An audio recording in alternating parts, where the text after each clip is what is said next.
will shine all the time. Our families will ring. And as the lions run on the pitch, everyone will sing. Let them come, let them come, let them come. Let them all come down to the den. Let them come, let them come, let them come. We'll only have to beat them again. It's the best team in London, no, the best team of all.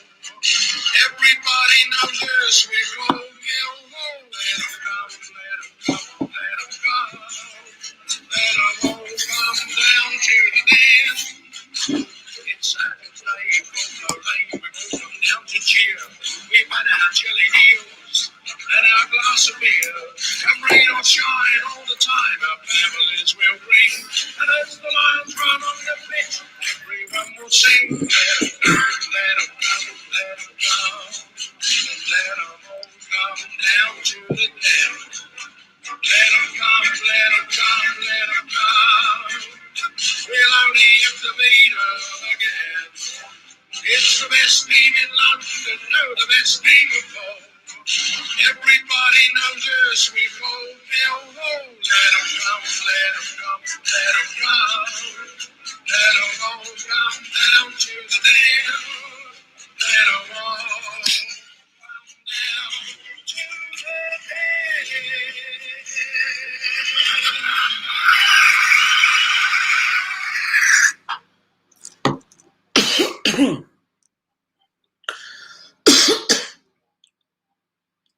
Early cough.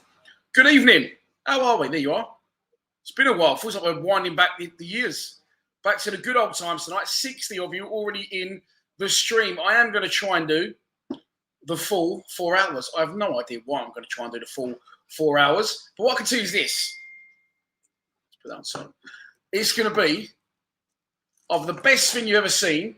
Probably not the best thing. It almost definitely could be the worst thing you've ever seen, though. No business so far today for us, which I find strange. I can't see nothing's going to happen. I just, Rowett has stated, I can see in the comments there, I'll get to them in a minute, that someone said he doesn't like attackers, but we'll probably get another defender in. That is a possibility. He has said he wants another attacker and another, sorry, it's nearly knocked the Dishal gun.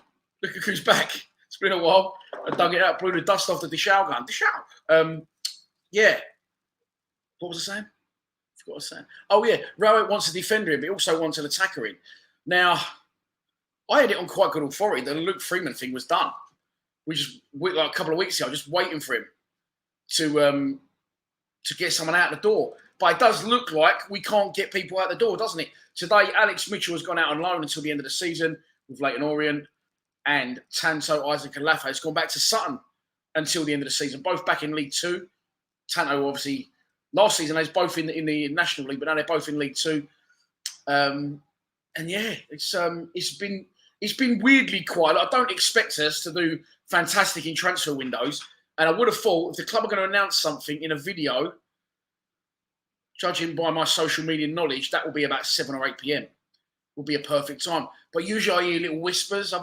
Honestly, hand on heart, I've heard nothing at all, not one thing, other than the Luke Freeman deal. The only other thing I'm hearing, which is no secret, it's online, is that this guy could be going out the door, which would be on loan, because he still has his contract to run at Mill until 2024. And where he belongs is League One, so I can't see a League One team stumping up some serious cash for Marlon Romeo. Portsmouth and Ipswich today showed interest in Romeo, but coming in, absolutely nothing. And let's be honest, I put this on social media earlier. Oh, no, I've killed myself now because I haven't uploaded the photo. Oh, I only have. I was going to say that nothing will ever top this. Sorry, I just put the graphic on. It's the one graphic I missed off. Nothing will ever top the deadline day in January 2018 when, you can't quite see it there, the bottom says the return. Hashtag the return. Tim Cahill returns to the club after a fucking long, long time. I can't actually remember how long it was. 10, 13 years? 12 years, something like that. He returns. And he's signed, of course, by his old gaffer. Old gaffer. Sorry, I've got my phone there. I'll just go through that as we go through. I just saw Richard Cowley tweet. So I've got Richard Cowley tweets on notifications. I've got Jake Sanders. Jake Sanders has put nothing out on social media at all in his deadline. I hope he's all right. Let me know, Jake, if you are. Yeah, and so far nothing. Very quiet. I've got everything I need. I have the shower gun. Bit rusty.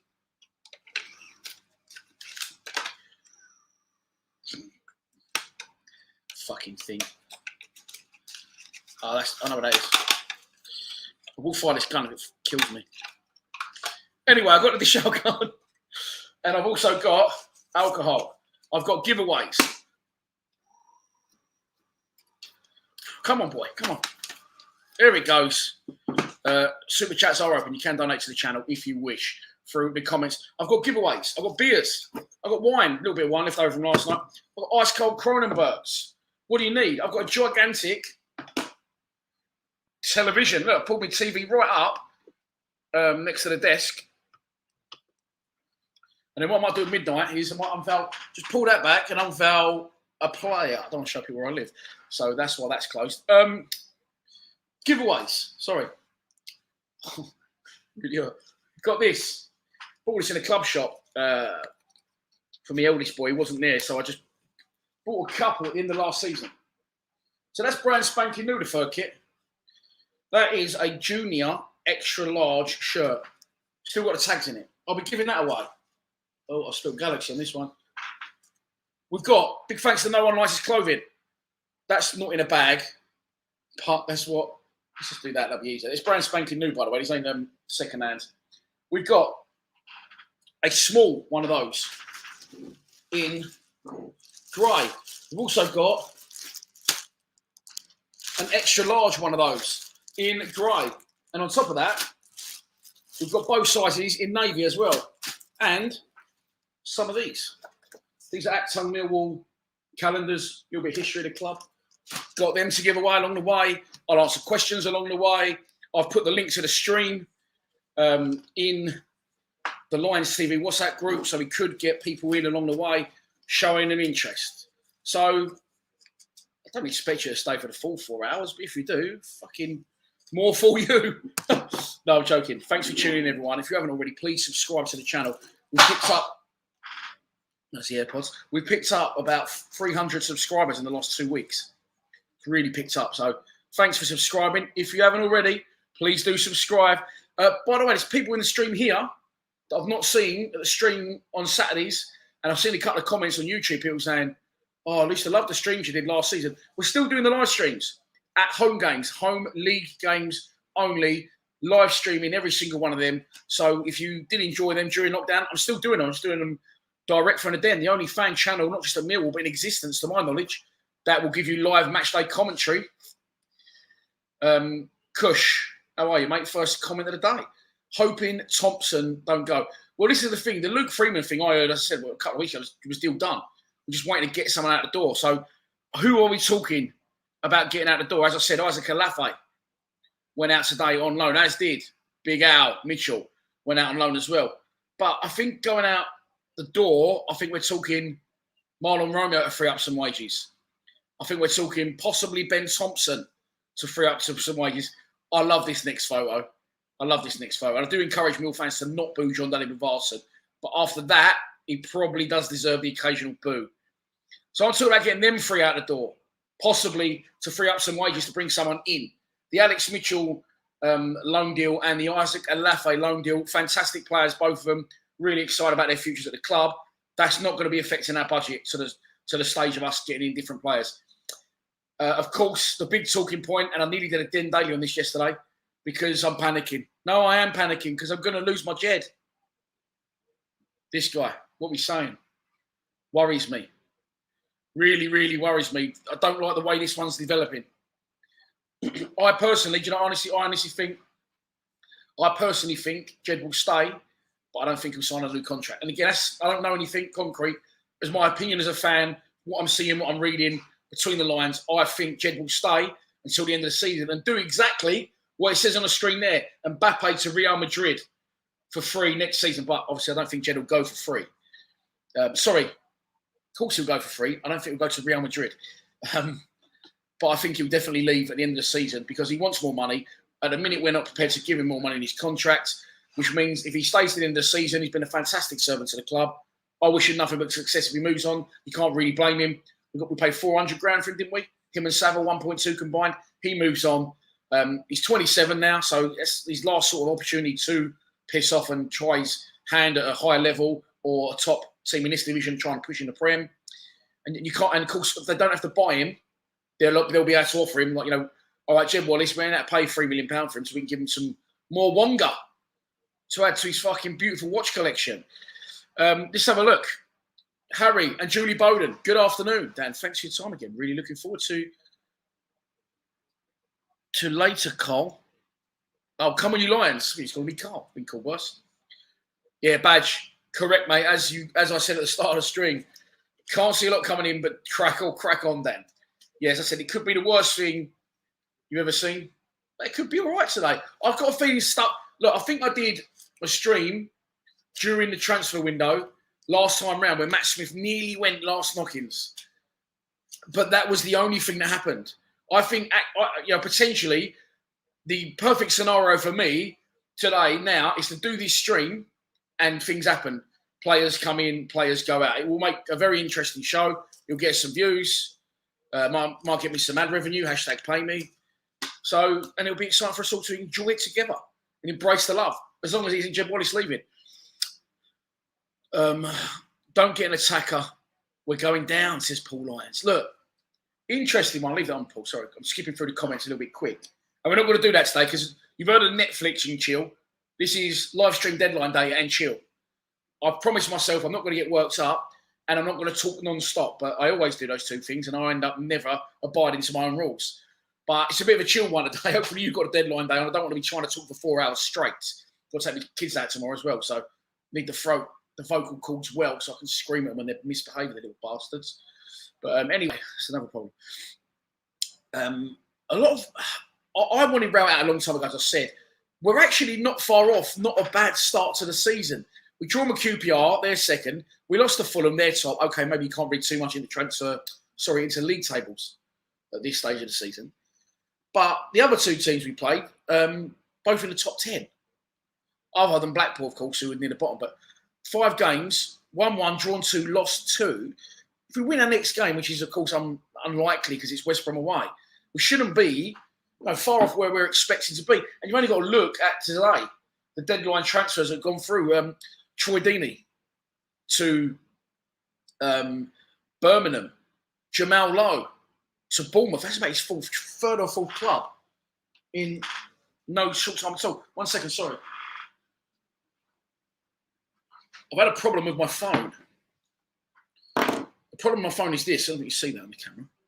Oh, you can. Look at the cracks. Look. So I don't know what happened. I had a cover on my phone. It's an iPhone 11X. I had a cover on it. The cover, look at the state of it. The cover fell off, yeah? And that was okay. The cover fell off, cracked a couple of times. Now it's actually affected. Can you see the top camera? You can't see the top camera. It's got a crack. But what's also done is now, the phone only works if I've got AirPods in, and it won't charge properly because the charger keeps slipping out. So I'm trying to keep my phone charged so we can get updates from Richard Cowley as well as getting them from Sky Sports News. Stay there, you bastard. There we go. Oh, who the hell is that? That's definitely not for me. 245 of you in the stream. Welcome. Thanks for tuning in. Very much appreciated. MFC 1885. Hopefully some good news come through tonight as nothing's gone on at all today. Yeah, mate, I've been up since 8, showered, ready, cameras ready. 1 video so far. Tanto Alafe, as we expected, went back out on loan. Nemo, the boy from Sweden, how are you, mate? You're one of the ones I was talking about earlier that's not been on the live streams on match day. So just to let you know, mate, we are live streaming every home league game this season with permission of the club. I did check first. Marcus plays. Boring deadline day for us so far. And we stress so far, Marcus. Things can only get better. That was quite good. Simon Bain. The only thing Raul cares about is a back 5, so maybe a last-minute defender or 2. I fucking hope not, Simon.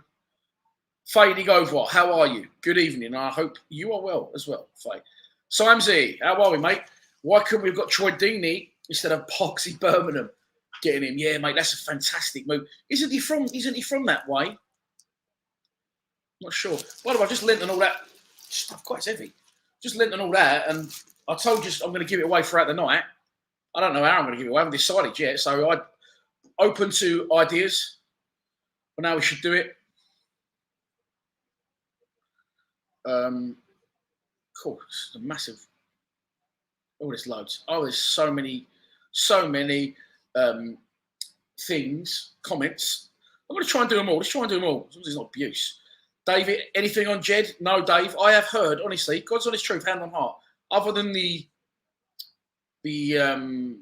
Luke Freeman thing, which I heard was deal done about 3 weeks ago, I have heard absolutely nothing. Not one player. God's honest truth. So hopefully, people just stop telling me stuff. Cool. And if we don't get anyone, are we going down? Says Marie. Is that Marie or Mario? It is Marie. Marie Brooker. I used to have a mate called James Brooker, and he used to go out and call himself Brooker the Looker. What about that? He wasn't even good looking, but he used to work. Lion Wall 1885. Evening, Dan. Hope you're well. I tell you what. There you go. That is one thing I did decide. Right? I decided tonight, and look, I'm here. I don't expect loads of pleasantries. The first person that asked me how I am, or said, hope you're well, mate, or how you're getting on, you're going to win something. So well done, Lion Wall 85. You just won the first thing of the evening. You've won a polo shirt. What about that? As long as you're a size small or XL, Lion Wall 85, then you get the first one. I thought people always come and go, news on Jed, question mark. Where's the stream, question mark. What team are you streaming for, question mark. You fat prick, question mark, exclamation mark. And I thought the first person that comes on and says, hello, mate, how are you? Actually, it could have been Harry and Julie Bowden. But Lion Wall 85, there you go. It's my show. I've decided to give you something. So let me know, mate. Would you like a polo shirt, or would you like one of these very well put together Actung Millwall? Nick did these, and he had a load left, so I bought for 10 off him. I think I bought. The money went to the Lions Food Hub, so pleased with them. Would you like that, mate, or would you like a polo shirt? Lion Wall. I was going to write that down as well, so don't forget, because sometimes I go, oh, you've won this, and then people don't actually let me know, and then I forget. So if I've ever promised you saying you didn't get it, that's why.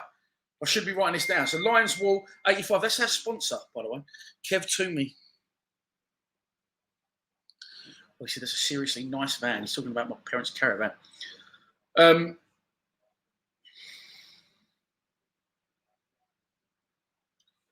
don't know what you're saying there, mate. Lapo, Romani. I don't know what you're on about, mate, but you haven't upset me. Don't worry, not yet. You might do throughout the night.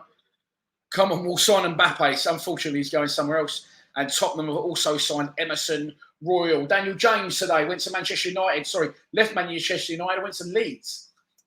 Put my teeth in for that one. Other than that, look, it's Lungs and Williams, Liverpool, Swansea. Who gives a fuck? Swansea lost a couple of good players today, which is good for us because we got them soon in midweek. Hello, Don. Hi, Donny. Does that say Don? Oh, no, it does say Dan. Fair enough, Jacobs. How are you? Oh, it's been a donation. It's been a donation. It is my mate, Mark Paris. How are you, mate? Thank you very much. Good to see you the other day at the din. With your funny little quirky mate. I like him. He's an out there dude, isn't he? Super chats are open. This show. The gun is struggling a little bit. The super chats are open. You can donate to the channel if you wish. If you don't want to, absolutely not a drama. Sit back, enjoy the show, but please at least subscribe to my fucking YouTube channel before I lose my shit. I'm joking. Right. Yeah, I did suspect something of that nature. Al probably wants to go and Aaron. Al. Oh, this guy's got a brum tattooed it. I saw Charlie your comment on was it the clubs? Any news on selling the Icelandic Kevin Braniff? That really made me laugh. See if the other film likes it as well. Again, look, Bavardson doesn't look like he's going anywhere. They're going to have to pay him up, mate, because he ain't shifting. Who else? Ben Thompson could possibly be out the door, won't he? But I don't think he will be. Thompson comes on, doesn't he? But I can't see he's happy with the amount of game time. As I couldn't, Billy Mitchell can't be fucking happy with his game time, and this now, of course, he's playing right back. Have you heard Wiltshire trained with us? Funny enough, someone did ask me that. God, that was a couple of weeks ago. My mate asked me. Well, I was out as well, I think, and I put the call in, and no, Wiltshire has definitely not trained with us. However, I did see online today, in connection with that he is best friends with Benik Afobe. They've been best friends, gone through the ranks together at Arsenal, and still speak on the phone every day since he was about 8 years old. So I will check my phone at points as well. Should we get Toomey in? Let's get Toomey in for a laugh.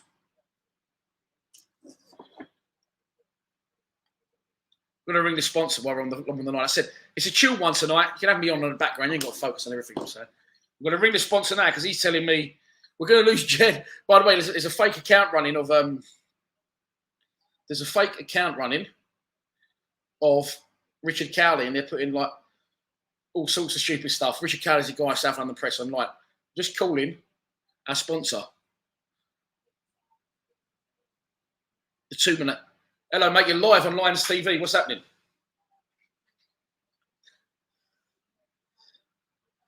All right. Do you want to come on the show if I send you a video link? You just open what I send you on your phone, and you'll be on the screen then. Yeah. Do you want a quick chat? 1 second. I'm sorry, everyone. I'm going to mute the mic quickly.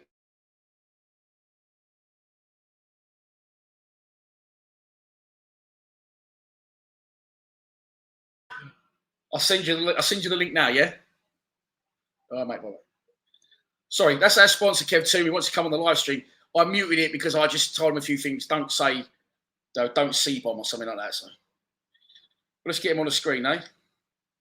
So the link went into the Lions TV boys earlier. Where is it? There it is. Copy. Would any of you like to join the live stream? Tell me. If I like you and I know you and I trust you, I might add you in if you want to come and talk me a walk.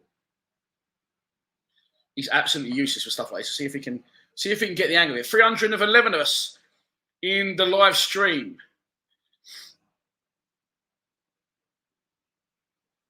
Yeah, Luke Freeman, that got squashed by Richard Cowley online this morning. As I said, I thought that was a definite goer, but it turns out apparently it is not. Oh, you're talking about beers in the ground. Just I was about to have a sip of a Kronenberg 6064.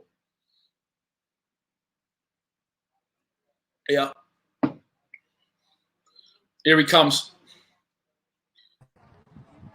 Hello. Hey, he's in. How are you, mate? I'm right, you?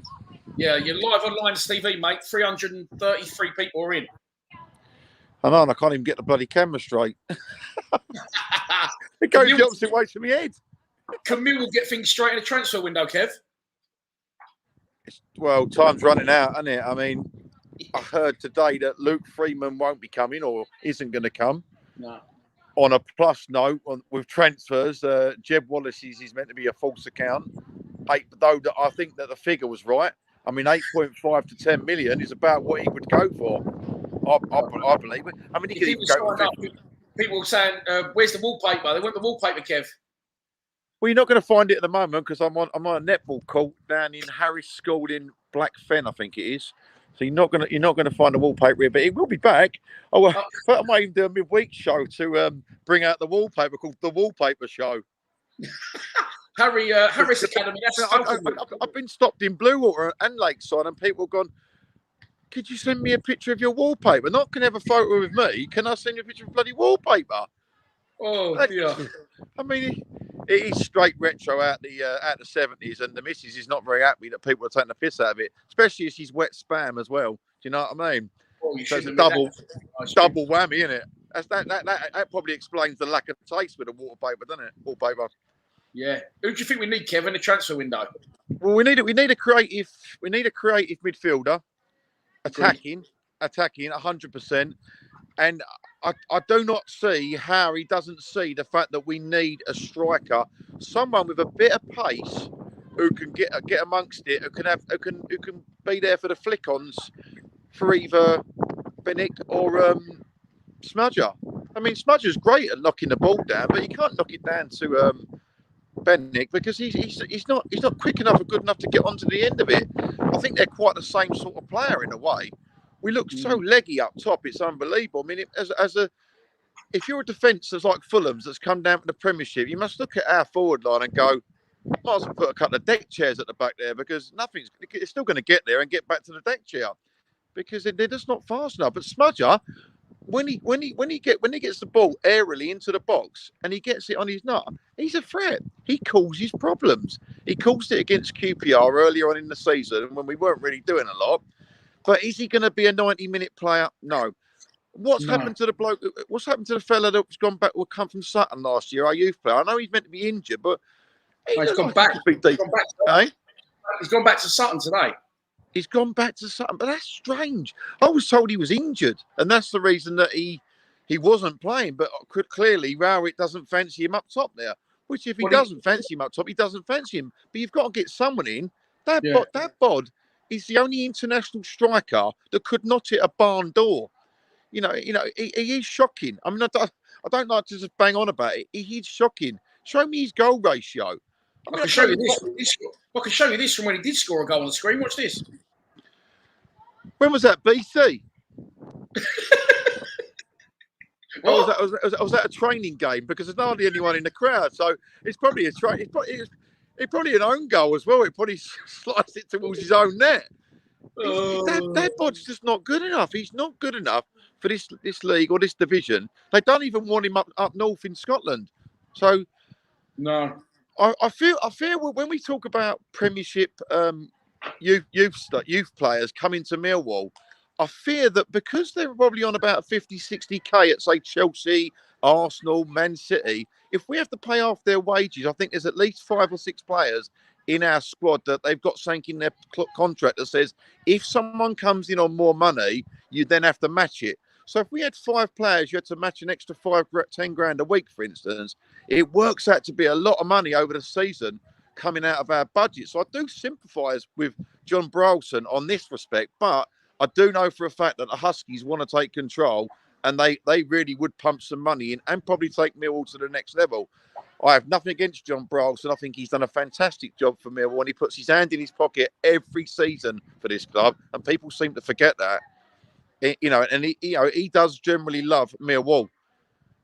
There's not many people that would put that sort of money out. I mean, I think it's tens of millions he puts out of his own pocket each year to float the club that we love. And we have got the smallest budget by probably 4 or 5 clubs in the whole of the division of the Championship. So we have to be mindful of these factors. Yeah, you've got to say as well that you see other business getting done today. Troy Deeney to Birmingham, Jamal Lowe to Bournemouth. Like, it's tough to compete financially, isn't it? Like you say. Yeah, it's amazing. We can't compete for them financially. So we've got to pick people who've got a love for the club. People that have come through the ranks, or they're a smaller club than Millwall. They really want to make their name, put themselves in the shop window. Come to Millwall, do 2 decent seasons, like Harry Kane had a decent season. Do that, then we'll move on to the next one of these players to do exactly the same, and it will go on like that as a cycle until the only thing that would make us not do something like that is if we did reach the Holy Grail Premiership, go up for 1 season, take the parachute money coming down, and it would secure Millwall as a top Championship club for probably the next 20 years on the strength of that. What do you think realistically this season? Do you think Rowett's going to last? I think he will. I don't see where we got to go if you get rid of Rowett. Who do you get in? He's got the same set of problems that Rowett's got. Rowett's biggest fault is he's stubborn. He doesn't admit he's wrong. If I say something wrong on a Saturday's report and I look at the comments, I go back the next week and I put it right. And I hold my hands up. I was wrong. Rowett will never hold his hands up and admit he's wrong. I think that personally, Long had a very good game against Cambridge, and Long should have possibly started on Saturday over Barthez because he's proved himself. Cambridge, had he not saved 3 or 4 of those shots against Cambridge, that was probably going down the road of a 3-3 draw and a penalty shootout. I agree, mate. We didn't offer a lot up top.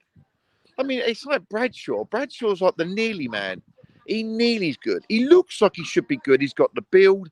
He's got the pace. He knows where the goal is. But for some reason, he can't seem to do it. And I can only put it down to the fact of positioning. All good strikers know where to position themselves. And I think with Bradshaw, it is purely positioning. It's like the other day, I said to someone the other day, them balls always drop on the box to the opposition. They always drop to the opposition just outside the box. When I looked at it and spoke to the boys in the box above me on Saturday, they went, it's not luck, Kev, that happens. They train and put themselves in those positions. We never put people in those positions where the ball could drop. Second ball drops. Never. We never do it on a Saturday. People saying about possibilities for manager replacements. Steve Cooper, the ugly fucker that's left Swansea. A few people saying Callum Davison. Chris Wilder's available. Eddie Howe. Have you had your pick out of those? Who are we looking for? I think I've heard Chris Wilder. Yeah. Chris Wilder. Do I think we could get him? No. What do you think he's got? Do you think he's batting too high now, Wilder? Or do you think he's out of our bracket? I think he's had so much success and he's done so well with the teams he's done. He's probably out of our reach. Though then again, I would have said Rowett was out of our reach before he came, and I would have said the same about Holloway. I thought he was out of our reach when he come along all them years ago. So Millwall is a big draw. Yeah, it's a big draw for a managerial position because we're the closest club to the city, the closest to the Canary Wharf. We're in prime position. If we was to get taken over and money pumped in, Millwall would be a much bigger club. Would the fans want us to change like that? That's what I'm not so sure we're 100% about. Would we want to lose our identity like Chelsea have? I personally don't and wouldn't want to. But what I do want to see Millwall do is compete at championship level and not just hang on or survive. Charlie said, Jamie Morley told him the other week that Wilder would take it. So Jamie Morley is obviously ex-Millwall, but Jamie Morley is now a football agent and he represents Chris Wilder. A little interesting fact that not a lot of people will know. Chris Wilder actually grew up in Swanley. He went to school with a mate of mine. So he knows the area. He's been for years, moved up north later on in his life. So he knows the manner, doesn't he? He knows the manner. He knows what it means to us lot down here, what Millwall's all about. He knows what the religion's all about. I've never heard them facts before. So with all that in consideration, well, maybe he would come to Millwall. I mean, I'd love to see him. Chris Wilder would bring a different brand of football completely to Rowett. Completely different. He's more of a fucking in-your-face, compete, fucking let's try and take the world on sort of manager to me. Do you know what I mean? Not the best players, but show a bit of togetherness and a bit of fight. The players loved him at Sheffield, didn't they? Oh God, they run through a brick wall for him. Yeah. The thing is, I can't understand about Rowett. Yeah, is whatever trade you're in life, yeah, you've always got your connections at different firms, different companies, yeah, and you're able to swing it and bring different blokes into different firms. Why has Rowett got no connections that he can't bring anyone into the club that we need? Well, he does, but he goes after the fucking Stoke resis all the time. He don't know anyone. He seems to know a load of the same people, all in the same sort of positions, doesn't he? That are all the same age and all the same level in their career, like sort of coming to the end of it. Clifton Bell, Benicophobe, Evans is. Clifton Bell for me is good. Corned beef isn't a bad acquisition at all. I think with what's his name, George Saville, I think his better days are behind him. But I'll give him one thing. I see him come over to the crowd with his family in the box, and he's got heart, he's got passion, he wants to wear that shirt, that's for sure. So with Saville, I think we're overloaded in midfield, and he doesn't know his best midfield, quite simply. I don't think he knows what the best formation is and what the best combination is, because I'd always do a centre midfield in a diamond facing two forward thinking centre mids and one holding. He obviously plays the way that Southgate did for England, the diamond going the other way with two CDMs. Millwall are not good enough to hit you on the break. They're not good enough. Our wing backs. I mean, Murray Wallace. I love Murray Wallace, but as long as I've got an hole in my arse, he's never going to be a wing back of quality week in, week out. Will he put the body on the line? Yes. He's a right back. He's a right or left back, Murray Wallace, all day long, and we're playing him as a wing back. I think Billy Mitchell might actually grow into the role of right wing back. I think he's got what it takes to sort of do that role, Billy Mitchell. But Look with at McNamara, this guy, Alex. Sorry, this guy. I'm a Cardiff. Some guys just comment. I don't know if you can see that on the screen because you're on your phone. It says, "I'm a Cardiff fan. I'm watching our game the other week. You lack the same as us. Not a tricky player in centre midfield." So that's obvious to someone who's seen us play once. Yeah. So someone from the stand can see it once. Do you not think that Mahoney could do that 10 if we played the right formation? I don't know what it is with Mahoney because I think he's a blinding player. I think he's got the tricks. I think he's got both feet. I think he's got the lot. But for some reason, Rowett does not like him. He does not like him. Now, whether he doesn't like him because he thinks he's flash, doesn't like him in training, I haven't got the answer to that question. But for me, he would start. He would start because him and Jed, they bring us attacking options going forward that we lack at the moment. Because someone said to me the other day, you could put whoever you want up front for Millwall, Kev. They're not going to get the service into the box, so they're not going to score goals. And I tend to agree with that comment, but I do think also if you put enough bullets into a gun, one of them's going to fire. And you know, if you look at the stats of the game against Blackpool, it tells a story that it isn't the real reflection of the game. We had 61 possession, we had 15 or 18 shots, 8 on target, and Blackpool had minimal.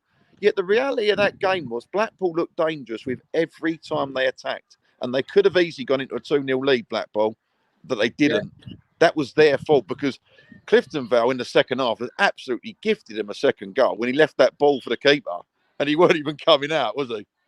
No, Kev, sorry to change the subject, but some news has just landed. From Richard Cowley, London News Online, South London Press. Now sounding Ronaldo's coming to Millwall. Hey?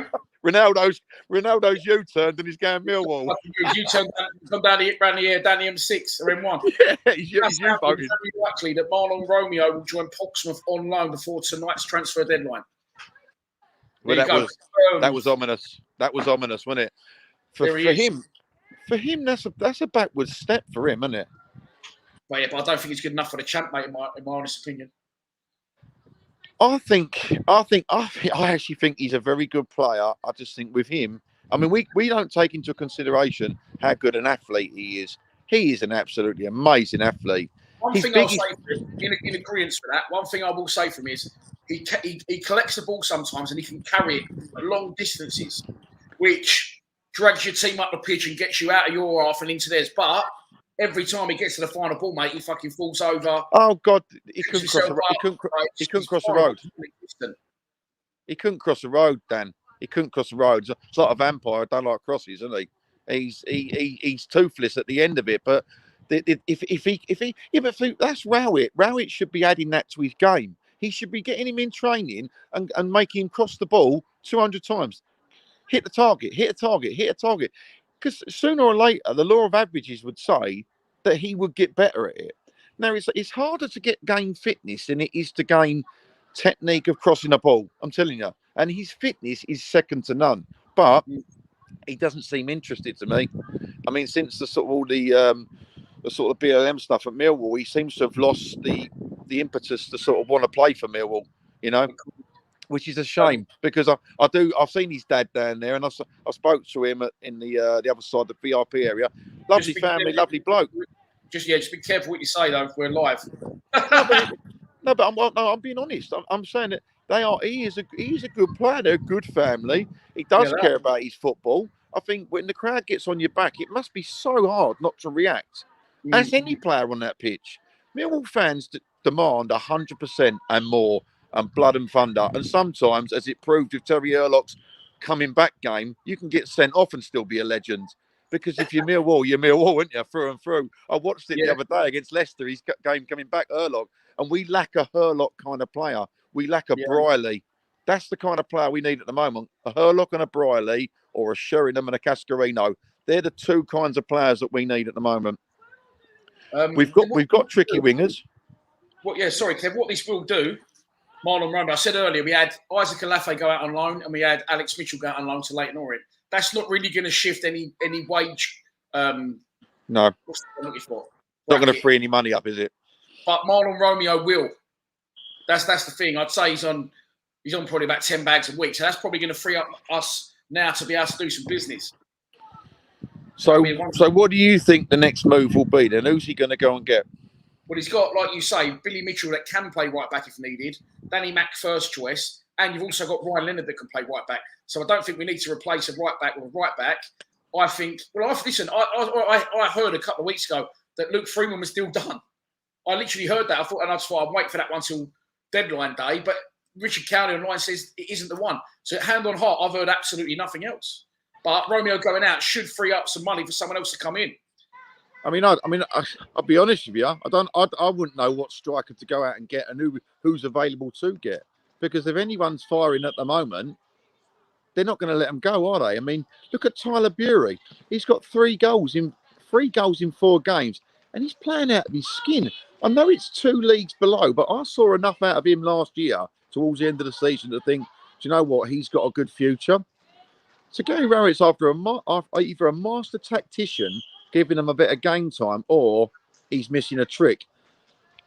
On his evidence of what I've seen so far, missing a trick is more the thing than it is master stroke, because I think with Rowett, it's his ignorance and it's his stubbornness that really upsets Millwall fans. The fact he never admits he's wrong. I mean, I watched some of his after the match, like when he's summing the game up, and I think, has he watched the same game as me? It's like he smoked a joint or something, and he's eye out of his nut, because he ain't telling the truth. He ain't seeing the game that we see. I understand he's got to be loyal to the players, and he can't come out and publicly slag them off, but he's got to, behind closed doors, be tearing a few strips of a few people, because the one that Cooper nearly gave away as a goal on Saturday, and Kiefenberg, that must have got a rocket off the manager. That's got to get a rocket, because that could have undone everything that we did on Saturday, and we were lucky. But Cooper come up trumps and got the goal. I mean, Cooper for me has got to be getting more goals with his head. We had 14 odd corners on Saturday, yet only one ends up in the back of the net. When you've got the likes of Cooper and you've got Smith on the pitch, we're not even working the keeper from these two. Look at this. Daryl Longworth says Connor Wickham's a free agent. He's a big Connor Wickham is exactly the player we would need. Yeah. He'll come to Millwall and he would shine. I think he's a southern lad as well, isn't he? I think he's from down south. So where is Connor Wickham at the moment then? What? Not sure, mate. Not sure. Because Freeman went by school. He's from Dartford. Freeman's from Dartford. That's why you're saying he's from down south as well. Freeman deal looks dead in the water. Someone said it's something about Kenneth Zohar there. And earlier on, someone commented on one of my videos and said, I'm a West Brom fan. Please take Zohar. You can have him for free. I've got a lot. Had class. He had class. I've got a lot of friends at West Bromwich Albion, hence why I sponsored the Mill West Bromwich Albion match. And they said to me, was a great player, Zohar, but he's lazy, very disinterested. But they said that when he's on song, he does add something. So there's nothing to say if he came to Mill for a second spell and he got the bit between his teeth, stayed injury free.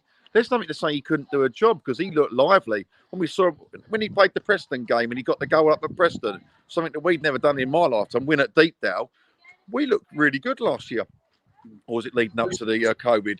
But he could be good, couldn't he? He's a could be. He's not 100%. Connor Wickham would do a job for me. I have no doubts about that at all.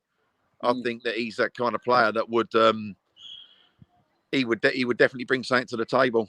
Definitely bring something to the table. Just confirmed it, Kev. News Dinner just confirmed it. The Marlon Romeo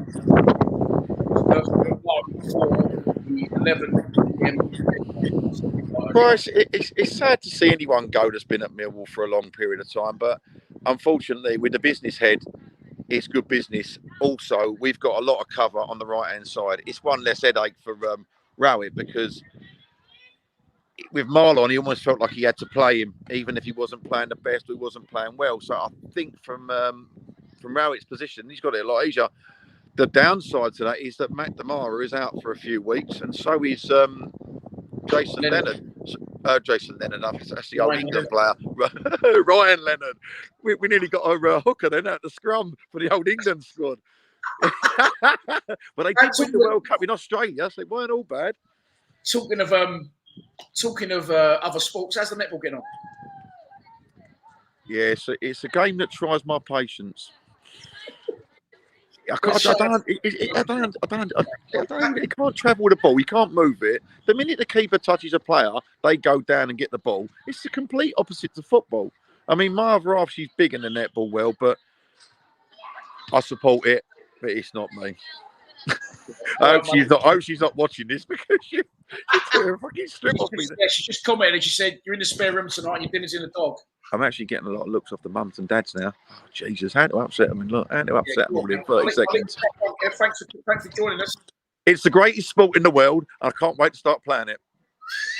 I'm back on side with everyone now. I know they're all coming over now. Look, they're all coming over, the kids. See you later, mate.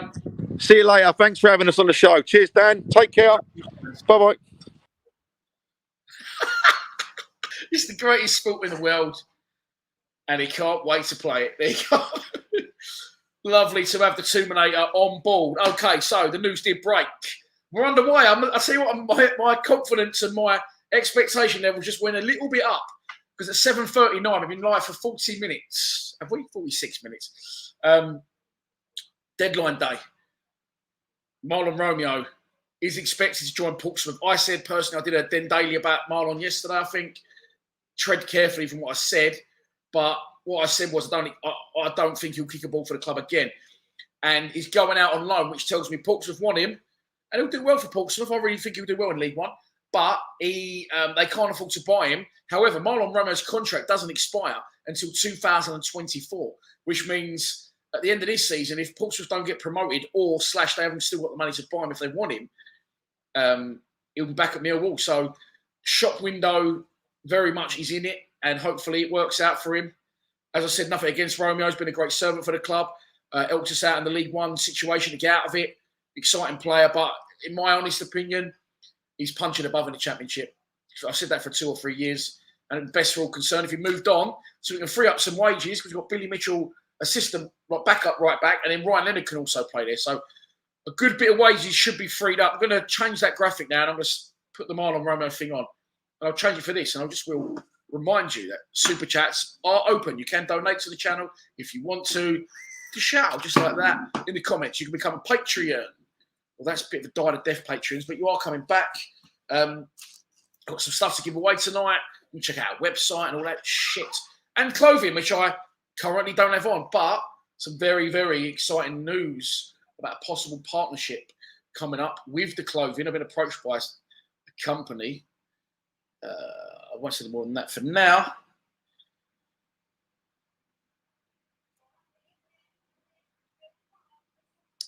Well, sorry, I'm just looking. By the way, I'm not ignoring you.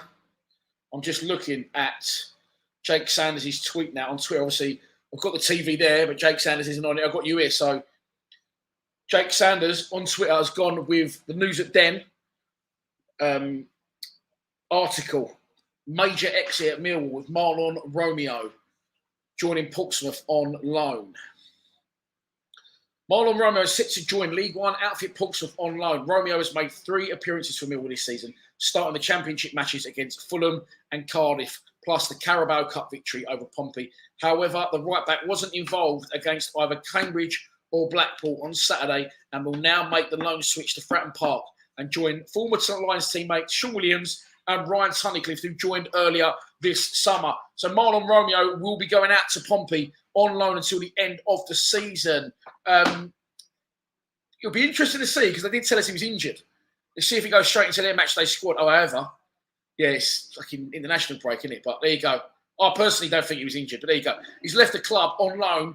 I think that will be permanent eventually. I don't think you'll see him rejoin the club. And there you go. I'm going to just edit this. No, that's the one that's already up. Show that one. So I'm just changing some graphics at the bottom. Just going to edit the Romeo.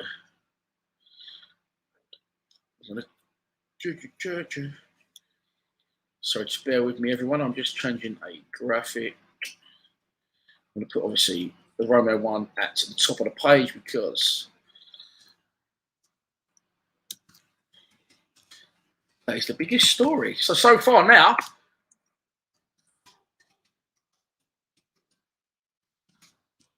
we have had 3 players leave the club today and not one player come in. I'm telling you it's going to happen. It's got to happen, surely. The boys at Lions TV said to me on the WhatsApp group, "You're doing a 4-hour stream because you know something." And I said, "I honestly don't, because if I do, I usually tell them anyway. But I honestly don't know anything. But surely now, with Romeo leaving, Alex Mitchell already gone, and Isaac Alafa, I mean, Alex Mitchell's been in matchday squads. He's played games. So that's 2 players down. Surely now, it's going to free something up to bring in an absolute worldie. And I will keep checking my phone. Sorry, I keep doing that, making my double chin even worse. Can't wait for the beard to go back. Marlon Romeo to join Pompey on loan until end of season. Right. There we go. So we'll save that one, and I will show that graphic there. I'll change it back. There you go. Let's go to some comments. Oh, there's been a donation. Mad Mike, only 5 games. Only 5 games gone. Look at Arsenal. They are the TV pro on a TV pro. I don't know what that means, Mike. But Mike, the show and the guns firing again. Thank you very much for your donation. And Simon Patterson's fighting Simon. The show. Thank you very much. The guns woken up. Legends. Thanks, boys, for your donations. I would have loved Deeney at the Den. He would have been an absolute legend, wouldn't he? He would have been one of them. He would have been a Steve Claridge. Right. Let's give some shit away now. Because Marlon's gone. I'm not happy that he's gone, but it's at least give us a little bit of leeway to sign someone. I'm going to get a pen. Let me go and get my pen and paper. Bear with me, everyone.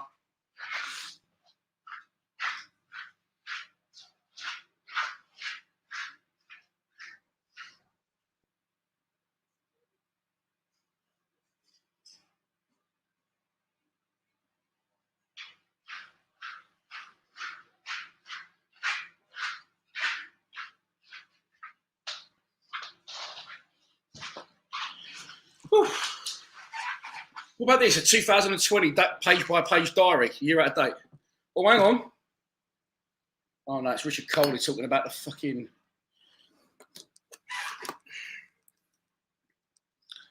the Cholton game, Cholton are playing or something. So, Lions, 1885, mate. You've won something. Did you say what that was? There you go. Good, great way of putting it, Steve. You're in. I'd like to see you in. I like you keep me on my toes. The first, I don't know why I've still got these AirPods in. The first domino has fallen. Yeah, it's a good thing, Steve. Over 400 of you are in the live stream. I appreciate your support. Martin, do I think we will sign anyone? Well, it's got to happen now, mate, hasn't it? Got to happen. Surely. Yeah. And Portsmouth, of course, have a massive influx. Sorry, I keep checking my phone because Richard Cowley keeps tweeting.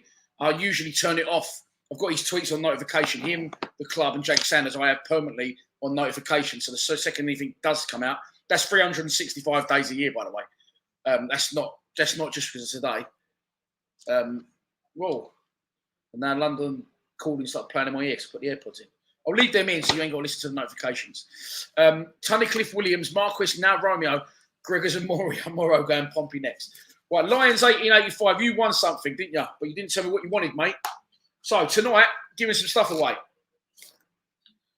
Just because I thought, why not? Patrons might say, why can't I have one of these? Patrons, if you do want one of these, you're a patron, let me know and I can give you one of them. These are the Acton Millwall. I actually saw Nick Hart from Acton Mill podcast yesterday. Took my boy to Welling United. And I'm walking down Parkview Road after. I'm like, is that Nick Hart? He doesn't live around here. He lives in East London. And it was Nick. He was covering the game for Acton Mill's brilliant podcast. They're doing some really good history ones now with him and Neil Fizzler. And they're doing some other like non-grassroots ones with him and that Michael Avery dude who lives around by me. So, dude, though. Is he happy being called a dude? I don't know. But, yeah, we got some of these to give away. We've got polo shirts to give away, navy, and but these are in large or extra large or small. I've got 2 grey and 2 navy. Big thanks to No One Writes Us Clothing for providing us with some of them prizes.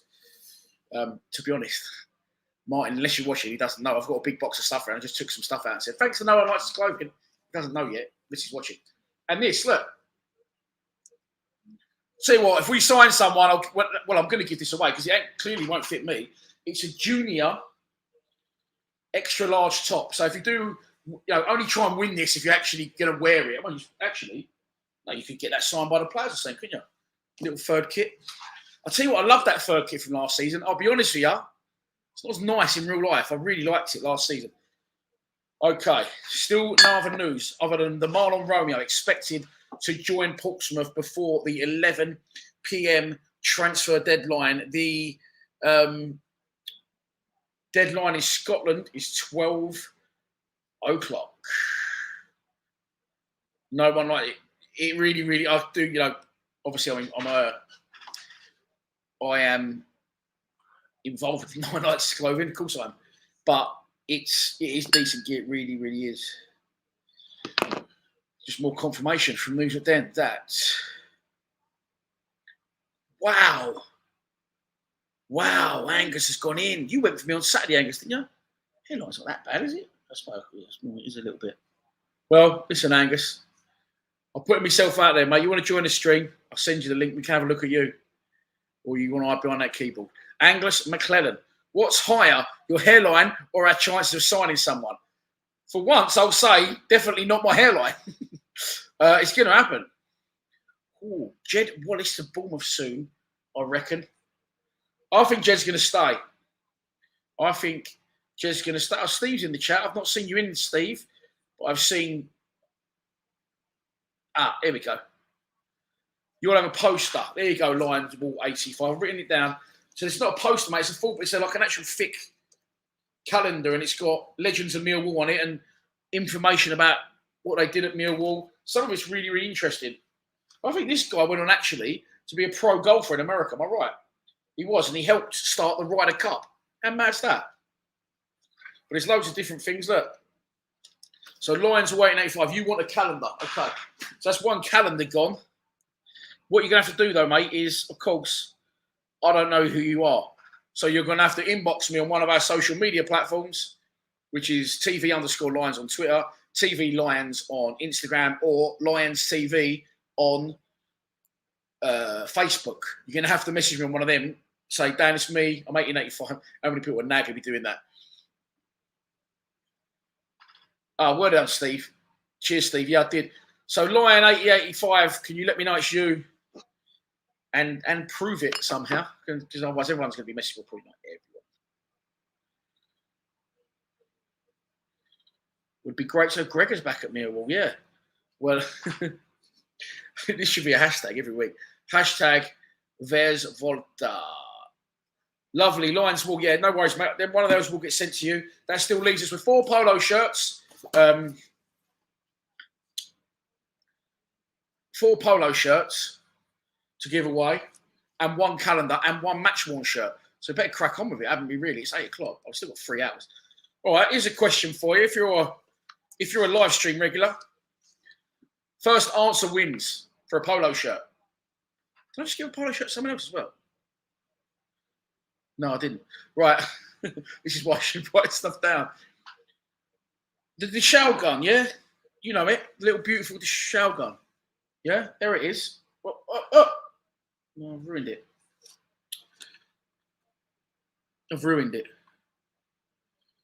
All right, I'll tell you what I'll do. Because I was going to say what symbol's on the side of it, but I lifted it up, I sure give it away. Cheers, Michael. Can't find the other ones at the minute, so I'm stuck with these.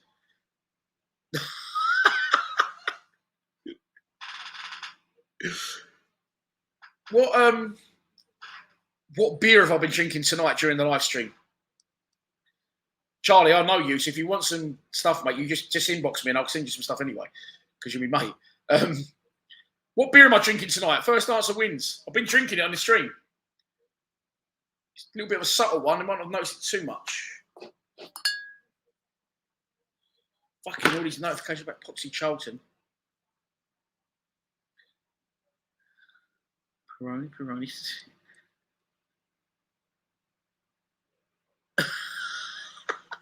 I am sorry. I'm going to have to give it... Oh, there we go. First correct answer. There it is. Oh, no, hang on. Fuck, it might not be. Yeah, it was. It was the first correct answer. M. Lewis. You've only gone and won it, friend. M. Lewis, just write you down. You have got a choice of a polo shirt. They're all new. They're all in bags. This one's not in a bag, but I'll find it. Oh, it smells beautiful. Actually, it doesn't. They've been in the boot of my car. They've been in the bag. So it's small. You can have a small or an extra large. They're the only sizes I've got here. Sorry, mate. You've got a nice grey one. There you go. Get that up to the camera. But no one likes his clothing. M. Lewis, would you like a navy? Let me show you a navy one. Or a grey. No one likes his clothing. Beautiful bit of clobber. Don't be shy to check the website out. Or the Instagram page. Look at that. That's lovely. Look, small or extra large. So I'm thinking, I didn't plan it like that. It's just the first 4 I picked out. So if you're like extra large, and then you could either get one for yourself, or maybe if you're small, you can have one for your boy, couldn't you, or whatever, or your missus, everyone involved. Right, M. Lewis. I've got to try and find M. Lewis. Right, here we go. Oh no, Jake Sanders put Romeo's departure leaves Millwall without a recognised right wing back until Danny McNamara returns from his groin injury, which is set to be at the end of September. M. Lewis, and he's a Patreon. Wallop. Love it, mate. Thank you very much. You're having an XL polo shirt. In which colour? Simon, you're not a double XL. Not having that. I've seen photos of you. We're friends on Facebook. I'm a double XL in them polo shirts because they're a little bit, or I'm a little bit, I can't work out what's snugger. Me on a polo shirt. Right, so Mark, M. Lewis, you're going to message me. Brilliant. I've written it down. There we go. Do you know what? Yeah, XL polo. Do you know what I really missed? I thought about it today. Remember the best 11s I used to do, and I had the whiteboard. And I used to write down because I didn't used to have the graphics, did I? Back in the good old days. I used to love them. I really miss them. I might do a best 11 actually during the international break. I've got so many Lions Lounge lockdowns sitting there trying to get over the line. People trying to, any colour. That's the sort of guy you are. But there you go, mate. You've won that. Congratulations. And let's crack on with the stream then. What else we got going on here? Yes, it's like Swansea have recently lost their manager. Now they've lost Connor Roberts, who's joined Burnley for a good amount of money. And what is that? Why is someone from Aberdeen ringing my phone? No need for that, is there? That just scares me shit like that.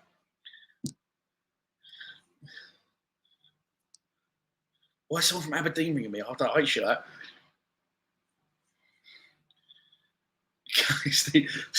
Steve needs a new calculator for the expenses. Everyone's telling me their sizes. Someone said I'm small because I'm a small child. Like Ryan Millett said, I'm XL because of height, not belly. Well, I'm double XL because of belly, not height. There you go. And Swansea has someone confirmed. I was leading to that. So look, St Johnstone's double-winning captain Jason Kerr expected to join Wigan for £500,000. I know it's like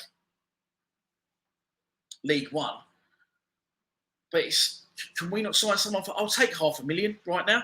Who do we want in during the transfer, boys and girls? Let me know in the comments who you would like. Someone in their team wants the calendar. I better put my phone on charge, actually. Call your fuck me. Whoa, don't fall off. 4%. So imagine I answered the phone. He went, I'm XL, mate. Get it sent.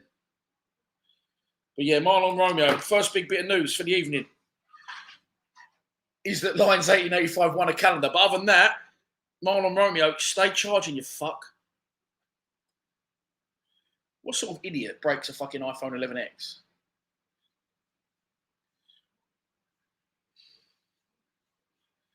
Okay, that's charging now. Good. Junior Dry says he'd take Jordan Rhodes all day long. Jerome Key says he'd take Mikel Arteta. He could be unemployed very soon. Ross Monaghan, you're saying the Peterborough boy. There's a couple of good Peterborough players. My mate Sammy Smodic plays for Peterborough, and I watched him the other night when they lost 1-0 last knock into West Brom, and I texted him and said, oh, you're too good for that team. He's making late runs into the box, finding space, and his team just didn't, they wasn't on the same level as him. Liam Cole would like to see Lee Gregory return to the club. That's not going to happen. He's his boyhood club who he supported Sheffield Wednesday, another Sheffield Wednesday. Barry Bannon, people would like to see us take. Ed Doze on loan. I don't know who he is, but he sounds good. A new manager, says Sparky. Sparky's been very pro anti-Gary Rowett, isn't he? No, not happening in a minute. So I'm just checking. I see it's charging the phone a little bit. Right. I'm trying to look. Harry, I went to Charlton. There's a few fucking things for Charlton going on today. Why Charlton not us? Oh, how's that? I just see running on the graphic, the Sky Sports graphic, that sorry, not Kiefer Moore, that came up after. Tom King, ex-Millwall keeper Tom King, has been called up due to an injury to a goalkeeper. I think it's a coronavirus, actually. Has been called up to the Wales squad. So well done to Kingy for making the Wales squad. Oh, I've got another little game we can play in a minute to give something else away.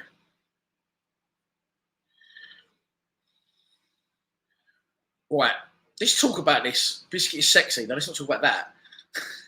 What's like Biscuit? No, let's not get into that tonight. Right.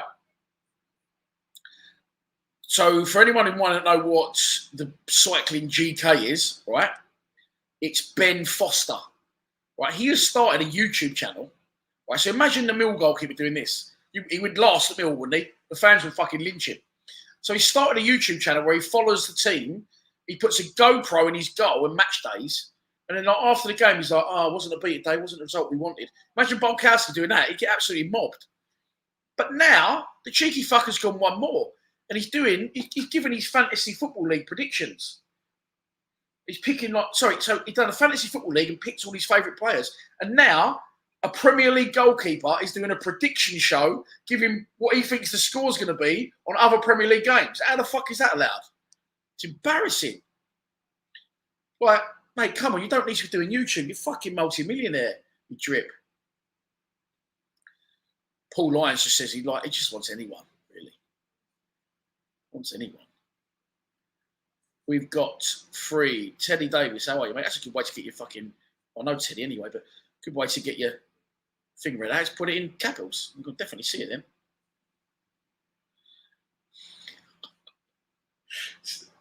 I'll tell you what, Steve, I've just worked something out. Steve, you've won a calendar. Steve Morrison. I'll have the fucking last laugh on you. By the way, surprisingly, I'm only a 36 waist. My mates call me the funnel because I was like that, and out again. I like that, Steve. Do you know what I like more? I've just fucking found a way to find out who you finally are, you bastard. Steve, you've won a calendar. I'm going to keep saying, you're not going to get tempted by a calendar, are you? You've won a calendar, Steve. So send me your actual name and address, and I'll send you a calendar. And a £20 note I'll send you as well if you send me who you are. Oh, yeah, someone actually got it. I've only got a little waist. I've just got a big derby, and I'm fucking really big up here. I always have been. I've actually put on a bit of pudding, if I'm honest. I need to lose it again. But if I told Steve actually what's going on, he'd feel really bad. I'm actually fucking waiting for scans, possibly more surgery.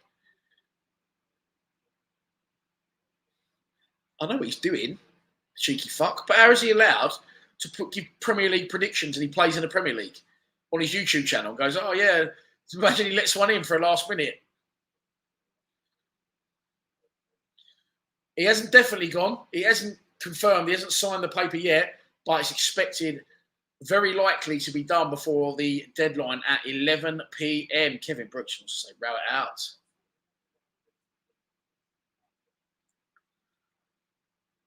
I hope that's not a guess at my fucking waist size, Marie. Jesus wept.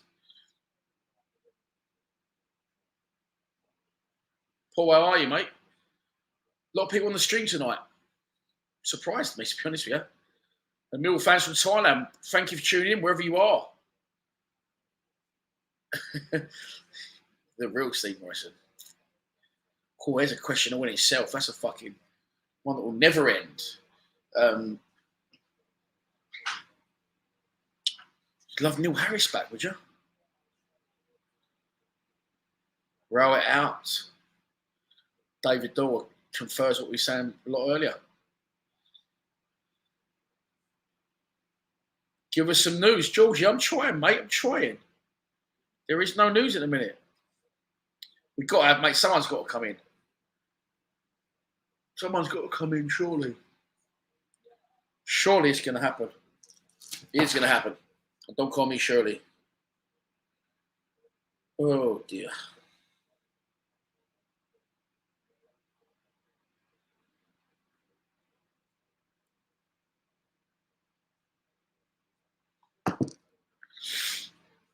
So,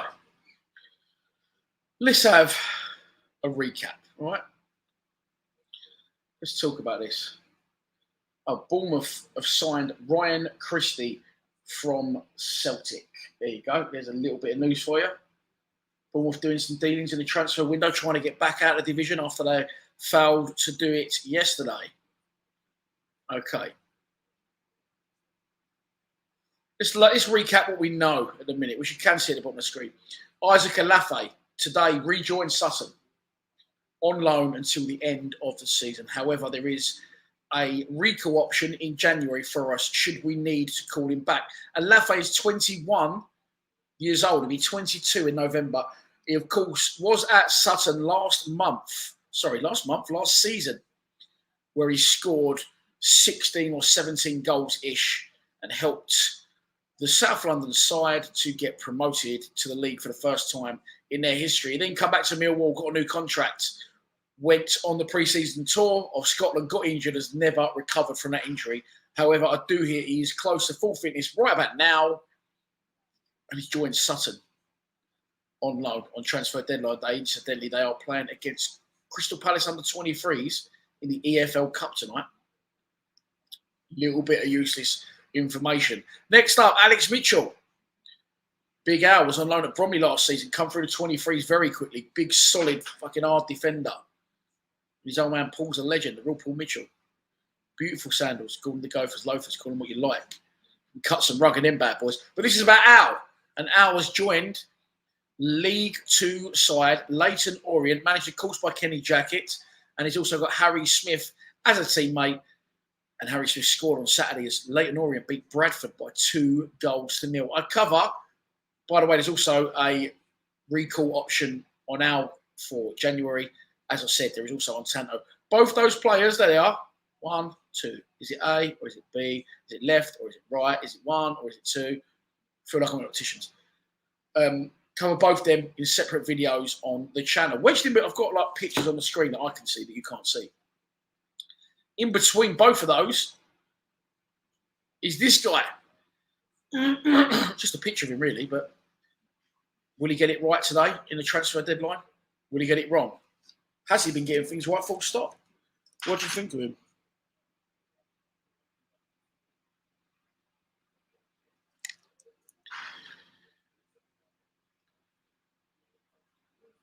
Another massive talking point. Jed Wallace. Will he stay or will he go? I think he'll stay. And I think he'll stay to the end of the season, if I'm honest. But then I think he'll probably slip off for free. As we know, you can see on the screen, Marlon Romeo, first bit of business tonight since we've been live, will join Portsmouth on loan until the end of the season before tonight's 11 p.m. deadline. One player that I've put on here on graphics, but I don't think he will leave. If he does, he could be Pompey bound as well. Ben Thompson is favoured by Pompey. Of course, he's been on loan there before under Kenny Jackett. But he came on Saturday, didn't he? And he does play a part in the first team. I don't think at this moment in time that Rat will be prepared to let him go. Here's a guy we can't give away for Toppy.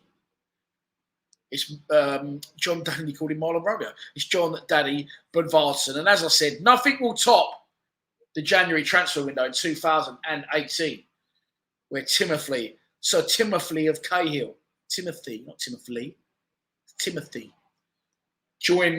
rejoined the club after a 12-year stint doing the rounds abroad and in Scousland. Billy Tomlin, let's go to you. Oh, Steve sent me an email. I want your real name though, Steve. Billy Tomlin, still undecided about Gary, to be honest, makes some strange decision and is too defensive for me. Couldn't agree more. Excuse me.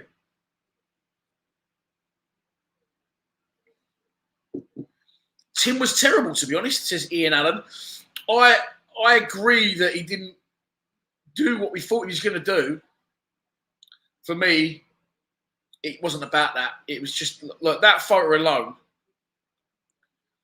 that's like some fucking mad dream you've had after being out and doing things you should be doing all weekend. Then he said something wrong then. Like, you have some fucked up dreams, don't you, if you've been out all weekend on the sesh, basically. And in that dream, you could, dream that Harris was... In 2002, I imagine I had a dream after a night out, after coming in from the venue at 5 a.m. And in that dream, he's in the future, and Neil Harris managed Millwall, and Tim Cahill come back and was signed by him as a player. For me, it don't matter what he done on the pitch. I don't remember much of it. There wasn't a lot of it. But also, he played a part in the dressing room in that drive towards fucking the playoffs where he fell just short. So for me, that's just tough to beat. That's iconic for me, that. At the time, I realised it was big, but looking at that now, look at that now. That's like, what's that like? All right, give me some scenarios. What's that like? Wrong answers only. That is like Matt Smith being Millwall manager in 20 years, and he signs John Daddy Bavardson as a player. Wrong answers only. Let me know in the comments. That's the first one I can think of. Inside the venue, we send you our menu. We used to call it something else. I won't want to upset anyone. So it's we used to call it the 4 floors of, and then it rhymes with that. But yeah. Marquis for Tomo swap deal. Interesting one.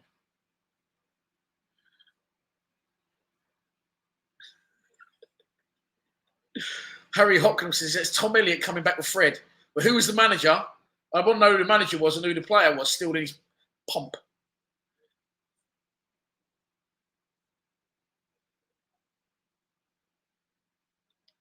How do I get all my match-worn shirts? I haven't had match-worn shirts, to be honest, for a while. That's not match-worn, that shirt.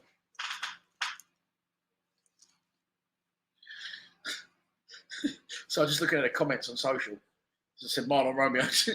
Marlon Romeo to Pompey. Someone just put good. That's it. So we put, I usually get off the players. I've not asked the players for any for ages. I might actually ask the players for some shirts. Yeah. I might ask Stanley McNamara, actually. I was having a chat with him on Instagram the other day.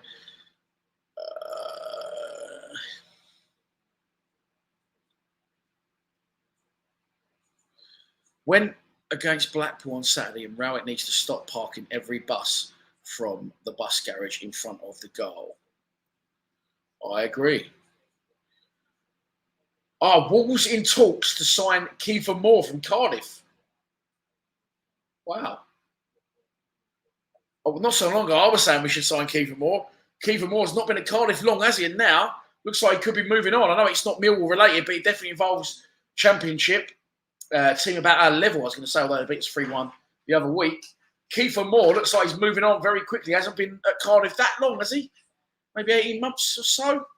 And now he is moving on because he's going to go in the Premier League. Wolves are interested in signing the Welsh international. Angus, you always dig me up. I like that one. The 2 Russians as co-managers re-signing Greg Wild. Fucking hell, what an obscure play you pulled out the bag there. I actually want to shoot a gun for it. Shout. Oh, I've emptied it. It's good. It's good, but you've got 2 Russians and not 1. John Daddy Bavardson Sr. as manager, John Daddy Bavardson Jr. the player. Imagine, could you imagine it?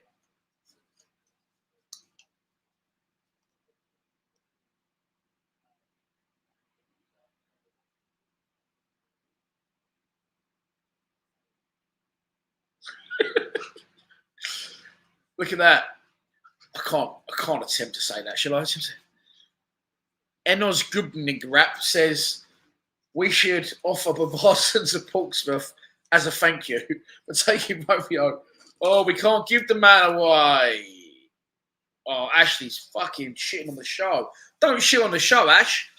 But he says, and he's entitled to his opinion, sorry, I said, I don't think we're going to sign no one. And we will get from the club, we tried everything to, the club will say to him, we tried everything, we couldn't get it over. The line, Graham White says it's Alan Dunn buying Robbie Ryan. No, but Robbie Ryan wouldn't be a player. We need someone who would be a player now and would still last the test of time in 12 years. Oh, Ben, how are you, mate? Why put Romeo on loan? We need to sell him and offer cash so we can buy. Agreed, Ben. I think that's the long-term plan. But Portsmouth already said in the week, I covered this in my Marlon Romeo video that I put out. Portsmouth didn't have the money. So, no dough, no show. So it's just from the Three Amigos. I watched that yesterday, the day before. Love that show. Love that film. But so for now, we loan him out, Ben, and we get him off the wage bill, which Magiu Gaya, you remember him signing Ryan was who was the geezer who played left wing for us? Scored on his debut. And then I think in the next game, he was a sub, and then they took him off a sub. Left winger. Danny and was it in Gessen? Danny and Gessen. Sure.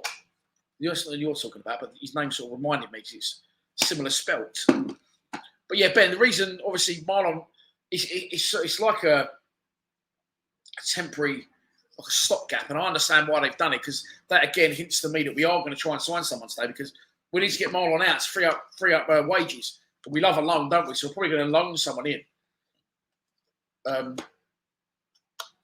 So Marlon goes out, his wages become free. We then get someone in on loan on the same wages as Marlon Romeo until the end of the season. It helps us for this season. At the same time, Marlon's in the shop window.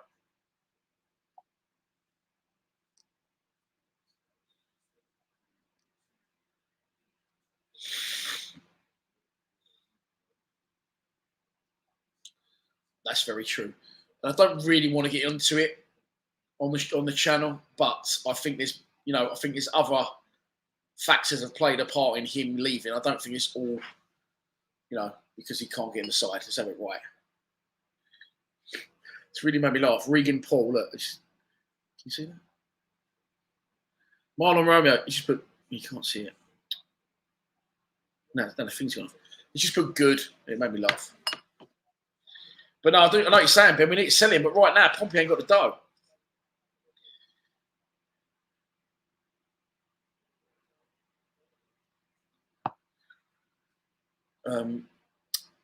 Kevin Brook, you're saying if Marlon goes, we've got no right wing back left with injuries. Not very smart. No, I think we're nicely covered. I think let's have it right. I think it's sort of he needed to go, didn't he, Marlon, for other reasons, not just football. Not from my point of view, but for good of his own career and the issues this causing. I think it's best for all concerned that he left. So good luck to him. Good luck to him. But we have got spare right backs. We've got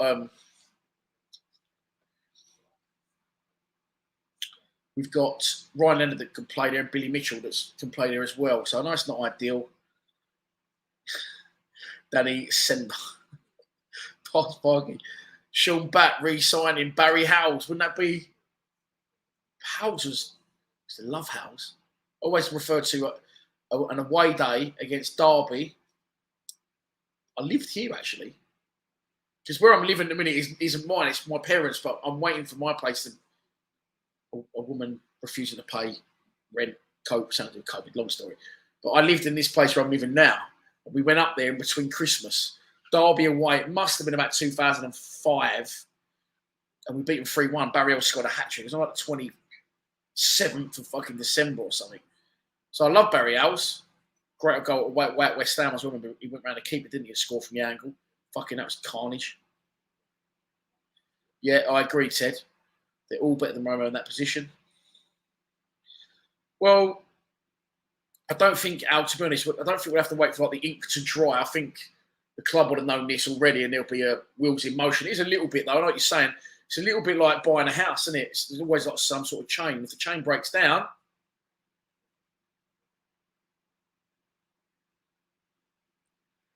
it can fuck everything. Point is swearing.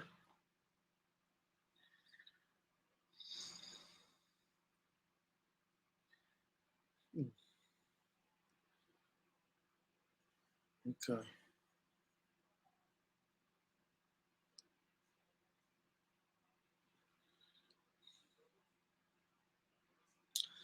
Peter, not Petter, Peter. She gets the other one to call her Petter. Peter Ashby, the other half, says Ipswich and Sunderland are after Romeo as well. It's pretty much confirmed. It's been confirmed by Richard Cowley online, and it's been confirmed by News at Den, which is good enough for me on both counts. Marlon Romeo will join Portsmouth on loan before the 11 p.m. deadline. Ipswich were interested. I didn't hear anything on the Portsmouth one, but without an absolute doubt, he will be leaving the club for pastures new and Pompey on loan until the end of the season, Peter. Cool, fuck me. Billy Bonds re-signs Paul Goddard. Let's hope not. Fucking Milltube, away, mate. You're doing well at the minute. Your videos are doing really well. Fucking getting up there, mate. Yeah? Let's get Milltube to 1,000 subscribers, yeah? Give my mate a follow on his YouTube channel. He's been very consistent down the years. Lovely guy, as is his dad and his uncle. Shout out to them. Please give this a follow, Milltube. He does vlogs for most games. Goes a lot of away games as well. So give the guy a sub, will ya? Fuck me. He's touching 1,000 subscribers. And he's about, must be 25 years younger than me. So you got plenty of time on me, mate. You'll be well past my amount when you get to 41 if you're still going. Yeah, he was brilliant house, wasn't he? O'Brien wants Romeo. Is that a sexual thing? Or wants him to live with him? I don't know what that's about. That's a good one. Kevin Braniff re-signing Stefan Meyhofer. If people don't know what all this is, I want wrong answers only to this. I'll tell you what. There you go. Wrong answers only. So when I was 23, that was like 2003. So imagine I went to the venue in 2003 and I had some mad dream after being on a session night. You have them sometimes, didn't you? Not that I get on the sesh ever anymore. Or never did, Mum, if you're watching. Wrong answers only. Best one wins something. What about that? Who is that? So imagine in 2003 or 2004, I had that dream that both these players would come back to Mill in 13 years' time. Whatever it was, even longer than that, 17, 18 years' time. And and one of them would re-sign the other. One was manager now. So I want wrong answers only. What will be the best futuristic 20 years from now, the best combo of those two? I think I said it's like Matt Smith re-signing John Daly with Arsenal, who's still playing. Join the game, and I will give something away to money. So far, we've given away. Hang on, let me get back on the screen. It's all about me. So far, we've given away a polo shirt to M. Lewis, who's also a Patreon. We've given away one of these calendars. I'll be honest, I've got a few of these. And I've got a fucking big drawer of stuff there, so I could get some more stuff out. We've given one of them away to Lions M. Hall 1885. And we've got other stuff. We've got other polo shirts. We've got this Millwall shirt. I'm going to give that away when we actually sign someone. So if we don't sign someone, well, I'll still give it away tonight. It's no good to me. It's still got the tags in it. I just went to the club shop before they cleared out the old kits, and there was a few. So I just bought a few for only like £12 a shirt, I think. On like the fucking 70-odd quid I paid for my youngest son's full kit the other day.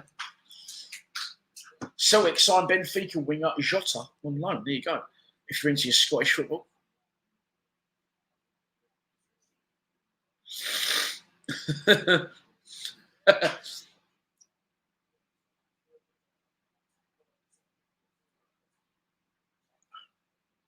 PSG reject £189 million bid from Real Madrid for Kylian Mbappe. £189 million. And he can join them for free anyway. Christoph Kinney re-signing Paul Mooney. Like that one, mate. Ben Thompson see, that's good. That's good. I want it relevant to the timeline. I like that. That's not unrealistic either, is it? I like that. O.B. Owen. I'm not sure about you having a knife as your fucking profile picture. A bit weird, but okay. Each to their own. Fucking Berry Powell. Berry Powell signing Lecchio, don't say. Oh, by the way, I said to you yesterday, I went to watch Welling, didn't I? And I saw Nick Hart down there. Right, news is in. Millwall, which is Richard Cowley, London News Online. I will tell the Nick Hart story if it kills me tonight. Millwall working on a deal for Liverpool winger Shay Ojo. And then someone put NGL. That would be a good deal. I think that is not going to lie there. No, someone texted me once. I'm not going to lie, a girl texted me once. And then she texted me NGL. And I said, what the fuck does that mean? And she put, not going to lie, dude. And I never text her again. I thought, pardon? Fucking you an imbecile? Why would you put NGL? Lol. I didn't put lol. Millwall are working on a deal for Liverpool winger Shay Ojo. Okay. There you go. The news is in. I have retweeted it. I have never heard of him. So let's get excited. Let's do. I told you, it's going to be the best night of your life. This Mill shirt could go today. It is going to go today. I don't know why I did that. One of you could buy it tonight. Millwall are working on a deal. I'm just going to screen grab that. Sorry, you will have to bear with me because I am only one human being. By the way, oh, fucking hell, someone just called Romeo a C-bomb on thingy.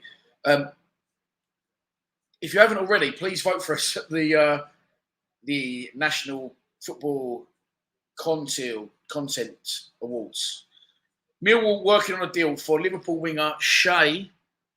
Cool, fuck me, my camera roll's below that. It's very almost dodgy. I'm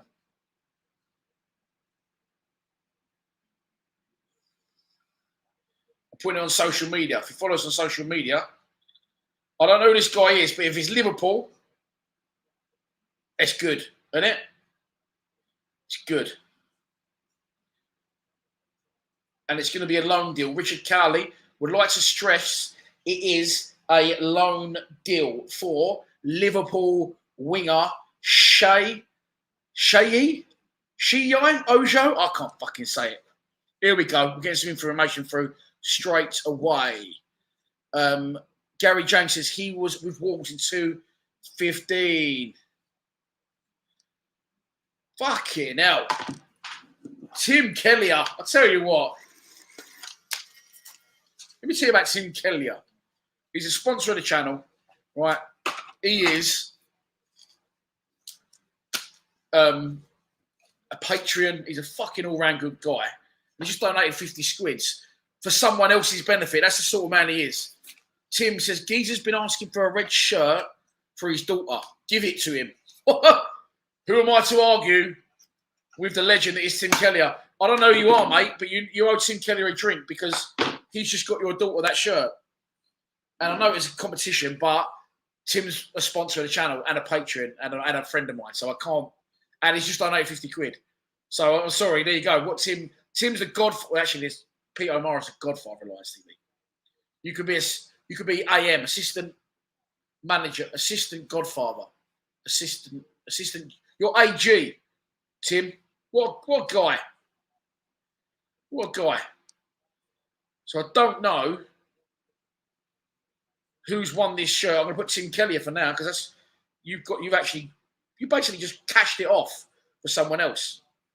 And what I love, why Charlton phoning up? Tim, legend, mate. Thank you so much for your ongoing contributions to the channel. Right, I'm posting on social media. I'm going to get the guy up now on Instagram. And also, by the way, because I'm live, obviously I can't do film videos, edit them. So anything that's gone on today, as in Marlon Romeo, and now that looks like we're going to be signing this, please someone spell that for me phonetically on the screen. If you know what it is, because I cannot say that. But the news has just broken from Richard Cowley. Don't get more reliable from Big Richie. So this might go slightly blurry, shot down to 1 bar. Oh, almost went off there. That's how fucking bad it was. So the screen might be slightly blurry in a minute because I've had to get on the Wi-Fi. I'm now off the Wi-Fi again. Okay. So this is the news that I've just seen online, live. I told you it's going to be a good night. You don't listen to me. Lost me head, no? There you go. Right, you lot look at that for a minute. Why, I Google the man. Once I've Googled the man, I will put that on the screen. How are we saying that? Sheyi Ojo. I'm guessing he's not English. He comes straight up. Let's have a look at the guy. He's from Hemel Hempstead. He's 24 years old. Okay. And he's played for England under fucking hell. He's played for he's played for England at every level. Under 16s, under 17s, under 18s, under 19s, under 20s, and 21s. And he spent last season on loan at Cardiff playing 41 games and 5 goals. Someone said to me there, did he flop at Rangers? Char, I think that was you. He did. He played 19 games. We didn't flop.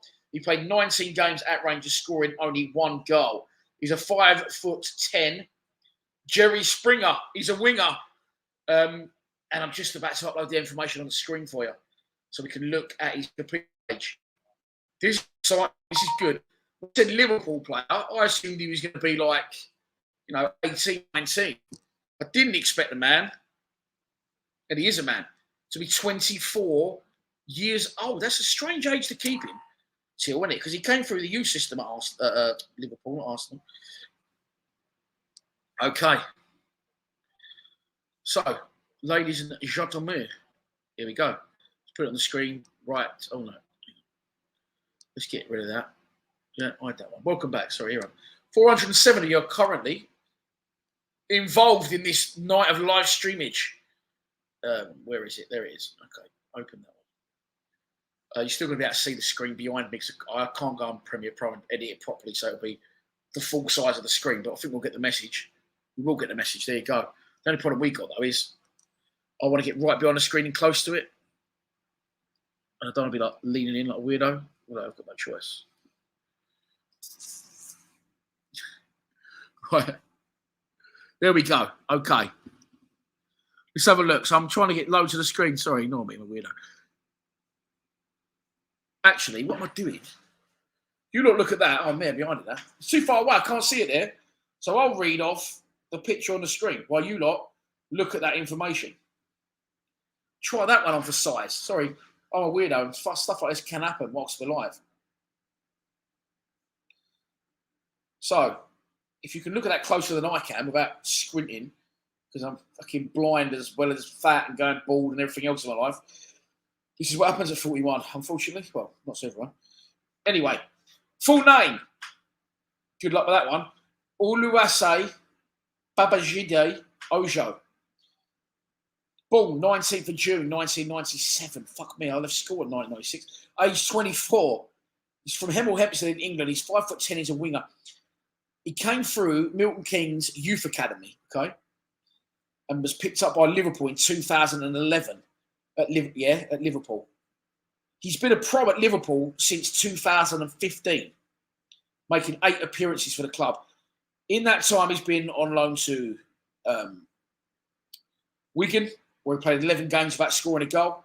He went on loan in 2015-16 to Wolves. He played 17 games. Can't see how many goals he scored from that, to be honest with you. I think I've cut that out of the picture. Sorry. 2017-18, Fulham. 22 games and 4 goals. 18-19, Reims on loan. 15 games, no goals. And the Reims had him back and put him in their second team by the look of it. He scored 1 goal and 3 appearances. 19-20, he went on loan to Rangers, right? 19 games, 1 goal up there in Rangers, up there in Scotland. And 2020-21, he was on loan at Cardiff. That's quite impressive stats, I think. It's not that bad, is it? Played 41 times and scored 5 goals. Not bad. That's his best turnaround yet. At the age of 24, he needs to kickstart his career a little bit, doesn't he? And his name is Shay. Someone now, Sunderland are in for Romeo. But let's, at the minute, focus on players in. Sheyi Ojo. Last season at Cardiff. This season, looking like He could be a Millwall player on deadline day. Now, who said tonight was going to bring nothing? Be honest, who said it? Someone said tonight was going to bring nothing. You got, way smashing the gaff up, bruv. Because it's looking like we're going to sign an exciting Liverpool, who's the first team and international experience with the club, and his name is Sheyi Ojo. It's probably not Sheyi Ojo, but that's my terrible pronunciation of it. Let's have a look at the guy. Come on. Can you picture him in this blue and white, blue and like gold trimmed shirts? Let's have a look. Okay. Sheyi Ojo. Turn on it, ning boy.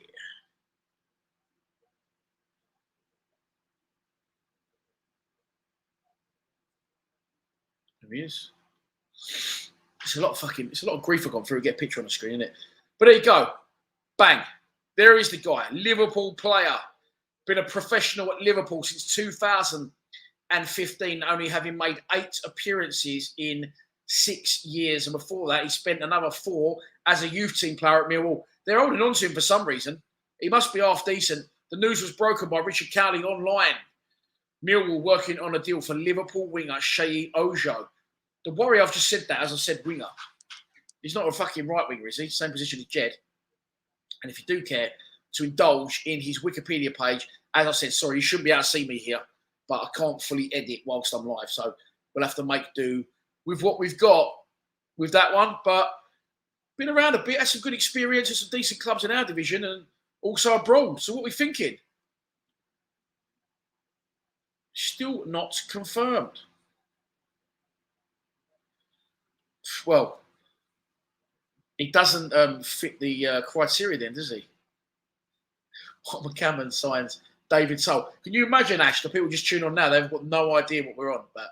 They're like, you're just talking about Millwall signing a Liverpool winger on deadline day, and now you're saying Mark McCammon signs David Soul. It's a good one. Ross Monaghan, Cahill signs Muller for a club record fee. Getting back to what Ted said, yeah, pacey and direct. Sheffield United signed Morgan Gibbs White on loan from Wolves. Currently struggling in the division, aren't they? Paul Hubert signs James Henry. I was just about to say Lionheart. There's no way James Henry would be playing in 12 years. He fucking could be. He scored a hat-trick, didn't he, at the weekend? Or did I see that drunk? Did I imagine that happened? Here we go. Any information on Sheyi Ojo? OG is greatly appreciated. He's a decent winger. He's been around on loan. Decent player.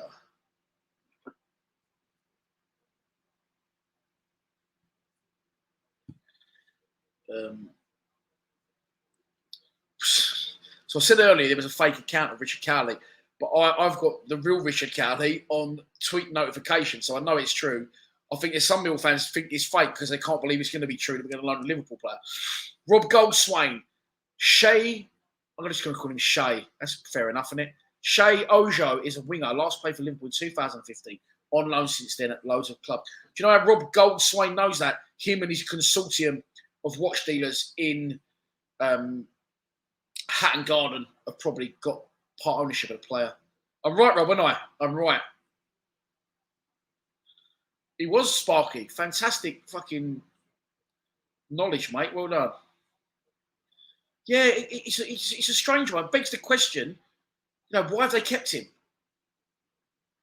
Maybe they can keep him, afford to loan him out and then maybe sell him for a profit. Liverpool wouldn't be fucking around with that, would they? He has played 8 times for the club. It just seems a hell of a long time to keep a player. Doesn't it?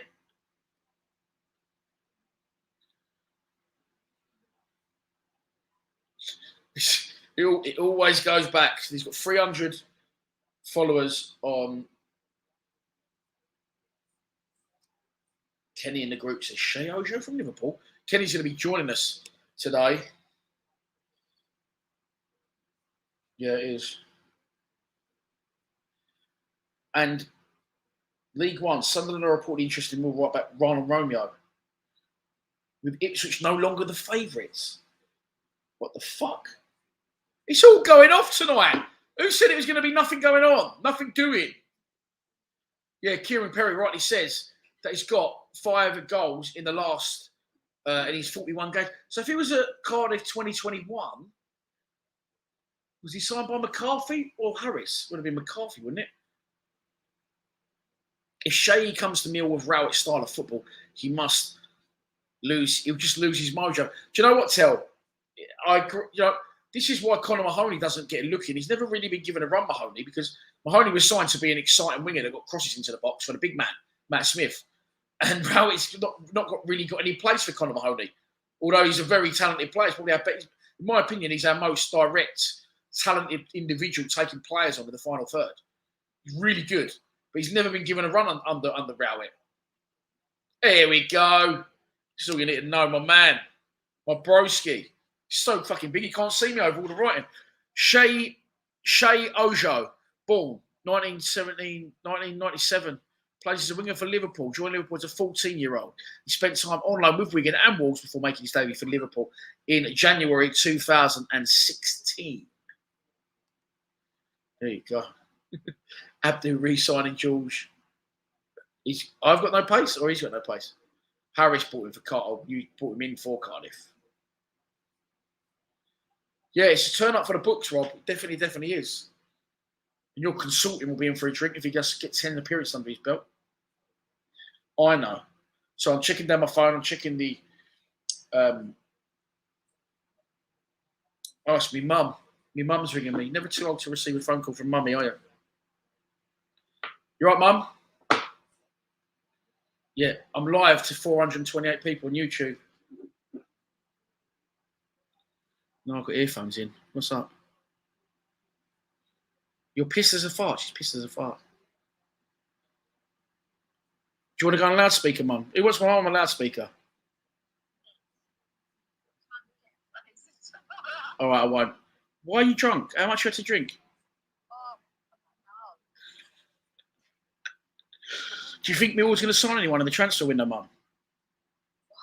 Do you think Millwall should sign anyone in the transfer window? Stop it. Have you ever heard of this winger, Shea Ojo? You heard of Shea Ojo? Stop it.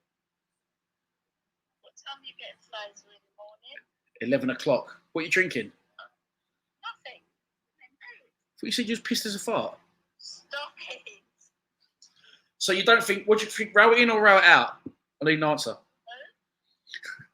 Row it in or out? I need an answer. No.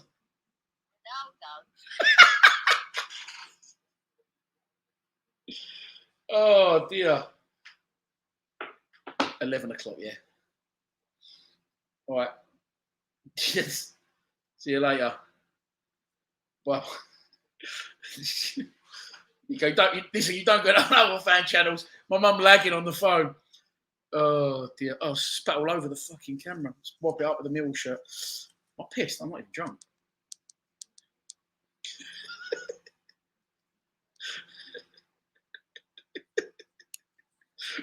Mum signs the boss. Oh, dear.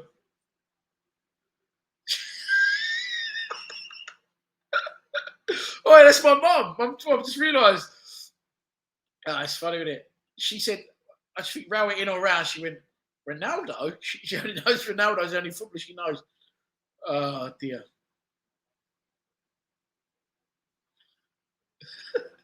Mum is better than Rowett. Yeah, it's a strange one, Harry and Julie Bowden. How are you? Been there all that time. He's the second comment of the night. I'm not sure. That really made me laugh. Let's see if we've got anything else. All we've got in a minute is fucking... Why did Charlton a 5-1 up? Why is Richard Cowley going on about Charlton? That was funny, wasn't it? Can your mum play work back? Oh, she kicked a ball to one of my sons the other day. I can confirm. Like, the ball went over to her while we was playing football down at the caravan, and she walked over and it rolled over. So she pinged it. Well, she toe punted it back, right-footed. So I can confirm that. Hello, Mum. I can confirm that she's right-footed. Sign your mum up. Because how does a fart get pissed? Is that the? That's a good question. That's an old school saying, isn't it? I'm pissed as a fart. What does that actually mean, though? Wrong answers only. Kushmir Wall says, hello, mum. Hello, Dad's mum. Harley, Hayden Muller's brother saying hello to my mum. God, Jan's a flavour of the fucking night on here. The latest on the deadline is 11 o'clock tonight. That's classics. What do you think? Row it in or out? She went, Ronaldo? Oh, dear. Oh, Richard Cowley. Fuck off with your poxy tweets about thing, Rich. So, I'm going to have to update the banner. Why I update the banner, I'll put this banner up on the screen. The banner is what's ticking along the bottom of the screen. So, I will put that one up while I do that, which just tells you super chats are on your head, are open. If you want to donate to the channel, you're more than welcome to. You can become a patron, check out our website. I'll do another giveaway in a minute as well. Why fucking not? But yeah, I'm enjoying this. And it's looking like now we are going to sign a player. People got on me, by the way, about my beard. People messaging me privately saying, what have you done? Grow your beard back. I am trying to. It will take a while, though. But bear with me. Deadline day. So, by the way, on this Romeo thing, it's now looking like it's like now looking like Pompey might be in for Romeo as well. Shady.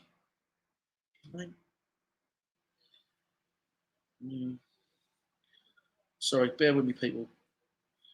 Bear with me. It's difficult to do everything at once. I'm only one human.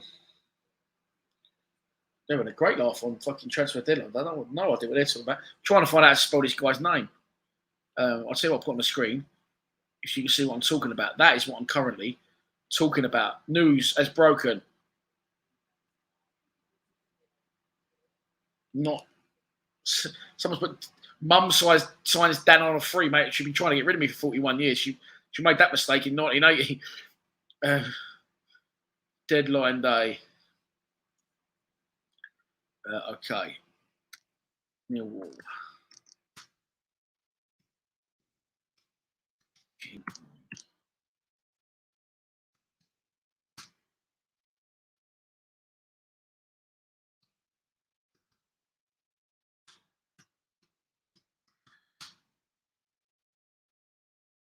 Shea Ojo. On loan. It would be a loan deal once again. I'm guessing that is from the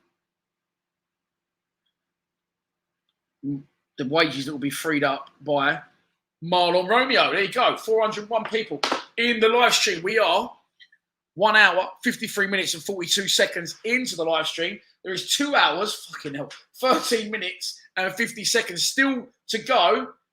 And I've fucking not drunk a lot of booze. I've still got some Castillo Diable, Malot, to get through as well. And don't worry, freelance and scrolls on. Just being dramatic, just holding the post. It's giveaway time. Right. This shirt is gone, unfortunately. So whoever the guy is, I think your name's was it Tom Mummery or something. I saw your name going through. My sponsor just paid 50 schneckels for that. We've got 4 of them for that, Tim, but there you go. That's the sort of guy you are. That's gone. That's gone. Polo shirt is gone. Let's give away another polo shirt, all right? I've got, so no one likes this. Big shout out to No One Likes Clothing for the freebies that Martin doesn't know about yet because I've sent a bag of stuff here. Which is the end of the line. There you go. Look, that won't fit me. It's a small. That won't fit me a birth. We've got polo shirts in extra large or small, in grey or blue. Let me tell you now, the blue one's gone to M. Lewis. He's won that one.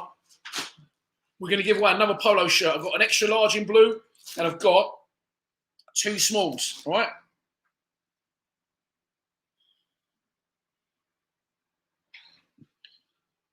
Okay.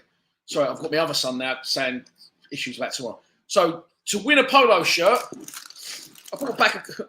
I've only done this giveaway now because I'm hungry. I bought a pack of crisps. Listen, you can hear them over the shop. Earlier on, 50 Shrek, but no, Schneckles. Tommy Mummery. There you go, Tom. It was you. You owe Tim Kelliher a beer if you ever meet him at the den. He's one of our sponsors. He's Kelliher-electrical sponsors. Tom,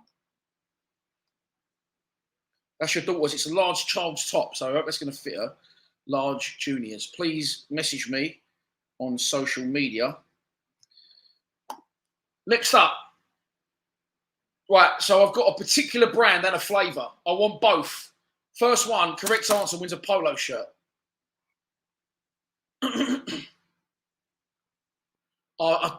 No. I know it's a silent hit. Merlot. I was being Merlot. I was being a little bit Del Boy, like Chateau Neuf de Pape. I was taking the piss. I know it's Merlot. I do know that, sir.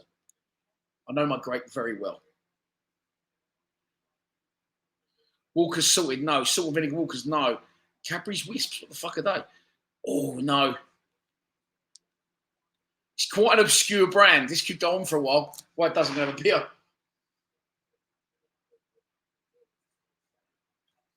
Jamal Lowe to Bournemouth is a done deal. Kiefer Moore could be on his way out.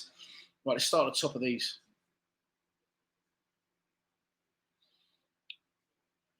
Cool. I tell you what, though, Steve. You ain't fucking far off. And it usually, that's what I usually eat. But it's quite an obscure. I'm not eating a bag of Alex Mitchell, no.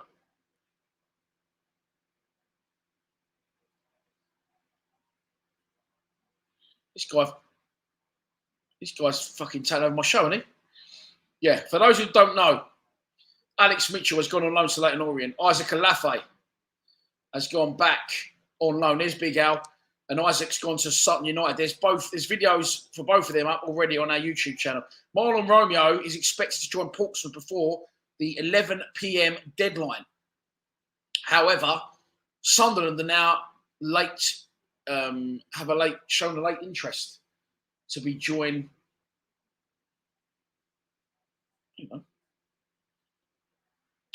Showing a late. You saw something about Griezmann on the screen.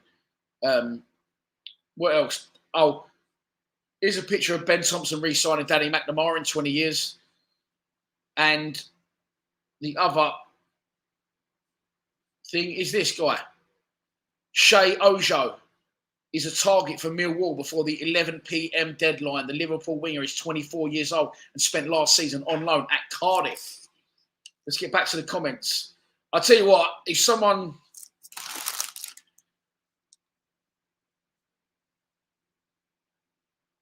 guesses these, Chris, it's going to be unbelievable. Oh, beef crisps, no. McCoy's, evil. I don't really, believe it or not, I'm not a big fan of crisps. There's like 2 or 3 certain crisps I'll eat. One of them is salt and vinegar squares. It's not those. Cool. Brannigan's ham and mustard. And Frazzles, why would anyone put them in their mouth? I don't know. Tyrrells, there's a crisp. Oh, no. Oh, Ash, can you elaborate on for that, please? Ash, I'll tell you what, I'm going to give you one chance to elaborate. Oh, hang on. Ash, you're nearly there, Ash. You're nearly there, but you're not quite there. You spelled it wrong, and I need the flavour as well.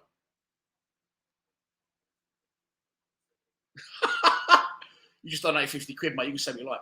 Love you. Hashtag pay me. No, why do people put them in their mouth?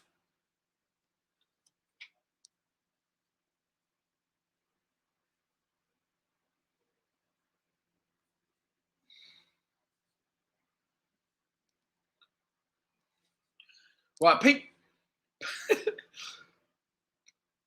people, this is the best day of my life. Right, people are getting. Some people are spelling the brand wrong, but getting the flavour right.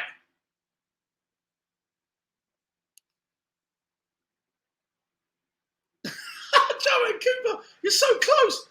Right.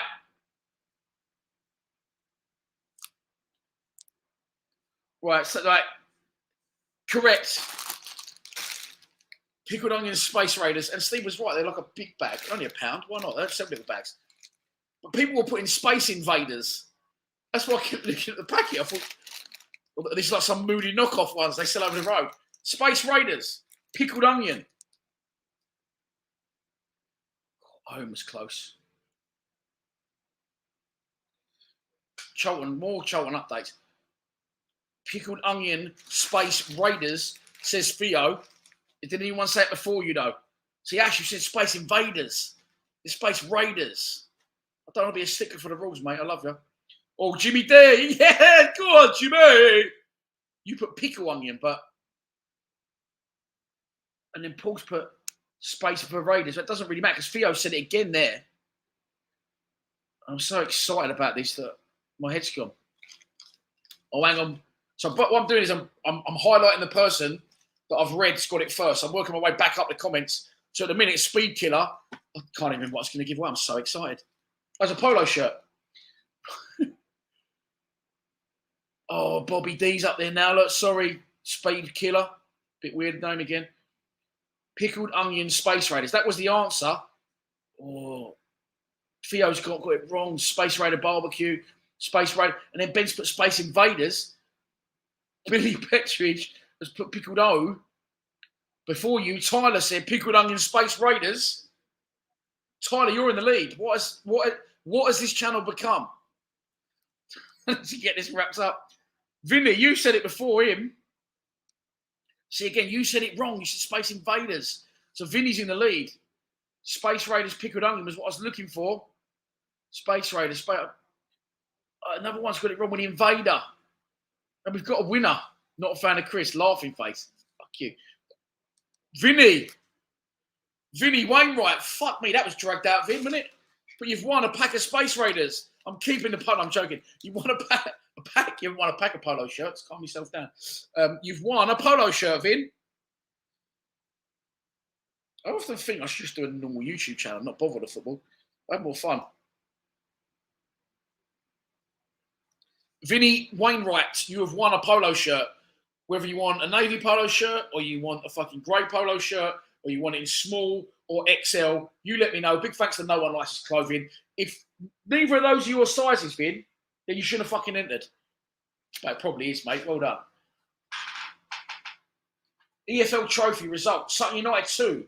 Crystal Palace under 21s 0. Accrington 2, Barrow 1. Fleetwood 3. Leicester under 23s 0. National League latest score. Stockport 0. Grimsby 0. Mark Beard, current manager, assistant manager, sorry, of Stockport. Vinny, well done, mate. You'll message me on Insta. Good man. You prick. Bit fucking eyeball, isn't it? Oh, hang on. Who's been robbed? Right. Steve, what's going on? Have I given it to the wrong person? If I have, Badger, I'll give you a polo as well, don't worry.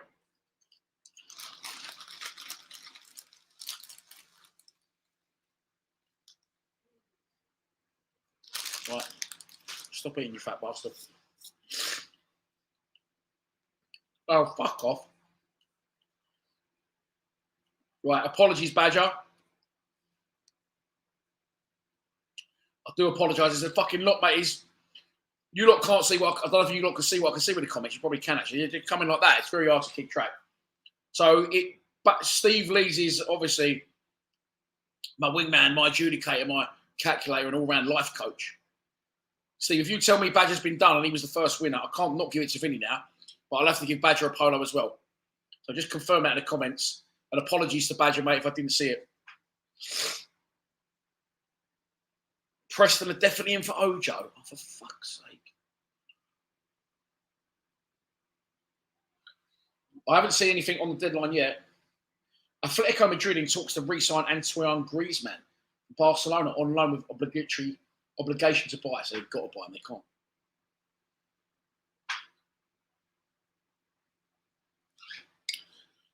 Right. That's the beers done. Got to try and make the wine last now.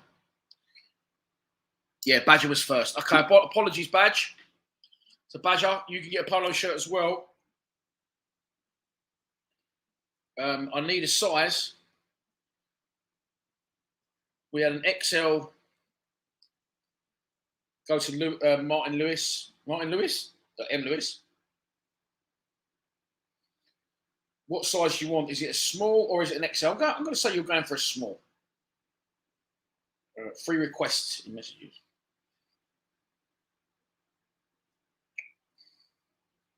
Yeah, nice one, Vin. You don't look like an XL, mate. You look like a small to me. Steve Morrison has messaged me on Instagram. Cheers. Not the Steve Morrison, now Steve Morrison, of course. Badge, let me know what size you want.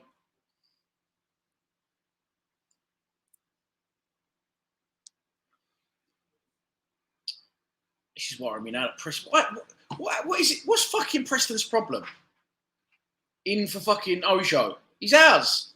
I didn't know he was 5 minutes ago. Now I'm fuming. Let's have some Castillo Diablo. Merlot. Right, we're just about to break the 2-hour barrier. I said I might do the full 4 hours, and I said I might not, but fuck it, we're going away, aren't we? So I might as well carry on.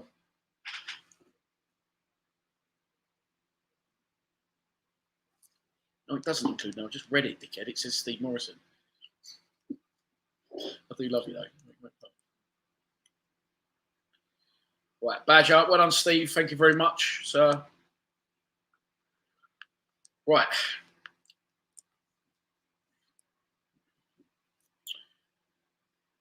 Oh, Chai, what? Why? By the way, if you haven't seen, it's not related to us, but Jason Malumbi has signed for West Brom on loan with the view to a permanent move. Yeah. So I've got my oldest son on the phone now. Mum, I'm on the phone about my youngest son. Now I've got me. Right.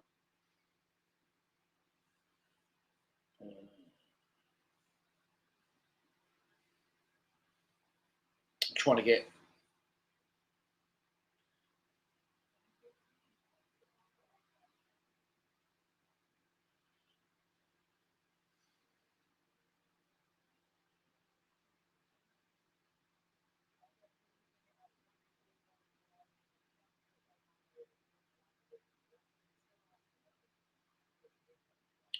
So I'm actually just sending my son a text message. Sorry.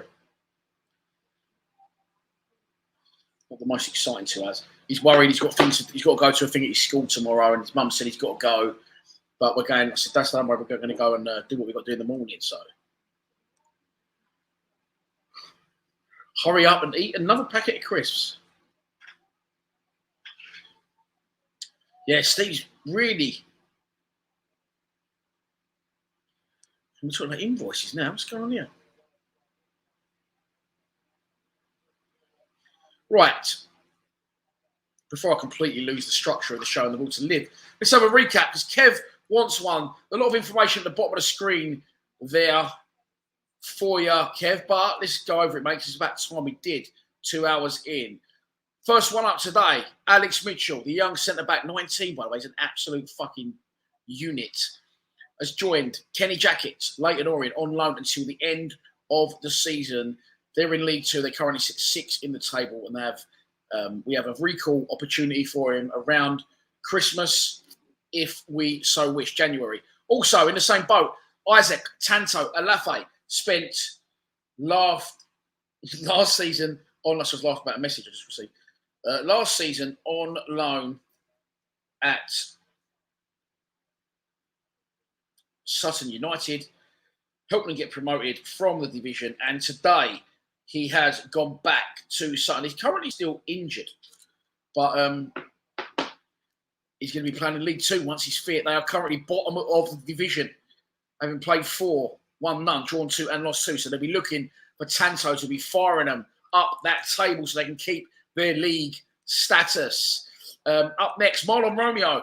It's been confirmed by Richard Cowley online, and news at Den Jake Sanders breaking it. I think it's Richard Cowley. They're one and the same, aren't they? But Marlon Romeo will sign for a League One club before the 11 p.m. deadline. We was told originally that was going to be Portsmouth.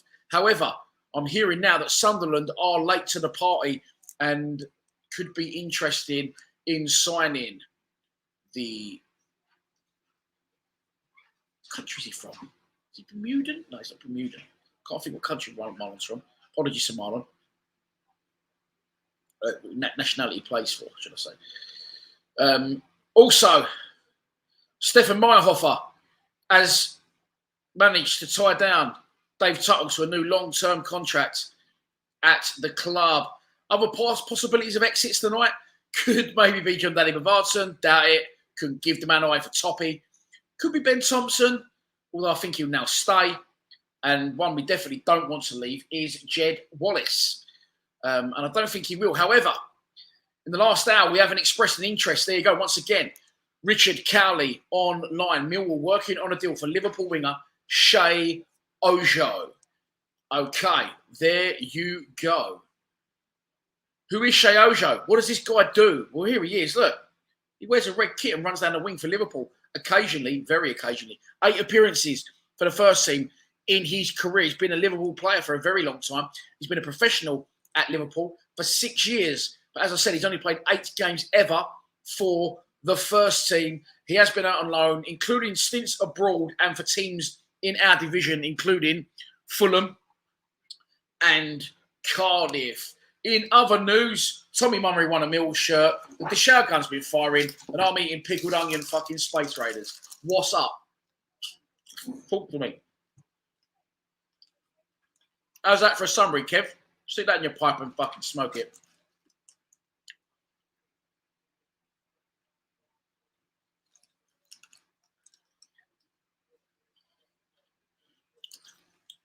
I'm in it for the season chart.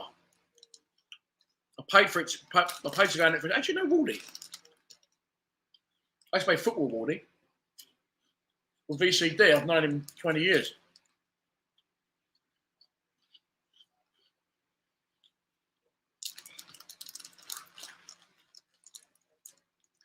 Yeah, good question. I think we'll struggle if we don't sign some fucking one. Doesn't have to be Ojo. Surely we've had these things in a pipeline. Surely we're not trying to do things now. Yeah, I've you're welcome, Kev.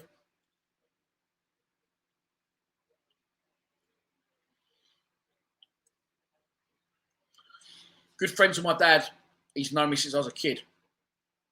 When I came through Erith and Belvedere youth system, and they wanted me to stay and be second fiddle to the goalkeeper, and I played a couple of times for him in the first team when I was like 17, including an FA Cup away at Billericay, which I don't want to talk about because we got spanked 4-1. But anyway, I decided to join VCD. VCD came in for me and they promised me first team football at 17. So I went to join VCD and Woody was there. And everyone was like, you don't fuck with this geezer. He actually done the Eric Cantona, the guy we're talking about, one of my sponsors. He actually done the Eric Cantona fly kick on a non-league fan about 2 weeks after Cantona did it. What a Fruit Loop, but what a lovely guy. Good friend of mine. Bought a box. I paid for 2 spaces in that box so I can do the live streams every week. And he also sponsors Billy Mitchell's kit. Yeah, good guy, Wardy. I'll speak to him about your show, yeah. Try and get in. Tell you what, it's never full up. I'll speak to him and get you in there, yeah? You and Harry can come in. You see, it's his box, but I bought 2 spaces off him for me and Henry. Really good in there, I like it. I'll tap him up. Yeah, I'll tap him up, definitely. Try and, the box isn't always full, so if you know him well, he's good goal to get you in there.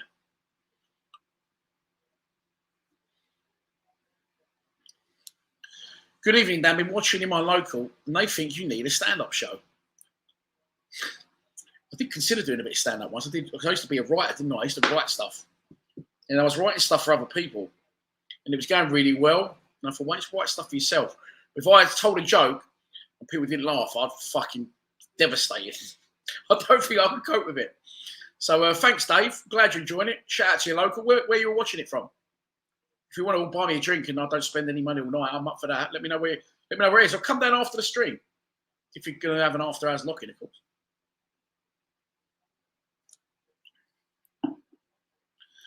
Tom Eaves is linked. I wouldn't mind that. Is he? I wouldn't mind that at all, to be fair. I wouldn't mind that at all. Blackpool signed Dujon Sterling on loan. Defender signs new 2-year deal with Chelsea. Blackpool re-signed defender Jordan Gabriel on a 4-year deal from Nottingham Forest following his loan. It definitely defended very well at times. I know we ain't the greatest going forward. But QPR announced the signing of Watford striker Andre Gray on season-long loan deal. QPR having a go. It's a very difficult league, this. I heard someone online earlier saying, like, look, mid-table is all we can fucking hope for. And I agree, but I'd rather get mid-table or lower. I don't mind finishing 18th or 19th even. As long as I go to games and it's fucking exciting and we have a go. That's my only issue. Can we just furlough D.WARD? But sorry, Badge. Apologies, mate. I'm not ignoring you again. Please inbox me on social media because I can't. Mate, I'm Badger. I need a polo shirt. Message me, Badge. I've got you written down here. On one of our social media platforms. Most of them are TV Lines, TV_Lines, or Lines TV on Instagram, Twitter, or Facebook.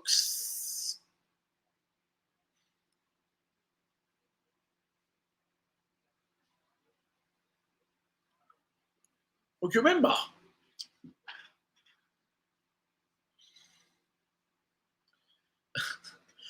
So I'll get to your question in a minute, Bobby D. Surely you would think that there's a good little striker in a foreign league 1-2 we could take a punt on. When I saw in the summer that Mill could be dipping into the foreign market, I thought they meant Benicophobics. I knew about the Aphobia thing long before it came out. It's always a risk foreign, but if you pull it off, it's an absolute fucking winner, isn't it? Wasn't we linked with someone quite recently from a foreign division? When I looked it up, he didn't have a bad scoring record, but he's like in a German third tier or something like that. What about Uwe Fuchs? Well, that for a signing. That was a bad one. Good ones off the top of my head. Good foreign signings we've had. Christoph Kinnack sticks out straight away. Anyone else? Any good foreign imports we've taken on board? Can't think off the top of my head. He jumped straight out at me. Let me know in the comments if you can think of any good foreign imports we've had. I can only think of bad ones. The Russians. You could say... so I wouldn't say Abdu because he was good for us, but we got him from Plymouth. So it wasn't us bringing him in. You know, Romo's getting some serious grief on fucking social media from keep him, don't let him come back. We don't want him. Bobby D. Dan, random question. Have you had Antalya in Blackfen and would you rate it if you have? What the fuck's Antalya? Is that the kebab shop opposite the petrol garage that's now Waitrose? Listen, I've tried this Top Cappy and all that. You don't want to fuck around with anything else if you live in Welling or near it, or people come from miles away. Just go Gullens in Welling High Street. You don't need anything else in your life. You can take away as a little restaurant out the back. You have a pint of Effie's in there as well. It's absolutely sensational. You take the missus and she thinks she's had an absolute winner, which she has, but you spent about 30 quid. Gullens in Welling. It's the only place you need to go. They ain't give me no free stuff either yet. I always tag them. It's been a donation. Mark Paris, well, back at you, brother. You are a legend too. The show! Thank you so much for your very kind, very generous, ongoing contributions to the channel. And I do hope, mate, you're getting on. So sorry to hear your news the other day. Very sorry to hear that. And I hope that you're getting past that as best you can, mate. I'm always here for you if you need me. Yeah, I'm going to try and get a few patrons in the box this year as well. Or a few people I like, if I can. Etienne Vivia, yeah, good one. That's Charles, funny enough, Charles Stoworthy, who's a regular to the channel. He lives in Amsterdam. And he was in the chiropractors or something like that. And Etienne Vivia was in there. And he's been trying to get ET to come on Lions Lounge. I've got about 6 or 7 Lions Lounges that are on the cusp of getting over the line. But I can't get them slightly over the line. Pardon me. Well, I can, but I've been busy. So next week, while I'm off, obviously, I'll focus on it because I'm actually going away Thursday till Tuesday. I'm going away only down to my parents' caravan. I'm going on my own because I just want the break. And while I'm down there, I want to really focus and try and lose a bit of pudding, get back on the bike, eat healthy, and then I want to swim in the sea, and I want to get some Lions Lounge lockdowns done. So, yeah. So I want to try and get these lockdowns over the line. The people I've got in the pipeline are Pete Sweeney, who's now not answering his phone. Cheers, Pete. Andy May, I've tracked down on Facebook. He hasn't come back to me yet. Michael Marks, Sean Sparham, Danny Hopton. Remember Danny Hopton? I'm now friends with Danny Hopton on Facebook. And he follows me on Twitter. Now, what do you think of this one? John Byrne. Didn't work out for him at Millwall, but it could, it's not always sweetness and roses, is it? Be an interesting one.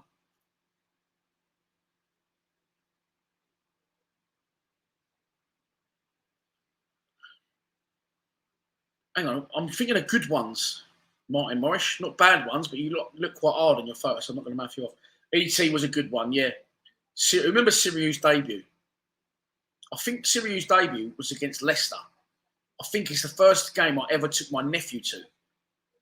My nephew's now 23. I think he was about 4 at the time. And we beat him 2-0, didn't we? And Siriu had some fucking launch throw-ons. Robbie Green saying Manzies. I don't know what that is. So, by the way, we got time, haven't we? The pie and mash debacle. I've always said that I'm not a great fan of pie and mash. It turns out I was eating the wrong pie and mash. So, as a kid, I was brought up on almonds, and I would never. I'll eat it, but I don't. Obviously, I'll eat it. It doesn't bowl me over. We then did for our launch video, which took me a fucking lot of time, by the way. So I hope you appreciate that. For no money as well, because it's fucking the Must Be Love soundtrack, which I knew I wanted to use from Day Dot, so I knew I'd never earn anything out of it. But that's another story. Manzies in Peckham. Oh yeah, I like pie and mash. Went there, lovely. So much better than the other shit I was eating. Well, didn't really eat because I didn't like it.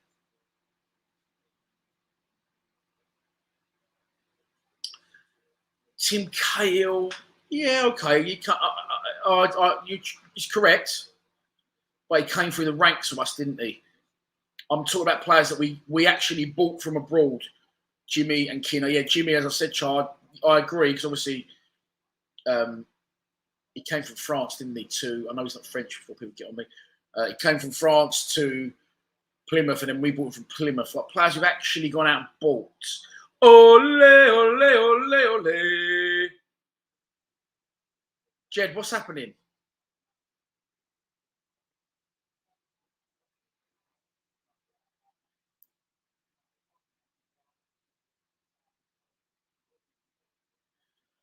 You've been on a 40-minute delay. Well, unlucky, mate. We just signed Harry Kane. Josh Simpson. Yeah, he wasn't too bad. But he ended up having Bromley, didn't he?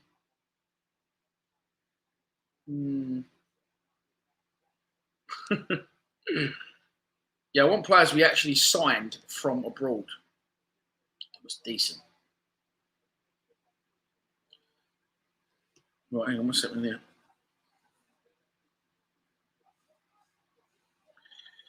No, people are liking my post on LinkedIn. Oh, by the way, LinkedIn. Who's on LinkedIn? I used to think it was called Lincolndon. And I never really used it, but I started using it. It's good for business, isn't it? Core, Budsify. You want an update, mate? Just rewind about 5 minutes. That was a fantastic update I'll give someone a minute ago. Yeah, take that, Steve. Love it. All over that one. Steve Young says Jason Van Blurt bought from Go Ahead Eagles. Who remembers that? I'm on Google. I know my mill shit. Don't worry, don't test me. Even though I've only been going a year. Right, let's take a look on Twitter. Is there anything happening? Are we going to sign someone? We've seen it. We've seen it this far. We've got to see it through to the death. Right. So I'm going to take this opportunity to say, if you aren't following us on Instagram, please follow us on Instagram and Facebook. And if you want to abuse me, it has to be on Twitter. Otherwise, it's not fair anywhere else. Please, we are in the final of the Football Content Awards for the 3rd year in a row. We've won the last 2 years. Well, I say won. The first year, we went to the Etihad Stadium and I won gold. There was 2 awards. There was a judges award and there was a fan award. Fan award went to the vote. Judges award, all the votes got us to the final, and then the fan award and the judges award. I was up against a guy called Chris Cowlin, who's got like fucking so many followers, that he won the judges award. But the fan award. But I won the judges award, which I was buzzing about really more because that's, you know, from your fellow peers. So we wouldn't come away. We won gold. Then last year or the year before, it got called off because of COVID. It got done online. By the time it got done online, Leeds had been promoted. The Leeds Fan TV won, and I come second. It was Best Club Content Creator Football League. By this point, I wasn't in the Football League. So I feel that's slightly unfair. I come second. I won a silver award. This year, we made the final for the 3rd year in a row. Acton Millwall made the final as well. They won bronze last year. Shout out to Nick Hart again. Still ain't told the Nick Hart story from yesterday. Millwall are in Best Club. Jeb Wallace is up for Best Player. And Lions Food Hut is up for Best Charitable Cause. So, if you could take the time, not in the description of this video, because it's live and I can't put it out until after the show, but in the description of every other video recently, there's a link. If you click on the link, you can vote for all of us on the website. You can also vote for me on Twitter or Instagram. I want the match ball. If I get it and I win 3 years in a row, I might go big time and just hang the fucking boots up. Thanks for coming. Plug over. Let's get back to signing some players. Why have we not thought of this one? Spelling's got a lot to be desired. But Casey Keller. Oh, well, there you go. Badger, I love you. Have you messaged me on social media? Someone said to me, who said to me the other day? Someone said to me the other day, what is your full-time job? I said, you cheeky. Oh, someone's just voted for me. Thank you very much. Josh Hobbs, legend. Just voted me on Instagram because I've got the fucking thing come through. I said, you cheeky bastard. My full-time job is Lions TV. And let me tell you, by the way, my old job paid 5 times more than Lions TV did. But we carry on. We keep grinding. I don't like going out, do I? Casey Keller, yeah, another shout. Another good shout. Mad Mike, legend. Christopher Nolan, your real name is. Gosh, you up. Sorry, Chris. Kerry Mummery. I heard my dad's won me a shirt. How do I collect? Oh, God.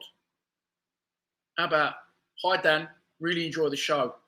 Really grateful for the shirt I've won. Big thanks to whoever won it for me. I'm just going to take that as you're not quite computer literate, Kerry. But congratulations. Oh, yeah, your dad hasn't won your shirt. Well, he sort of did. Tim Kelliher, the legend, our sponsor. People are currently voting for me on Instagram, by the way. Very much appreciated. You go onto the Football Content Awards page and you tag us Lions TV. If I win fucking gold, I'll have a party. What about that? Yes, Kerry. If you message me on social media, I will arrange that shirt to be delivered to you. Well, so when I say that, that means I will go to the post office and I will post it. I dropped something off to remember when Steve Lees won a shirt, legend, another man I love. Not like that, Steve. Don't worry. And he kindly donated it to another young Millwall fan that lived near me, and I dropped it around their house because they live right near me. And the boy loved his shirt, but he was like, I thought you're a helper or your assistant would drop this round. I said, no, we're not doing that well yet at Lions TV. May I have to do all deliveries myself. So, Kerry, message me on social media and I will have that shirt. I will personally deliver that shirt to you in an envelope, taking it down and doing the fucking annoying thing at the post office. But there you go, that's what we do.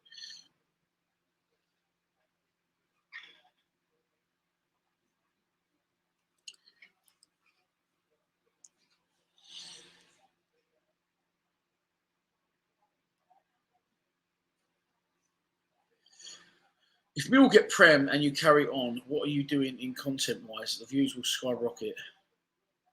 Yeah, let's get there first, mate. Let's worry about the smaller details after. Let's get there first. Yeah, message me, Instagram, Facebook, Twitter. Vapes, how are we? Who was that Egyptian striker we signed about 10 years ago? I think he was on loan for a few months. Don't know. Good question.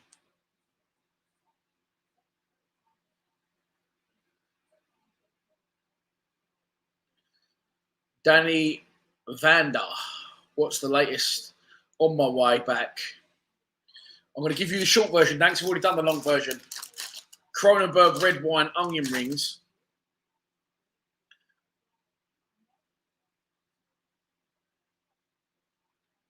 Barry Howell, signed by Stefan Meyerhofer.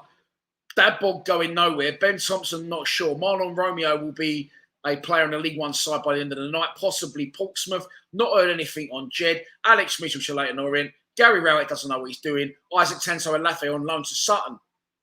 What about that? That was the quick version. I'm playing right up tonight. It feels good to be back. Feel back to myself today. Feel back to myself.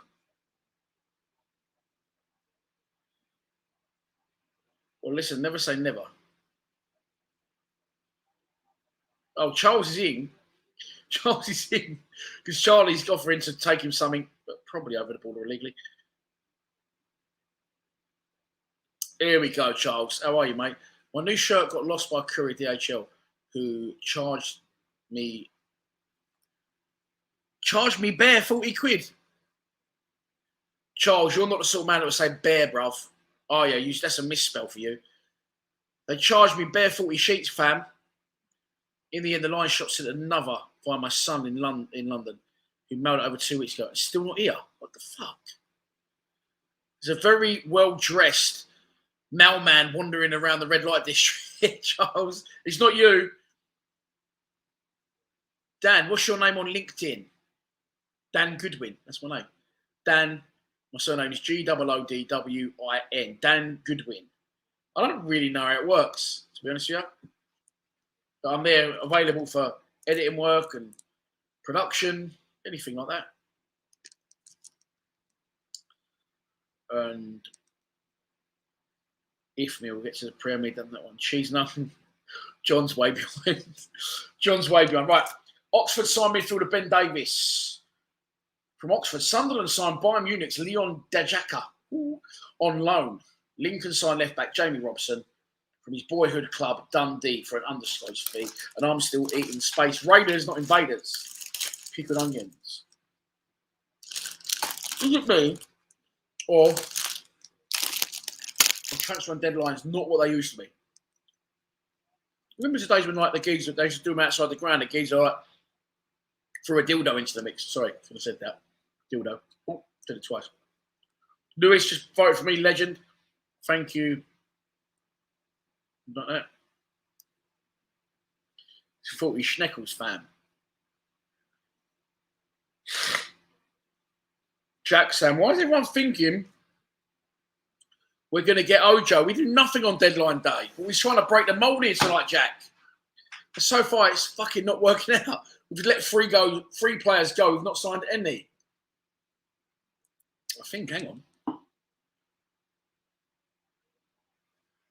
It's been a donation. That's the important bit, of course. No, I'm joking, of course it isn't. You lot are the important bit. It does help, I ain't going to lie. Especially if I paid $2,000 to sit in a box this season. Mad Mike. Dishow, thank you so much.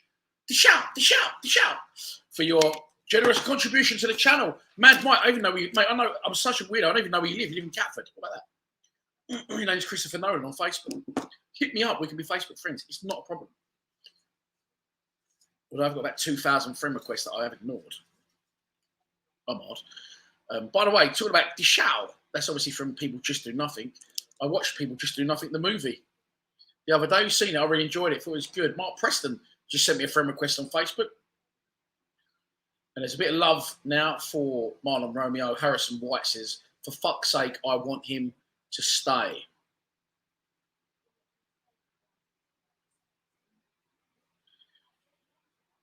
As of yet, still no signings for Millwall. Marlon Romeo is going to be out the door before 11 p.m, joining League One Ipswich more than likely, although someone else. Mark Preston just put Patreon, Lions TV. Right, Mark, how are you? And Mark Preston now wants to connect me via Lincoln, as I thought it was called.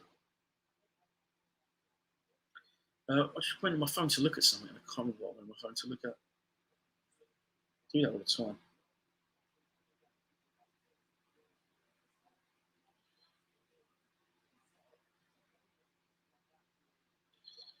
Hang on, the Two Minutes text me. Oh, Kenny's there. Two minutes just texted me and said, why is he going on? Right, Kenny Draper's in the waiting room. That's right, we've got a waiting room. It's not really a waiting room. He's in. Kenny! How you doing? Good, mate. You know, fuck you're in. They're getting bored of me. Well, I think you're doing well, Dan. I've been watching you for about 20 minutes. Fuck it. Someone just donated 200 quid. Am I seeing shit?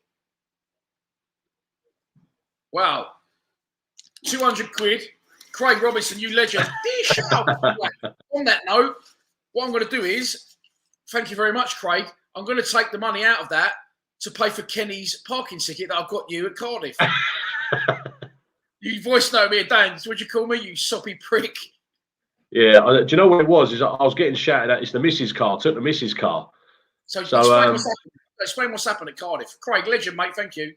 So we turned up. You sent me a voice note, or you called me and said, "Yeah, we got a great parking space right by the ground.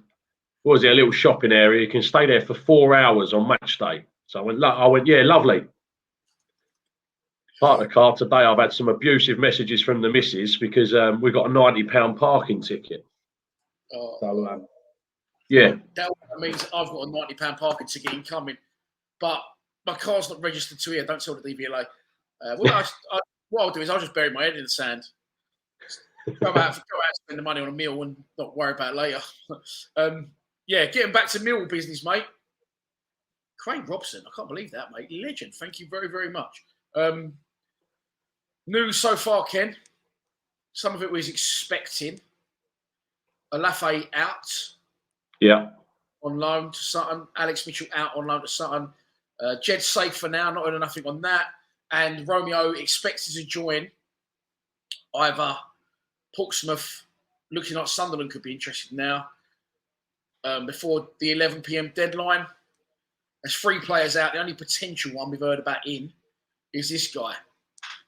Yeah, I don't know anything about him, Dan. I'll be honest. I saw that tweet, and that's as far as we've got. I think he's played in a couple of Carabao Cup games, isn't he, for Liverpool, or some, lower games like a Burnley away or something. But he's 24. It's been around for a long time at their club. They must. Why are they not just selling him? No idea. I mean, he's 24. He's kicking on. I think the Romeo thing. You're gonna attract attention for Romeo, aren't you? He's definitely from League One clubs. He's. I think sometimes we give him a bit of an hard time, Romeo. I think if he was a right back for the last 2 seasons and not flicking in between. You mean playing wise? Playing wise, yeah, of course, yeah. In the sense that for the last 2 seasons, if he was a right back, not right wing back, interchanging between them roles, we might have got a better Marlon Romeo. Yeah. However, he doesn't know whether he's a right wing back bombing on forward, trying to get the balls in the box, or whether he's meant to stay back and defend. And that shows in his performances. I think he can't now do either. Yeah, I know what you're saying. Yeah, but again, I think, I said this in my video about him. If you're a League One standard player and you go and play in the Championship, you get less time on the ball. You're trying to defend against quicker players, but your delivery will still be the same. I think confidence has played a massive part in his delivery getting so bad. And he's even at times stopped trying to cross the ball. He tries to cut in and shoot on his left foot. Yeah. Work out. I think we need to remember, it's not worked out for him. And I've said, me and you always share the same opinions a lot, don't we? And I've said he's a League One player, right? But he's done well for us down the years. We need to remember that. And I wish him all the best. But he's not up. He's not up to the calls. This will now free up money, wages for someone else to come in. Who do you think we need positions wise? I think we need exactly what we're letting go, which is the big problem. Someone like Isaac Alafe would do well in our squad, at least in our squad. And Alex Mitchell is definitely a better, say, centre back than, say, Alex Pearce, if that makes sense. So what we're saying that we need is exactly what we're letting go of. So if we end up not bringing anybody in, Dan, we're gonna be in trouble, I think. Or in January, we're definitely going to be calling at least one of them back. Well, we have got to come back. Yeah. Do you think this guy's still going to be there in January? Well, my view obviously is I don't think he'll be here by Christmas. And then I think with the players that we actually have in the squad, that we'll then push up the table for a playoff place. That's my prediction. I said that right from the beginning of the season.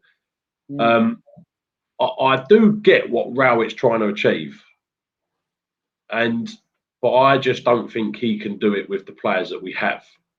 I think that we have a lot. I think we have a lot more Millwall players than what we think, if that makes sense, that can grind out a Millwall performance. However, if they're not played in the right way, then you're not going to get the right performance out of them, if that makes sense. And we're going to keep grinding. I think the players are frustrated. Sometimes when you watch them, I think they really are frustrated. I agree. They look fucked off. Yeah. I think that it could be controversial, and I think you agree with me. I think Charlie says that Rowett's strangling the club. I think this could be way up. Like people could go, what? And I think you might agree with me that Tim, fucking seeing that picture of K1 Harris. Harris would actually do better with the current players we've got than Rowett would. Do you know what? I had this conversation with about 3 people on Saturday, and I said, if Neil Harris was in charge of this squad, I think we'd be a force to be reckoned with. And I know that's probably a really unpopular opinion. However, I think a 4-4-2, kick, bollock and bite, as you like to say, in people's faces. What Harris did very well, maybe right until the end, is he had every single player playing for him and every single player playing for every single face in the stadium. And that's something that Rowett doesn't have. But that's all Harris knew, because that's what he come from. He played in the team. Yeah. What I'm saying, me and you always said, I don't think we'll get relegated. I don't think we're that bad. No. I think we're boring as fuck, and I don't enjoy watching it. Yeah, that is exactly it. I think the first 15, and you don't know whether it's because we haven't watched football for so long in a stadium. You know, it's maybe only our 4th or 5th game back to watching. But the first 15 minutes up against, I can't remember, who did we play? Who have we just played? I can't even remember. Blackpool. I thought on Saturday. I forgot who scored the winner. What about that? I knew, because like I said, I had a fiver at 18-1, so I was. He was the only person I was watching in the box. But yeah, so I think that sometimes because we haven't watched football, maybe that first 15 minutes is exciting, is exhilarating, but actually, is it? No, and we'll get on to Steve's comment in a minute, but like you say, we said I think Harris will do well, would do better than with the current players, because he play them in the right positions, and like you said, how like Rowett tries to persist with what he believes is right with the wrong sort of players. And a massive thing for me with that on Saturday was he fucking played Benicophobe left wing after he scored 2 goals in 2 games. Do you know what I felt sorry for Rowett a little bit there. By the way, to say to Steve Morrison, I saw his comment before about me being miserable, so I'm going to try and smile just for Steve more. I think that the way that he planned it out was good. So, but the players weren't understanding the tactics. And I think the tactics were quite simple: stick it on Matt Smith's head, and Jed and Benick run off of him. But the problem is that Benicophobe for the last 4 or 5 games has been coming in deep to get the ball. You know, he hasn't been used to that. And I can tell you now, probably in Turkey, they weren't playing like that. So I think maybe these next couple of weeks, you know, with no games and, you know, having some time in training, etc., they might be able to work that. That we've always worked quite well with big man, little man, someone running off knock-ons and stuff like that. I think that could work quite well. Just quickly, big thank you for donation. There's some decent fucking comments here that I want to see. Someone said Stephen Reid for man. He just left his post, didn't he, at Scotland? Someone said, I want the... first of all, let's get to Steve Morrison's comment. He said, why would any attacking player want to play for our team? And I do know what he means, because with the Mahoney situation, Rowett doesn't really want that type of football. He doesn't want to put it on teams, does he? He wants to be negative, defend, see what we can fucking nick out of a game. So I agree with what Steve Morrison said there, the real Steve Morrison, clearly. You know, there it is. Why would any attacking player want to sign for the club at the minute? They'd be deciding to have a low-scoring season. Would be like a turkey. Would be like a turkey voting for Christmas. This Liverpool winger, this Ojo, we're apparently interested in.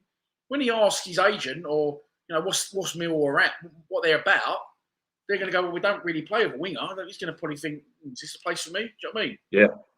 Yeah, you see players like that, you start thinking, though, if we're going to get a winger in, where's he going to go and who's he replacing? This is what's worrying me at 20 to 10 at night is you know, and I slag Jed off a lot, but the fact of the matter is he is our main man. I just have arguments in where he plays, if that makes sense, because I don't think he's a striker.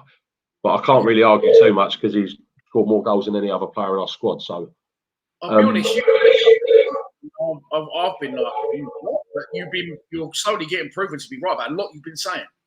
Yeah, I think that one, I always say that I think Jed's a right winger and I think he's more effective. And when we went on stats last season, the goals he scored and the assists he made compared to when he last played right wing, then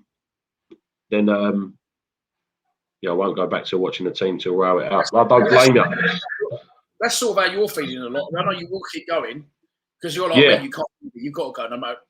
Yeah. We traveled about 75 times on the way up to Cardiff and just really tired, didn't we? Yeah. Dave's got the feeling. I understand where he's coming from, don't you? Yeah. Do you know what it is? I think that, and I get it from every single supporter. We have well, I definitely do. I have such a negative mindset. You know, we could win 5-0 and I'll try and pick the bollocks out of it. But you know, that's only because I always strive to be better. Maybe I don't know. No, and I agree. The way that we've watched our football team play over the years and be successful, and then when we watch our team play in a different way and not be successful, of course you're going to, you know, revert back to how you used to play and what worked for us. All right, granted, different players, but I think we actually have a better class of players than what we've had for years. We really have it. Yeah. The better than Rout gives us credit for. I'm just thinking, right? Isn't it a funny thing? We always go, oh, everyone wants to be a footballer. Footballers are lucky bastards. Football managers, they have a jolly up. But it's the one job where someone can come along who knows nothing actually about your job and go, who's in there, mate? Imagine you was laying up a driveway and some random geezer walked past, walked with his dog and went, mate, you want to lay them fucking vertically, not horizontally. You probably chin him. Right. Dan, it happens more. It happens more often than what you think, though.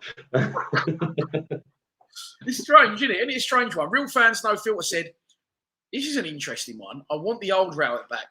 When he first came, we were playing well and the players looked rejuvenated. Before I ask your opinion on that, I will add to it. He was never happy with a draw in a game. He always used to do something different with the subs, didn't he? Do you think Rowett's gone backwards? I think he does exactly the same. And you're right, because when you look back at when he first started, he always managed to get a win out of somewhere. But he is doing now exactly what he done right at the beginning, and that's being reactive. So, you know, if we went a goal down, he would then make all these subs and we would somehow get a win. The problem is I think teams have sussed that out as well. So now we make them subs and we might get a draw. This is how it's so divided, is that you had 50% of the people coming out of the den yesterday on Saturday with a smile on their face, and you had 50% of the people coming out going, that was fucking horrendous. That's not good for Rowett, I can tell you that. No. People say we're missing calories. Well, you get onto that. What I said the other day, I said, if you're a manager and allegedly a master tactician, you're going into a game, right? You shouldn't be having to change your formation at any point in that game if you've got your game plan right, have you? And we end up changing it 3 or 4 times a fucking game. Do you know what? It's like he doesn't do any research because he knows what he's going to do anyway. And then when it doesn't work, he has to change it. And then that one doesn't work, so I'm gonna have to change it to this, and that one doesn't work until we find something where he can get a draw out of it. Gary draw it. Yeah, love that. Love that. Like, it's a little bit like Holloway-esque, where you fucking got 4 strikers on, and yeah. And he must think, right, I start the game with the 3 at the back, and we go behind in majority of games. If we don't go behind, things aren't working, and I change the formation in most games. So maybe when I change it to get something right or claw something back, maybe I'm not doing things right in the first place. Because as I said, you shouldn't keep changing you shouldn't need to keep changing your formation if you're getting it right. Talking of formations, this guy, is it you commenting at the same time on the slide? 4-4-2. I mentioned 4-4-2 is in this. Here we go. 4-4-2 at home at least, for fuck's sake. You've been a massive man after my own heart. Yeah. I'm a big believer. I get the formation when we're playing away. You know, we might need to be a bit more defensive. You know, the Den is no longer a fortress at the moment. It is not a fortress, and you know, we're having teams play us off the park in some instances. I mean, Blackpool, and I can't work out whether Blackpool had a couple of decent players or we were horrendous. How many times did their players run straight through our midfield from their box? I mean, I think one of the goals come from it, but literally took on a... Yeah. Jed whipped up. Matt Smith won the header. He dropped down. If you watch my live stream highlights video, plug for that one, I'm commentating. I go, Jed knocks one in, Matt Smith. Oh, their players picks it up. Oh, he's flown past Keefenbill, and that's how they score. Yeah. I thought they defended really well as well. But again, did they? And was they that good on the ball, or were we that shit that we made them look good? I think actually, I think I said this in my video. Tactically, I think that Blackpool got it spot on, and I think they done really well to sort of pen us in. A lot of people were moaning about the fact that we had to play it along the back a lot, but what I don't know what some people noticed is they actually put 4 at the back. They actually then put a CDM in as well. So actually, we couldn't play it through the middle anymore, and because we didn't bother changing the formation, we couldn't get it down the line anymore, because we know it's right wing back against left back, you know, left wing back against right back. There wasn't many options for us to push forwards. Hence the reason why we were playing it along the back, trying to draw them out. So tactically, actually, for Blackpool, I felt quite sorry for him. That's another thing though that Rowett come out with that pissed me off. He didn't celebrate the 92nd minute goal because he felt sorry for Neil Critchley. What? That's what he said in his comments. He didn't celebrate it. I think that the title was the reason why I didn't jump around like a lunatic. And to me, that's not, mate. That's I'm sorry. Exactly. Just C-bomb live. That's not good. Sorry, everyone. Go on. But that's exactly it, though. You know. Do you know what happened there? I forgot we were streaming. I thought I was just talking to you on the phone or something. Sorry, that's everyone. Right. But yeah, so that epitomises who he is, in my opinion. 92nd minute winner. You know, we should be jumping up and down and hugging each other, and limbs should be everywhere. But you know, just Mr. Sensible wouldn't celebrate out of respect to the opposing manager. That's just not Millwall. Fuck the opposition manager. Yeah. And this is the thing as well. This is why, like, a lot of people, some people don't like fan TV. Like, no, and I get that side of it, but I'm the same as them. It's saying why we be like, I've had people before ask me to do collaborations for pre-match content, and I've gone, no, you're all right, mate. I'll get fucking abused if I come on your show. Good luck to you and blah blah blah. I've seen other people do it, but I refuse to do it because that ain't me a wall. We're going to fucking Warrior. It's us for you, and we can beat you and hurt you. So I'm not going to come on your show and go, oh, good luck to you today. I hope you do really well. Like, fuck the opposition. Fuck the opposition manager as well. Fuck them all. Yeah, but that's it. That's the way it should be. You know, on Saturdays, you're a Millwall supporter. That is it. We're out for war. We're out to get the 3 points. You know, I'll buy you a beer after the game, but you know, we're there to support our team and kick bollock and bite, as you like to say. Yeah. By the way, just going to say this again, Craig Robson, who donated that amount of money, can you inbox me on one of the social media platforms, because I feel fucking bad and I want to give you some no one likes a clobber or something like that, at least.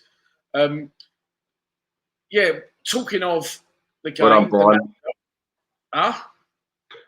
Brian was just talking about how good looking I am.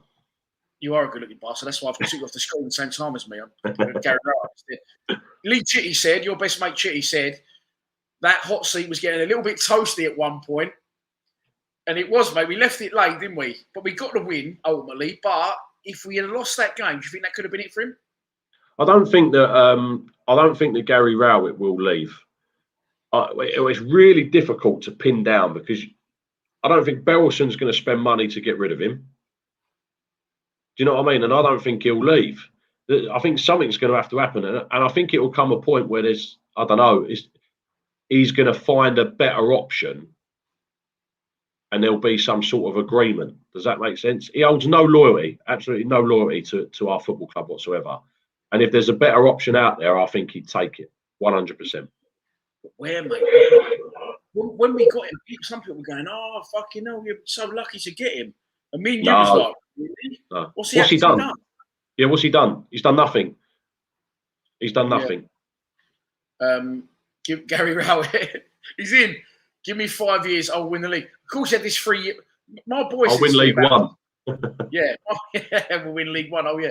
My boy said to me, I'm still reeling about the I need to sort myself out, you look good comment. Like my boy asked me, he said, like, what's the actual plan for us? And I said, well, Rowett had this 3 year plan. And I looked at when the interview was, and we ain't got long, we got next season to execute his plan of making the playoffs. Do you think that's achievable? Well, again, I think that it's achievable this season. I don't think we're a million miles away from being a superb. I think we are a fantastic and talented squad. And this is what's so frustrating. I think this is why people get frustrated, is because all Rowett has to do is change his stubborn ways. And I think that we would really compete at the top end of the table. Sorry, we'll get on to signings in a minute because we've seen something pop up. It's nothing to do with us, but the lack of intent signing players is frustrating. That must frustrate Rowett as well. But if Rowett was to go, Chris Wilder in a Husky takeover, please, that would be unbelievable. If Rowett was to go, who would succeed him? What would they change, you think? I don't know. I think the question is always, this is the big question. It's so frustrating to hear. Is, well, who are we going to get instead? Yeah, that fucks me off. Yeah, and it's like, well, I don't know, someone else other than Rowett. You know, there's hundreds of managers out there, and I'm happy to give anyone a chance. The closest club to Central London, a very unique club, established in the Championship for 5 seasons. Mate, there'd be people fucking queuing up. And when we said people didn't think we was going to get Rowett. People were fucking doing cartwheels in the street, thinking we'd had it off. I think, yeah, again, you know, if you put him in a Fulham manager, you know, for instance, if he was the manager of Fulham, or a very good footballing side, or players that they're all footballers. Yeah, we have a couple of footballers in our squad, but we also have a couple of hard geezers. Do you know what I mean? We also have a couple of fast people. We also have someone that's just going to stick their foot in. Like, we have a mixture. But we don't have 11 really good footballers. And if you've got that, then you can play the way that Rowett wants to play, and he'd probably be quite successful. But given his record, he's never going to get a team like that anyway. No, and he definitely isn't going to get a team for the fucking simple fact we haven't got any money. So do you think, me and you are well known for being two of the more critical ones, do you think we're being too critical? Do you think that be careful what you wish for?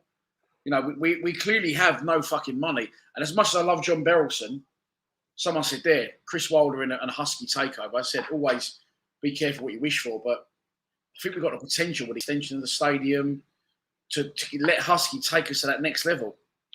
It's really difficult, isn't it? Because not really something I'd want to talk about that much, because Berylson has absolutely got our club out of the shit so many times, hasn't he? And I mean, if you're looking on a business sense and you're going, right, you know, we need to move forwards, and Berylson is unable to do it, then, you know, Husky would definitely be the answer.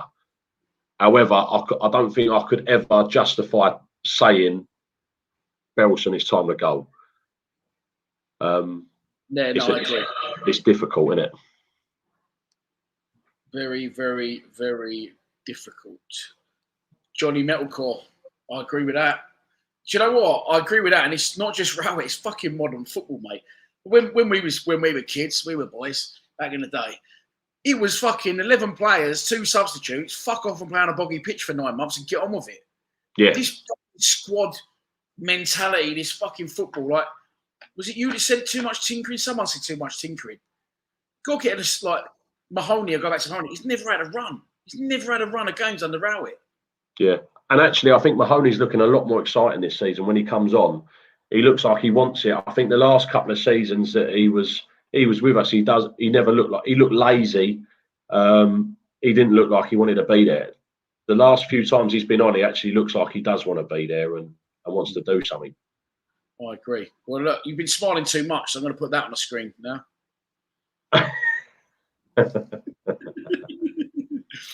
Rowett is the best.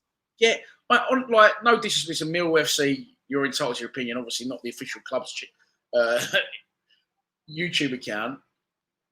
What are people basing this on? I'll tell you what. Do you want to? I can throw something at Mr. Millwall FC because I know he's not too keen on us anyway. But Neil Harris is a better manager than Gary Rowett.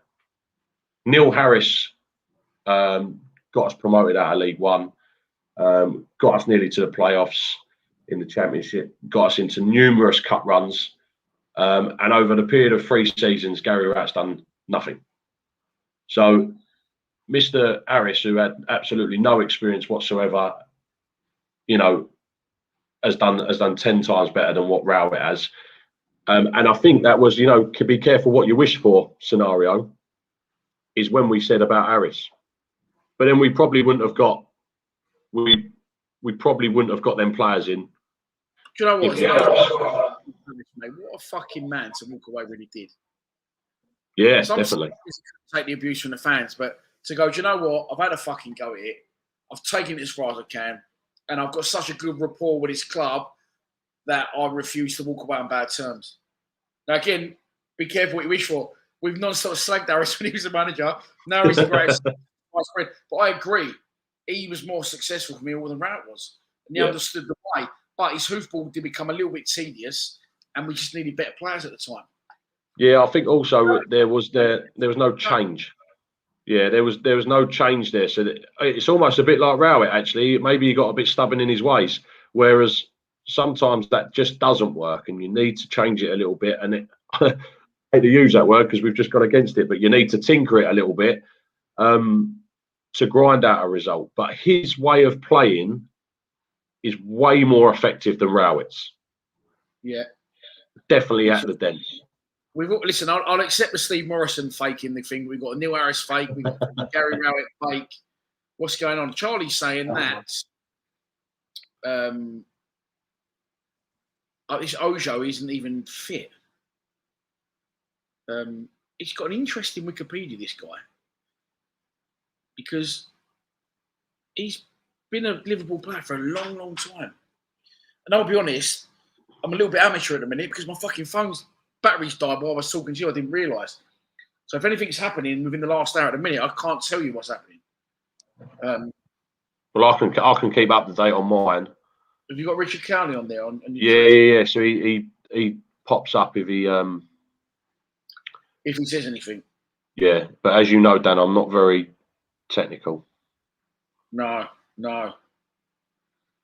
It took me 20 minutes just to type in that stream thing. You just click on it and it takes you straight to it. Yeah, I know, but that was on my phone. I'm doing it on the laptop. So. You could have airdropped the link. Oh, no, never mind.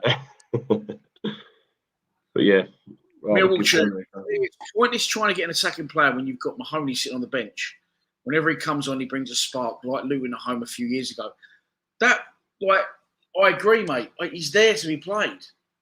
Yeah, Luton at home was a absolutely. I don't think you was there actually, Dan, because I think I'd done the full time Was that 3-1? Yeah, it was. Yeah. Yeah, I went on like I went round my house and I had like a mad session. But that was about 1 p.m. Like, oh shit, and I missed that one. he was on fire. I don't think he scored. But I think he got 2 assists. I think my main man Matt Smith. He did. Oh, he did score. He cut in on his left and drew one on his right, centre of the goal. Right. But yeah, I know he set up an absolute worldie of a cross. It was probably about halfway in the half, if that makes sense, and he curled one in from there right onto Mateus's head. Your mate Mateo Smith. Yeah. Do you know why? I see him on Saturday. He walked past me. He gave me a nod. No, he did. I'm saying, yeah, he gave me a nod. So I don't know whether he was saying hello to everyone, but he looked at me and gave me a nod, and I nearly melted. Where was this? This was I got there early. So as the players are all parking up and whatnot, walking into the ground. And Matteo, I love you. That's probably why I give you a nod. He knows I love him. He knows I love him. You do love him. You still sticking by your 4-4-2, yeah? Yeah, definitely, yeah. I don't think I like him, but I don't think he's been as effective. I'm not sure what it is. Teams double up on him because they know what he's about, but also the runs off of him, they sort of run beyond him and don't make the right runs. They don't get around him in the right way, in my opinion. Yeah, that's exactly right, and that's what I was talking about against Blackpool. I think that our attackers were so used to coming deep for the ball.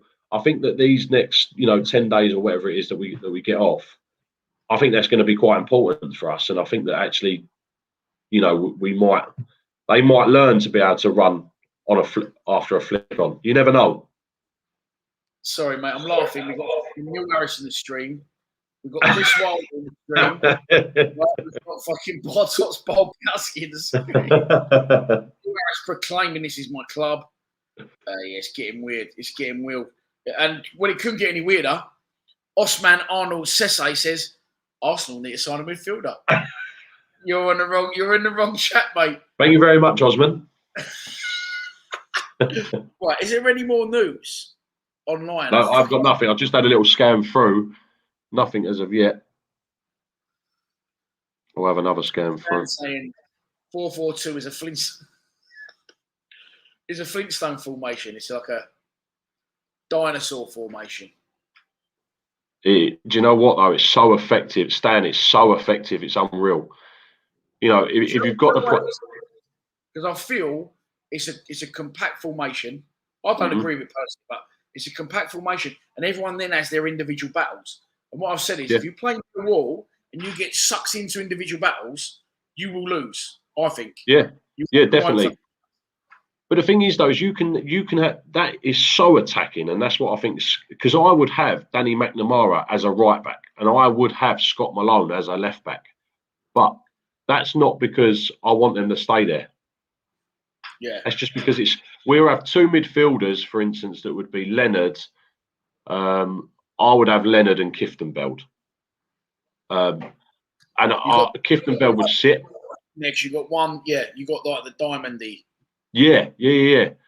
And it's just so attacking for me. And is Biggie D going bald?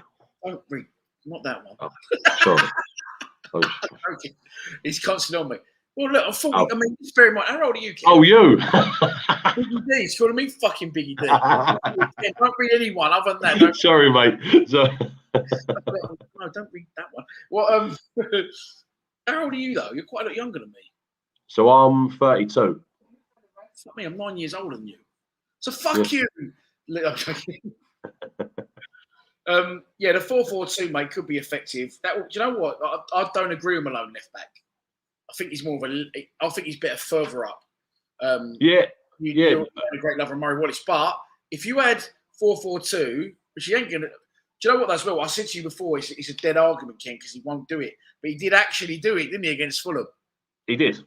And I had a massive bust up with nearly everybody in the Lions TV WhatsApp group, because when we played that 4-4-2, whether you like it or not, and I said this, we won the second half against Fulham. We won the second half 1-0. And I get that they still had so many more opportunities than us, but the opportunities they had were so limited. Bart pulled off a couple of saves that I could have saved. He didn't have to do anything. He didn't have to do a lot of work in that second half. Defensive wise, I think we stood strong as a 4-4-2. And yeah, all right, we got a little bit lucky with a goal, but the goal still happened. We won it at 4-4-2. Yeah, we did. Sorry, I just said my wine is a funny colour. What the fuck? What's happening here tonight? Right, we are into the final hour of deadline day. As of yet, no one through the door. Only 3 players out. Isaac Alafe to Sutton, Alex Mitchell to Leighton Orient. Sorry, 2 players out the door. Marlon Romeo still not out the door. Expected to go, not suspected, to Pompey or Sunderland. And then we heard rumours this guy may be coming in from Liverpool. His name is Shay Ojo, a winger, 24-year-old, but still nothing, Ken. What does he say to us as a fan base? You see you shaking your head. It's really difficult because I said earlier, what we need is what we're letting go. In my opinion, I'm quite happy not to sign anyone and keep Jed. But what I'm not happy about is the fact that what we've spoken about in ways of we need probably an extra attacker in there, or we need maybe an extra bit of gifted defence. Because I know that we've got, we've got 4 centre backs that I'd be more than happy to have. You've got Ballard, Hutch, Cooper, and Wallace. All 4 of them I'm happy with as centre backs. However, Alex Pearce is never going to play. No. Well, saying that, the worrying thing is he plays Alex Pearce instead of fucking Alex Mitchell. He should have started him against Cambridge. 100%. 100%. Alex Pearce should never have got a contract. What does that say about the future of the club and the players? Again, Bavarsson, all right, he's shit, and he shouldn't have got booed because he just does his best. But why have they put Bavarsson in a match day squad against Cambridge? when you got players, talented players sitting there like Sean O'Brien, who's now gone on loan to Bromley. What is the point in putting a player in a squad? Because he's a professional, he's an experienced pro. I think if you've transfer listed or you've said he's okay to go, you should never be putting him in the squad ahead of anybody. And I'd be knocking on the manager's door if I was any of the youth players that's been doing really well recently. I'd be fuming. D.WARD, as far as I'm concerned, won't play again. And Fall of Duty saying Pearce was a waste of a salary. I agree with Kenny. For a club that's so tight on wages, it did seem to me a very strange decision that he ended up staying and Sean Williams left because we didn't need any more centre halves. And there's a Conor Mahoney in the fucking chat now. There's it's fucking stupid. Do you know what I mean? It was as tight as we are for money. It's a complete waste of fucking wages. Yeah, It's just so frustrating. Alex Pearce, I don't know whether he's talked his way into a contract. I've got nothing against Alex Pearce. I don't know him personally, but he should. Last season, he should never have played for us. And to give him a contract extension for what? Because he's a good cheerleader in the changing room. Well, as far as I'm concerned, that's Gary Rowett's.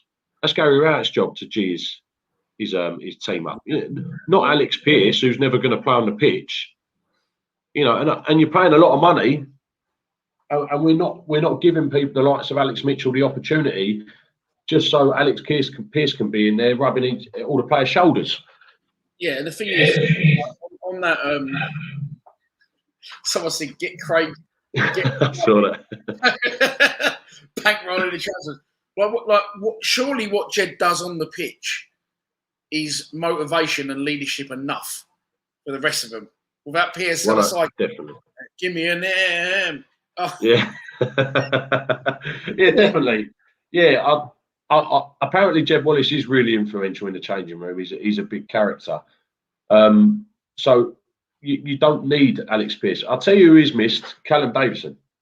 Yeah, massive. Now, people were saying that on there. Yeah, he has had a difficult run, Rowett. Do you think? I always say, some people saying Rowett in, Rowett out. Do you think he really wants to be here?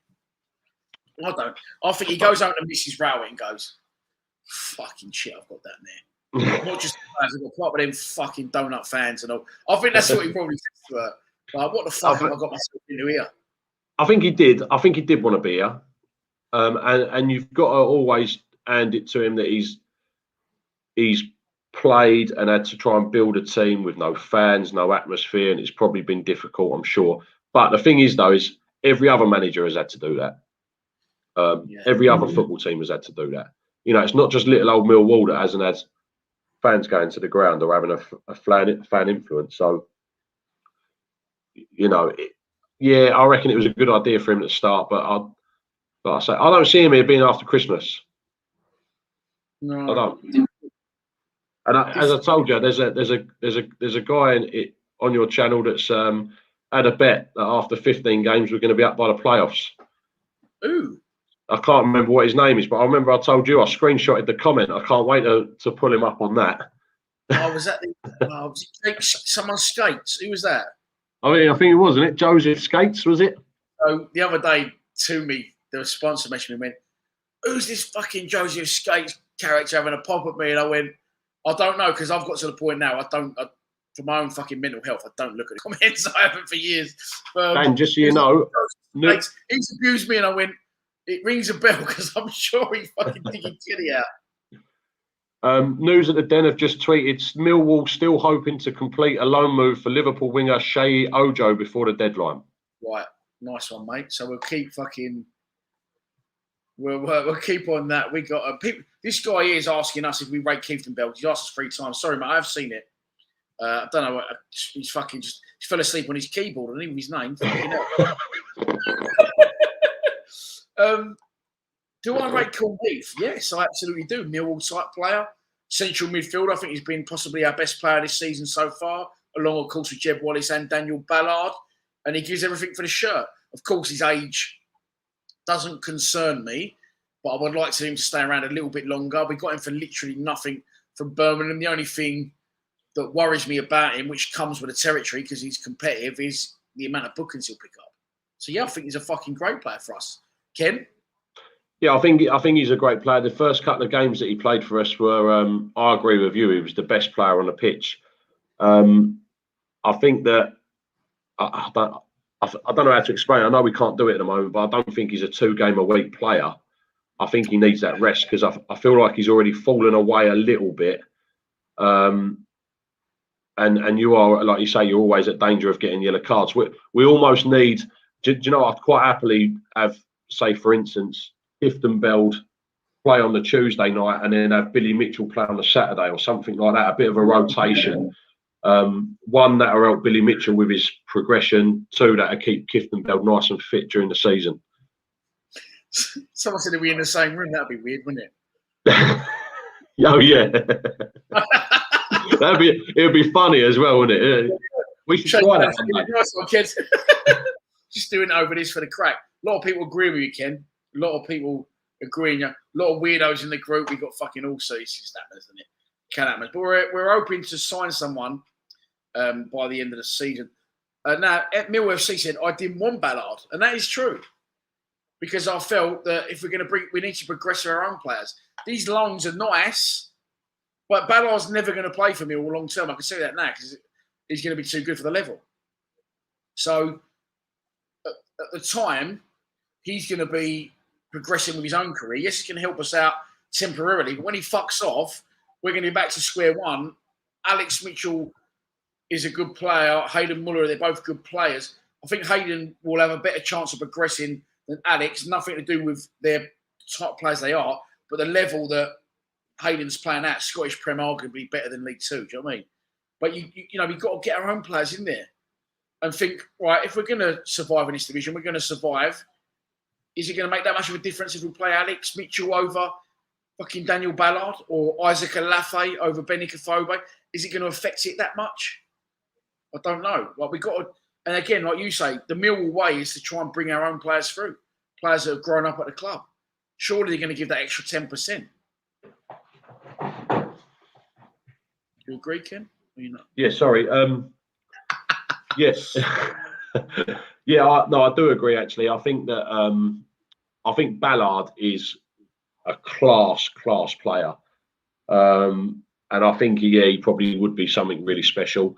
I think that unless we were to get promoted to the Premier League, which is near on not going to happen, we wouldn't have a chance in signing him full time. The only reason why I would have a player like Ballard is, although I've seen him play, just for the goodness of the club and wanting to see our youth play, is I'd have Ballard on the bench and I'd give Alex Mitchell a lot more game time. However, I'm not the manager, and it's easy for me to say that. If I was then the manager, I'd probably be playing Ballard. It's difficult, isn't it? Here's a question for you. Do you think that the start? I mean, I'm like you. I don't like our manager a lot. I don't like the way he will always play, and that will never change. Do you think our starts of the season is as bad as some people think it is? Because I think we was in a fucking lot worse position just before Christmas last season, when we was 10 games without a win, 14 games without a win, 3-0 down against Middlesbrough in 25 minutes. Do you think we're in a? I think we was in a worse position then than we are now. What do you think? Yeah, I mean, I'm not worried. I'm not worried. I think I don't think that we're going to go down. I don't think we're going to go up. That's the problem. And when you when you look at the squad and you look at what you think could happen, that's why it's so frustrating. The talent in our team is remarkable for a Millwall side, and I think that we could push on better. But knowing that the way that Rowett plays, I can tell you now we'll probably finish 11th if we're lucky this season. And that's not inspiring for me when I'm spending. I mean, listen, as you know, I've got 5 kids. You know, I'm spending £200, £300 a week going to watch our football team play up and down the country. You know, I want to see a little bit more than boring football all the time, and I want to see a little bit of my Millwall back. Yeah, I remember the changer for me with Neil Harris was when we went to Blackburn. I remember I was going to get a lift from my mate the night before he pulled out. I got a train from Barnhurst to Blackburn. It cost me £101. Right? Yeah. I had a few beers, a Santa eat, whatever, and then got a cab back to the state. Like, I spent so much fucking dough, and they wouldn't cross the halfway line. And for me, I said that day something's changed. For me, I feel you get that every week with Rowett. Yeah, you do. You do. I think that again it's not the Millwall way, is it? To go into a game and go, well, okay, no trouble, mate. I will try and get what we. Just don't mind us. We're going to sit in the corner, have one drink, and we'll be gone, sort of thing. Yeah. I think part of it is the new age of football. You know, that we're probably going to have to get used to. I agree. But we're losing our identity as a football club. That's the biggest frustration for me. Is losing the identity of a lot of people are putting onto that now as well. Yeah, and you wouldn't mind that, Dan, if we were looking like we were going to be a playoff team, and you know, you could turn around and go, all right, this is the way it is, fair enough, you know, let's all try and adapt. You know, the same as Millwall fans however long ago when you started your YouTube channel up, you know, at first a YouTube channel for Millwall fans, blah blah blah, and now all of a sudden, no, but what I'm saying is now, you know, it's more socially accepted, isn't it? You know, it's you have to bring them in gently, so to speak. No, exactly. Yeah, I know you don't. It's probably the worst, you know, way of putting it, but you know what I mean. No, I do. And then Thomas Iden, that's an interesting one. He says going to the Prem will kill the identity. I don't think it will, mate, because we won't end up like a Leicester.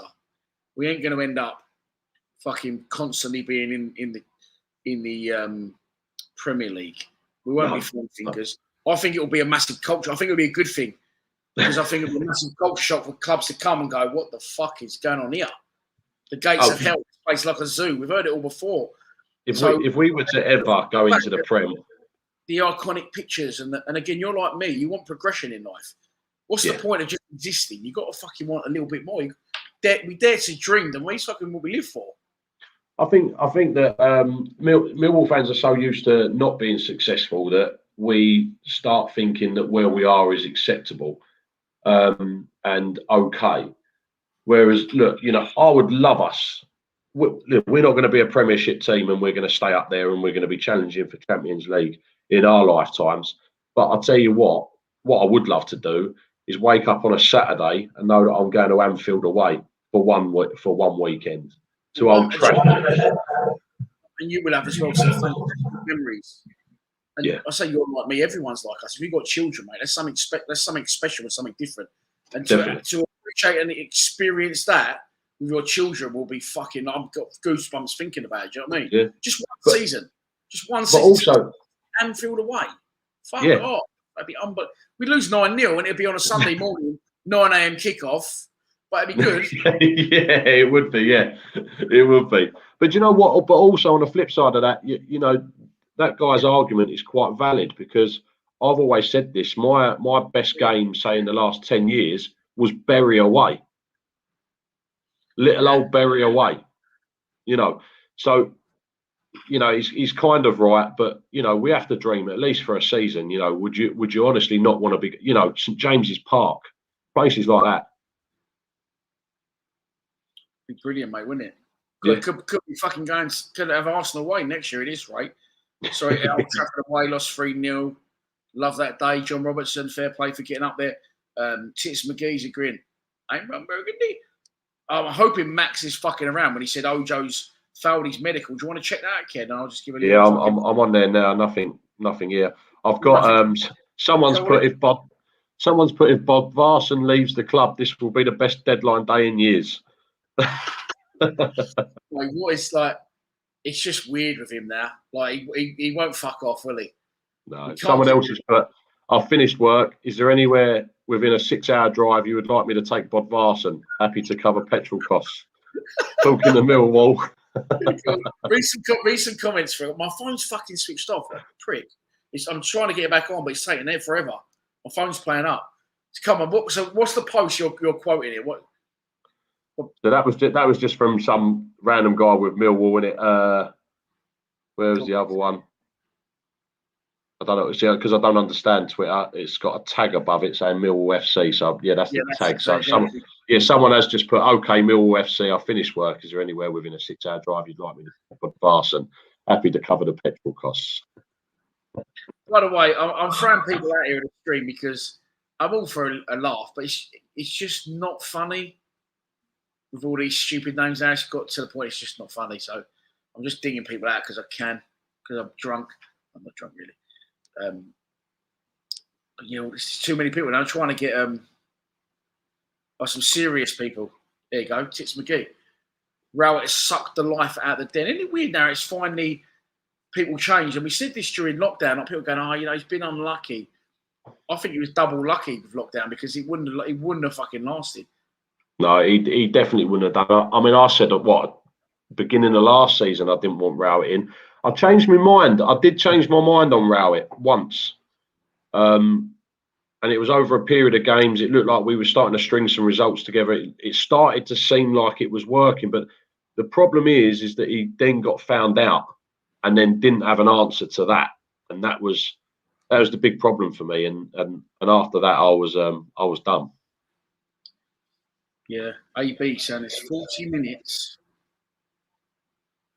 till the transfer deadline closes. Are we going to sign short? I mean, we say that we don't have exciting transfer deadline days, but we've never had this. We've never had something in the fucking pipeline this close. Marlon Romeo still hasn't left, and this Ojo still hasn't come in. And we're hanging. And at 11:59, Jeb Wallace is going to be off. Oh my! Do you know what I thought earlier? Right? Talking about this, do you know what I thought earlier? I didn't like. I put it on the WhatsApp group yesterday. I said, I don't like the way this is panning out. No, I think he'll leave for free at the end of this season. But what I thought is, if you're Millwall and you got to let Jeb Wallace go, the best thing you can do is dump him out. Not dump him out. He can leave at fucking 10:59 p.m. on transfer deadline day when there's a fucking international break. Yeah, and definitely. That gives 2 weeks for the people who are going to be fuming. Yeah. But it's like throwing a fucking grenade out and going, fuck off, and then going out in 2 weeks and looking at the carnage. You know what I mean? It's like. But this is what worries me, Dan, about the fact that we're signing Ojo. Yeah. Do you know what I mean? Like, if you're gonna sell somebody, then and the argument is that we are not getting anybody else in until we get somebody else out.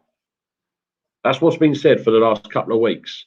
Exactly. And I know Alafe's gone and Mitchell, but I can tell you something. Surely Alafe and Mitchell's wages don't cover Ojo's. That's exactly what I said. Well, something similar, not as clever as what you said actually earlier on in the stream. Like, okay, Alafe's gone, Mitchell's gone, but that's never going to give more of a budget for this guy. But Romeo leaving will. Yeah. But it's been left so late now. Like someone said on the comments, he either is or he isn't leaving. We must have known this at the start of the day. We must have known at the start of the day that Romeo was going to be leaving. We surely, like, the phone call ain't got, like, Kelliher-electrical's not in the fucking den now at Calmont Road going, hang on, yeah, they said they'll pay half of Marlon's wages. Like, what's today? Well, why has it been left so fucking late? So, though, it's reliant on, if Marlon goes, Ojo comes in. That's Ojo, for those who didn't see it or are late to the stream, on 3 hours and 31 minutes into this stream. 413 of you are watching. Sal Allardyce has got a questionable blazer on Sky Sports, and deadline closes in 36 minutes and 18 seconds. Ojo is a Liverpool winger. There's his Wikipedia right in the fucking middle of me and Kenny. It's like we've got a couple of other tweets, Dan. Obviously, no big news, but someone's put quite angry. Signing one player on loan from Liverpool isn't going to make any difference to Millwall. The only thing that will stop me being totally fucked off is Jed Wallace signing a new 3-year contract. Someone else has put, for most clubs, it's transfer deadline day. For Millwall, it's Tuesday. That's good. I like that. Right, my phone's back on now, but I'm enjoying that. Sorry, God. Do you know what? Sometimes when you do the show with me, Ken, I go quiet. Yeah. I enjoy you doing it, so it's just like it's nice for me to like. Do you know what? Like when we do the score, when you boys do the score predictions, it's one of the least viewed videos on the channel, but I really enjoy it because it's me getting a bit of Millwall content back. I listen to obviously the actual Millwall podcast, which really, but so when you're on, I'm enjoying. So if I'm quiet, mate, if you want to crack on, I'm just enjoying. What have you done? You just put hashtag Millwall in somewhere. Who? No, I don't know what I'm doing, Dan. I'll just go on Twitter and I'll just scroll. That's all I'm doing. Paris, legend, mate. Thanks, as always, for your donations. You're asking Dan and Kenny the best away game you've been to. So you went with Bury early. That was up there for you.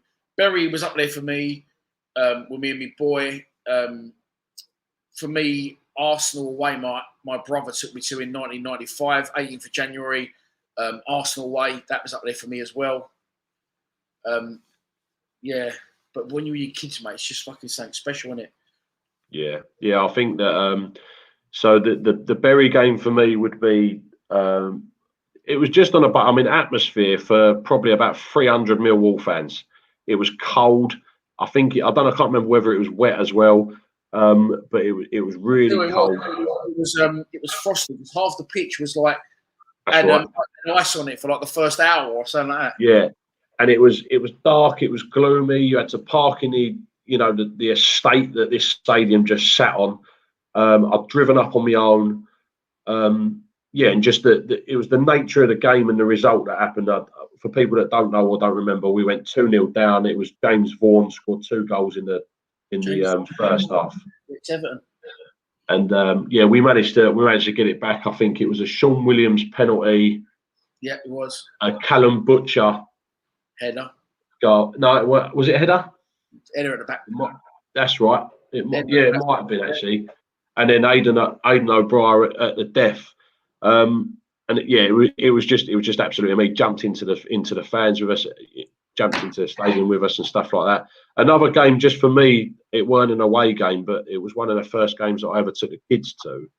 Was the Everton game, and that was really, really special to have all of my kids together, other than the baby, all there watching that game, and the younger ones get to see people like Jordan Pickford, and it's made for them. Do you know what I mean? But yeah, that was a great game for me, just with the kids.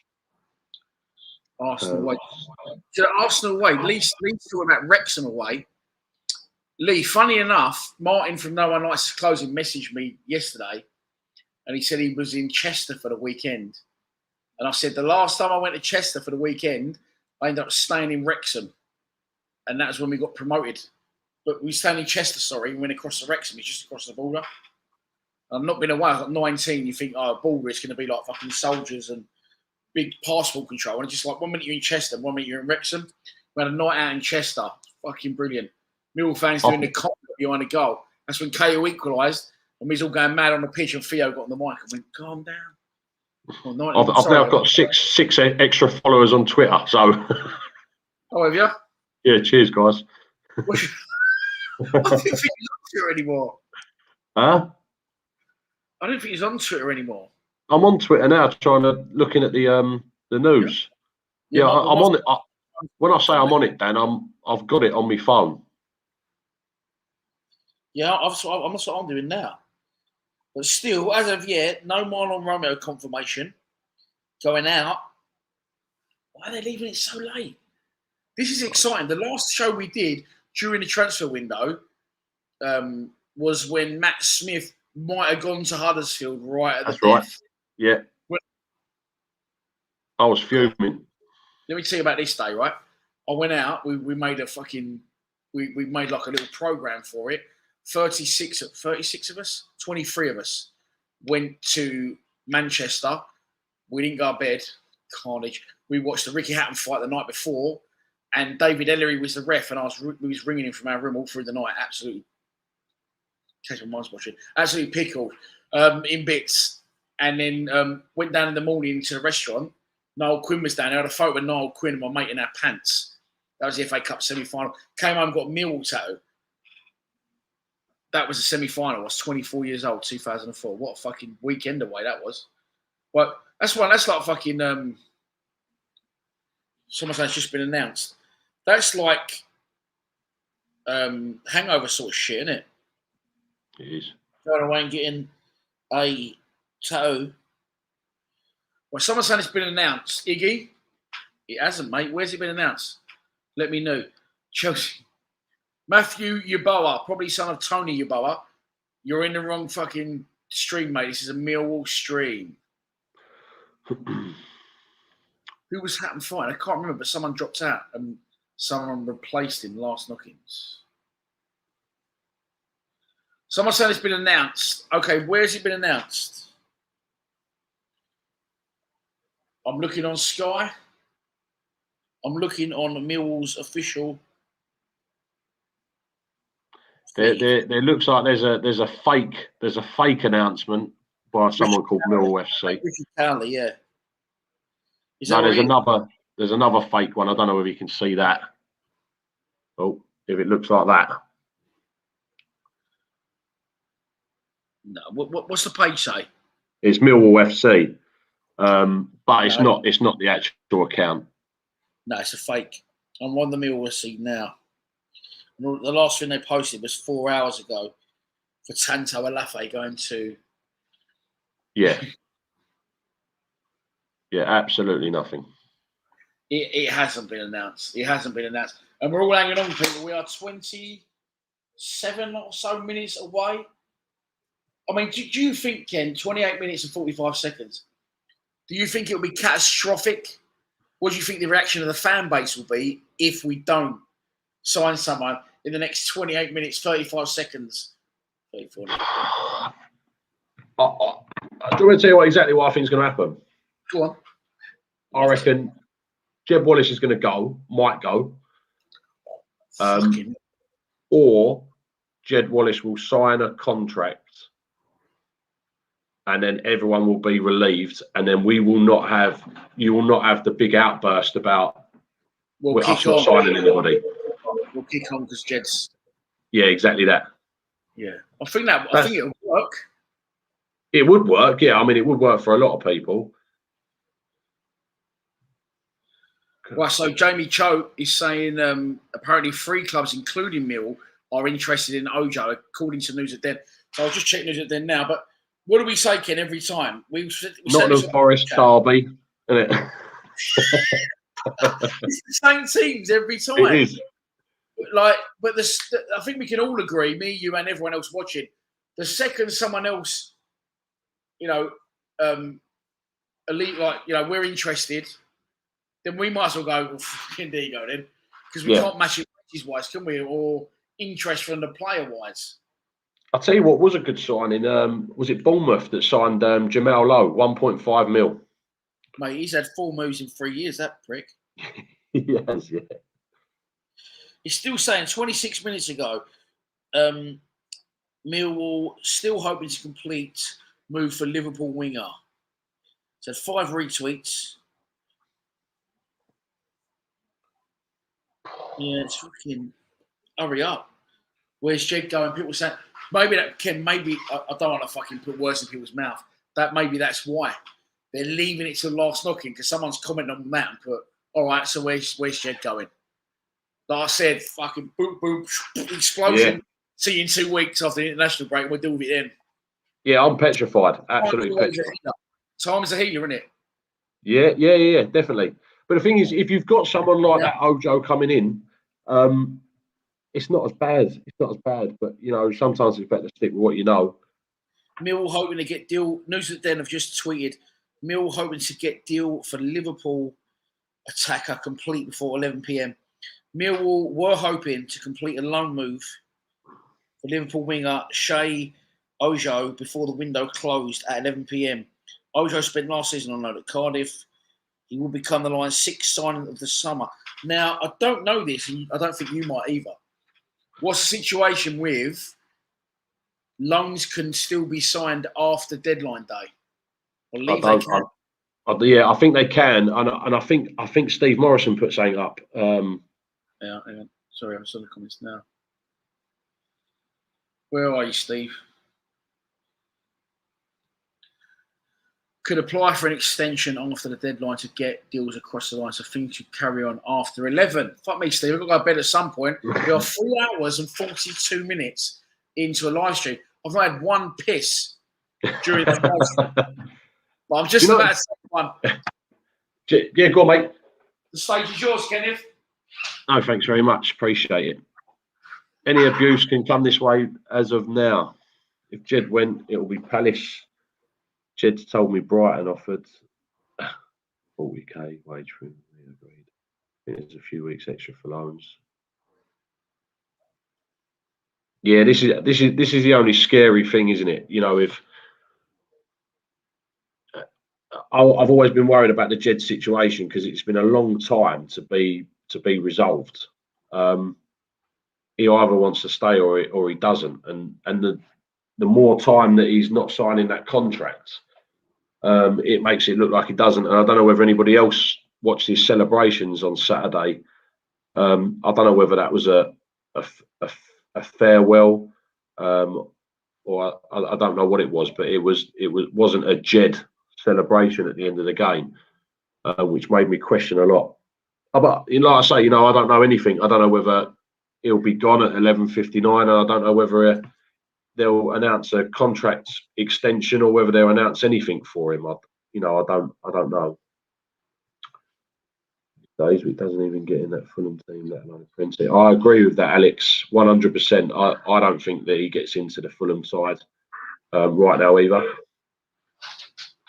Joseph, I don't know who I'd put in charge right now. I don't know. That's not the big problem, though. That's not the big problem. It's who we've got in charge right now. I'd give anybody a go.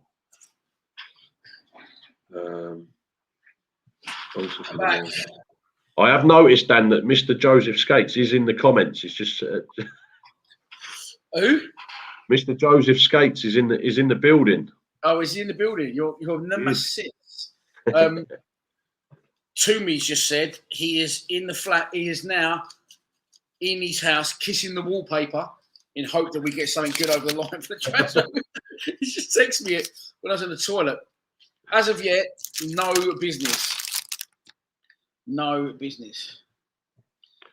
There's absolutely nothing happening. No. Us, Blackpool, Preston. What's that for? Of course, Sam Allardyce needs a new blazer in the fucking transfer window. I know. Jesus Christ. Yep. Cheers, David. I am due a shave. Thank you. Oh, don't have a shave, mate. Fuck me.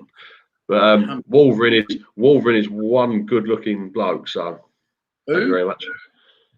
Wolverine. Oh, God, Missy said she didn't fancy him anymore after I had a shave. What about that? Right. People say Mill and Blackpool trying to get him. Who? The thing is you do have to look at it. Who would have Jed? Who would have Jed? Who would have Jed? I mean, Jed doesn't even identify as a winger anymore or a striker. You know, so where would he play in any team if that makes sense? You know, would he be happy? I mean, he almost looks like he's sulking when he has to play right wing now. Yeah, I agree. I was about to say literally that. At Fulham, he didn't look like he was happy. No. Play fucking right mid.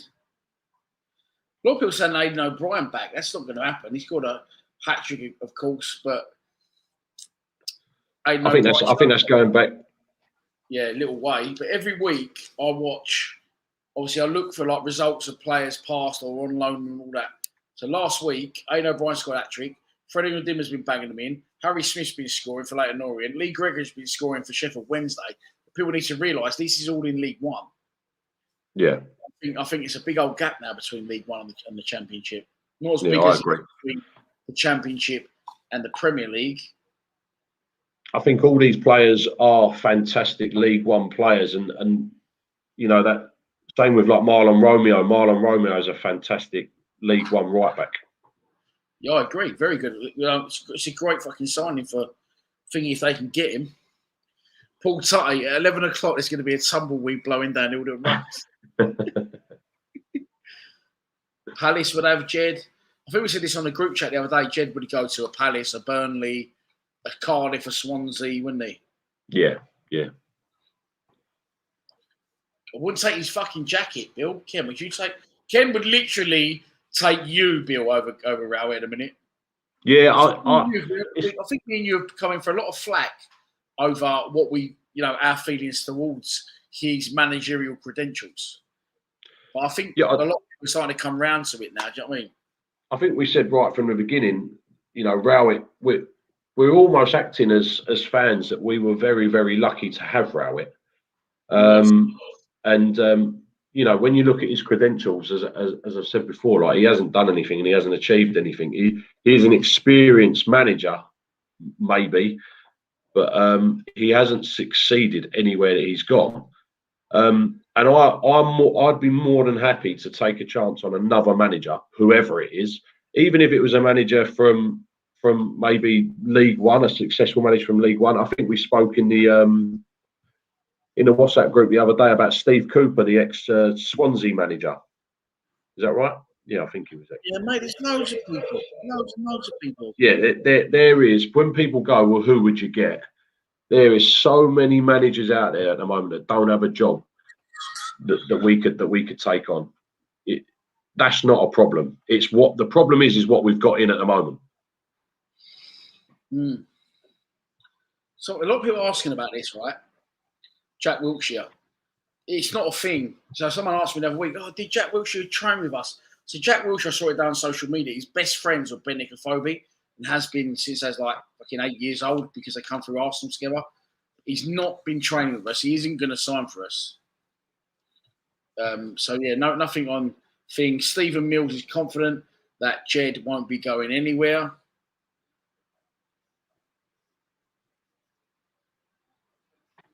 Brighton bloke. At the minute, the worry about playing without Jed at the minute is ridiculous, isn't it?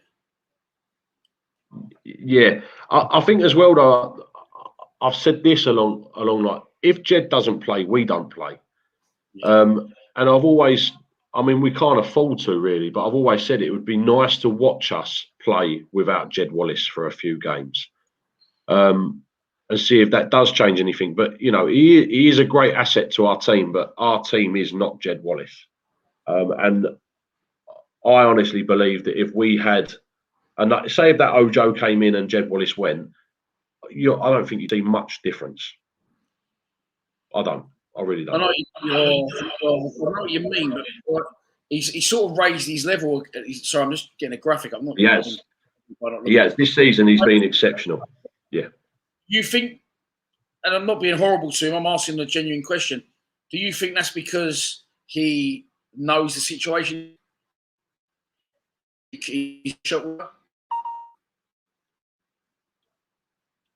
Sorry, mate.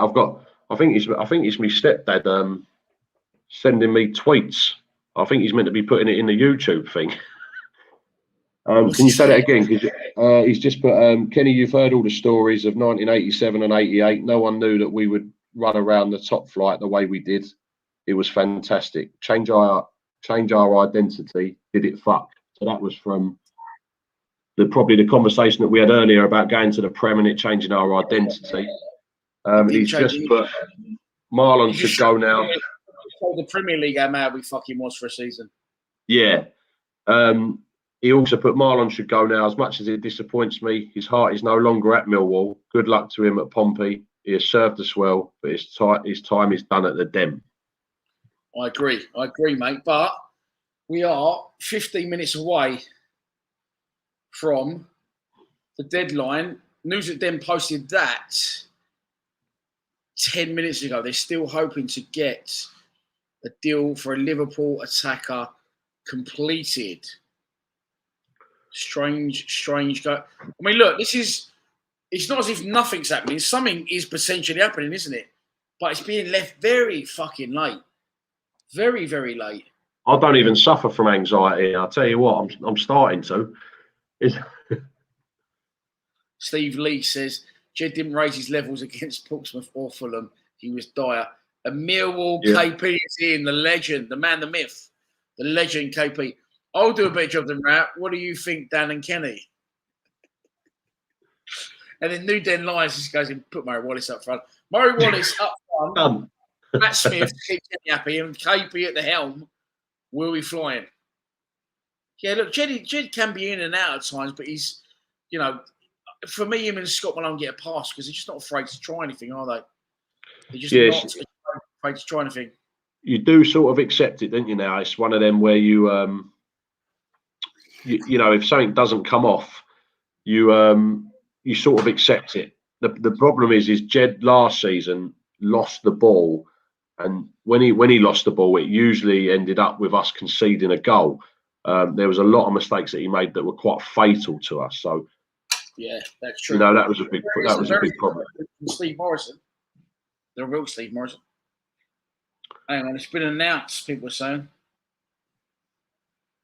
Millwall tweeted confirmation of Ojo. Okay. Steve Morrison said, Ken, well, I'll sort that out, the graphics for it. If you were Jed, would you leave the club now? That's a fucking really good question.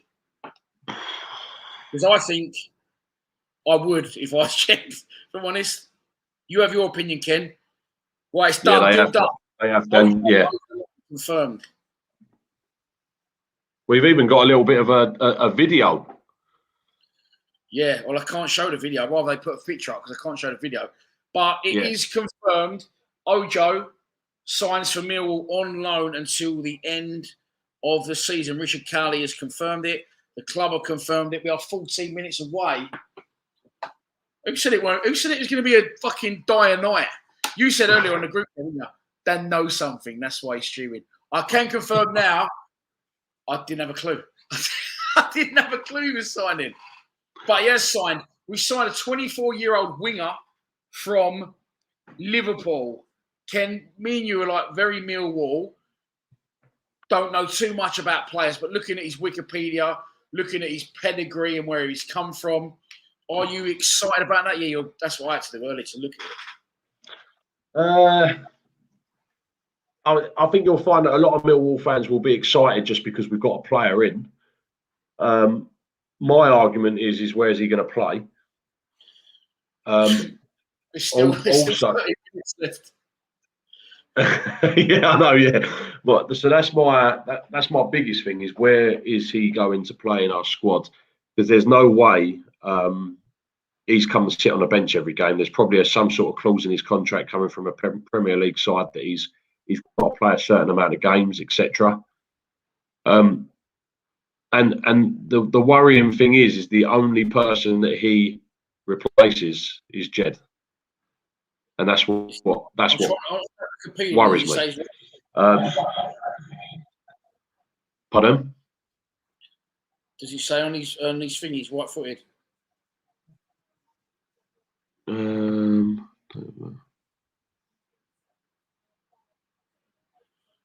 No. No. All the boys getting excited now in the group chat. Sorry, I'm just trying to do these graphics, mate, while we're doing it. But he's a winger. Did we need a winger? Because I'd say we got a fucking lot of wingers, if I'm honest. Yep. What's that do for, Connor Mahoney as well? Mason Bennett can plays left wing. Yep. It's I'm just tweeting it now. Mill have confirmed the loan sign of Shea Ojo from Liverpool on loan. He plays down the right. Anthony Smith has just put. It's on loan from Liverpool, so it's not a fucking bad move. But will Jedna go on loan somewhere until I don't know? And Romeo still hasn't gone either, has he? No. Mad Mike saying left wing. Haggis saying left-footed. Romeo is saying it's near or done via Sky Sports website. It's exciting times. Yeah, he's in. The attack. It's confirmed. Ojo is a Millwall player. It's a shame because he's not a player that we know a lot about, so we can't really speak in what I was planning to in depth about it. I'll have to research it a bit and put a video out tomorrow. But what we do know is he's been a Liverpool player for a very, very long time. People saying he's on Transfer Centre. I've literally got the TV next to me. I'm watching, so I'm on the ball. Don't worry, but I'm trying to do 93 things at once. I'm just going through the on Ojo. Yeah, we're taking him. Where's he gone? I've lost him. I'm in the show on my own. Back. Sorry. Ojo hopefully won't lose his mojo. He's just signed for Millwall on loan until the end of the season. Charlie is enjoying the news. He's saying he's about to roll one the size of a parsnip. Of course, it means a pancake roll with duck and hoisin sauce. Nothing illegal. He played over 40 games for Cardiff last season. He must be half decent. People saying Marlon Romeo has gone Portsmouth. I'm not sure if he has, but we have signed from Liverpool. Shea is probably not Shea, is it? But I'm saying his name, Shea. Shea Ojo, 24 years old, winger, has spent time on loan at loan clubs abroad and at home. It's a strange fucking signing for me. I'm not going to speak bad about it. He got 5 goals and 7 assists. It looks promising, doesn't it? It looks promising. But if you look at his Wikipedia, he's from Hemel Hempstead, so he's not far from London. Milton Keynes youth career, 2007 to 2011. Liverpool, 2011 to 2015 as a youth team player. So he's been at Liverpool 10 years. And his best season so far has been last season, Cardiff. 41 games, 5 assists. Now, they're quite a direct side, Cardiff, aren't they, as well? Yeah. They're not like I can't see tippy-tappy. I can't see anything other than us having to change our formation now, which excites me. I'm a lot more excited now on the basis that, you can't have another winger and play the formation that he plays. No. He's quick shot. I think I've seen him play. Yeah, Shane's messaged me before, and Shane is a scout, and he said he is quick, sharp, and attacking. That's 3 things to me on paper that Gary Rowett doesn't like. So does he want to change it, Rowett, and maybe thinks he hasn't got the players to do so? Maybe now with this guy coming in, he thinks he might be able to change something. So if he's left-footed, right, let's look at our formation. We play... Someone's just put Jed to Brighton. Oh, fuck off. Done deal. Hang on, where's that say? That's Vinny, young Vinny. Let's hope you're wrong, young. There's another guy as well that's just said it as well. There was another guy before that said it as well. That's what was worrying. Jules Deschanges, Jed to Brighton. I've heard nothing on that, but well, he's a different foot to Jed Wallace, the guy we've just signed. But Tommy saying that Cardiff fans think Ojo is hit and miss. Fall of Duty says slow, blunt, and defensive is Rowett. I think everyone sussed the gaffer out. Do you know that?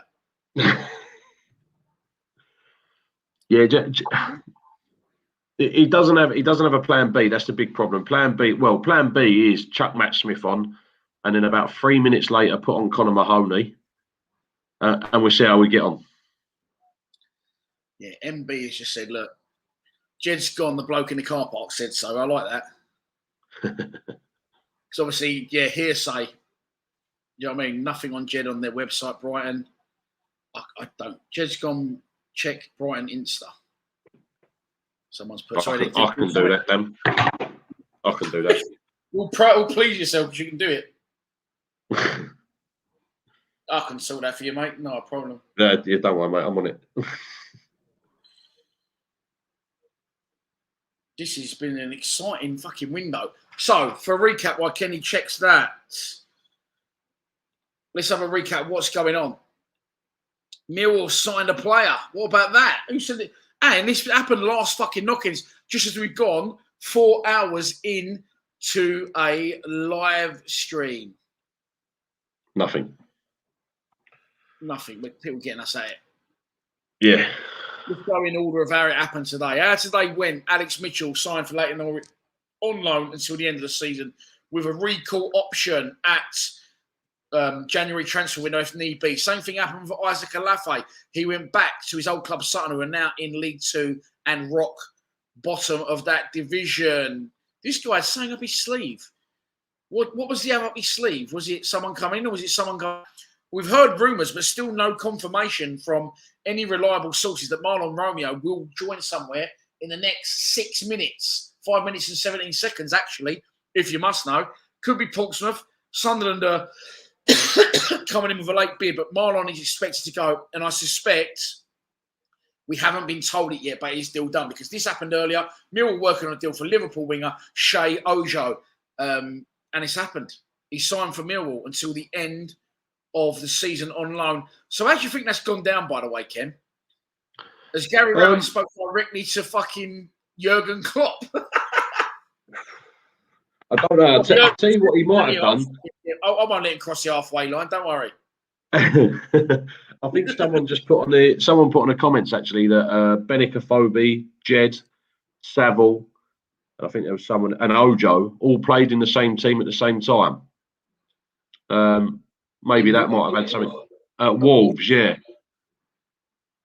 So that was. I've seen before about Saville, Jed, and Bennett playing on the same side at Wolves. That's why Rowett sort of re-signed Bennett because he wanted to try and get him firing again and reignite what he had at Wolves. So you're saying that. Sorry, excuse me. You're saying he played that team as well. Yeah, well, that's what somebody else said. Yeah, I think it was like Thomas Cockles or something. Wolves on loan in the 2015-2016 season would make that about right. Yeah. But I'll tell you what. Then the good thing about the signing, let's look at the positives just quickly on it, is that you cannot make a player like Shea Ojo. We're gonna have to change his name. You can't make a player like him sit back and play tippy-tappy football. From what I remember, if he's right, I think he's quite small as well. He will be running towards players. He will be attacking players. Actually, that's true. No, he didn't. I think that type of player incites more attacking football. If you've got someone like him on the, say, for instance, on the left and someone like Jed on the right, and I know it's not going to work that way, but you have to be more forward thinking with players like that. Well, like you said many times, we have got the players there. I mean, do you think do you think as fans we're reading too much and appreciating our own players too much? And Rowett knows better than us, and we haven't got the players, and that's why he's trying to get players like this Ojo in. No, I think that the players that we got is brilliant, and I think that's another step forward to building a really good squad. But as I say, my biggest problem is the way that we play this team. We need to be more attack minded. I'm not saying that 4-4-2 is the answer. I'm definitely not saying that Matt Smith is the answer either, and I know I've got a lot of grief for that. But at the time, that was the best way. We need it now, especially with another attacking player, quick, pacey, sharp, as the other guy said. You know, we can't be playing this formation that he plays anymore. We've got to go for games, surely. Then you've got, like, when you say, for example, we had fucking Bennett central, Jed right, Ojo left, Saville behind. It's there if you want to fucking have a pop it, isn't it? Of course it is. Of course it is. And that is the Millwall fans' frustration. Yeah. What I don't like though, Dan, is that I would have liked to have seen Ben Thompson go this transfer, because he's going to spend the rest of the season just sat on the bench. He's not going to do anything, and that's disappointing for me. Yeah, he's been coming on a little bit though, hasn't he? Yeah, but, yeah. I mean, I can't understand any modern day footballer. They seem to be happy with playing not a fucking lot. And I want to be happy with playing not a fucking lot. I'll be like, you play me every game, fuck off. Yeah, that's right. At the bottom of the screen, there it is. Deadline day. Millwall signed Liverpool winger Shea Ojo on loan until the end of the season. Marlon Romeo to join Pompey on loan until the end of the season, although there's been no confirmation of that yet. Alex Mitchell joins Leyton Orient, and Isaac Alafe joins Sutton. And we are 35 seconds away from the transfer window closing, or as Stan says, oh, here we go, we've got Wally in the group. 1 minute till Babe Station. Oh, nothing, hang on. This other fucking dick saying webcam. Oh, yeah, it's a webcams thing. Fuck off, mate. Janie says, Rowett will play Ojo at left back. Right, the transfer window is closing in 10. I thought I was going to count it down. 6, 5, 4, 3, 2, 1. Bang. The transfer window is closed. Of course, there could still be deals in progress and they will get announced. But at the minute, no fucking Marlon Romeo leaving the club. It's not been announced as of yet, unless he's going to Scotland, because the window in Scotland closes at 12. Right, someone's saying Romeo's gone. Yes, Romeo's gone. Romeo's gone. Okay. Where are people seeing that confirmation? We're supposed to be hot off the press. You lot are supposed to be not. Yeah. And you lot are breaking the news for me. What's going on? I've lost my shit. On Millwall website, apparently. Millwall website.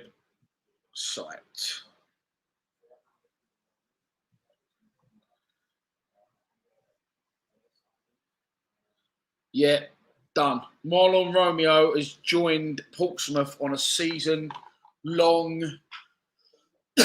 loan. I'm going to change the banner again, and I'm going to recap it, and then I'm going to ask Kenny of his thoughts. So we have loaned out a centre-back, loaned out a striker,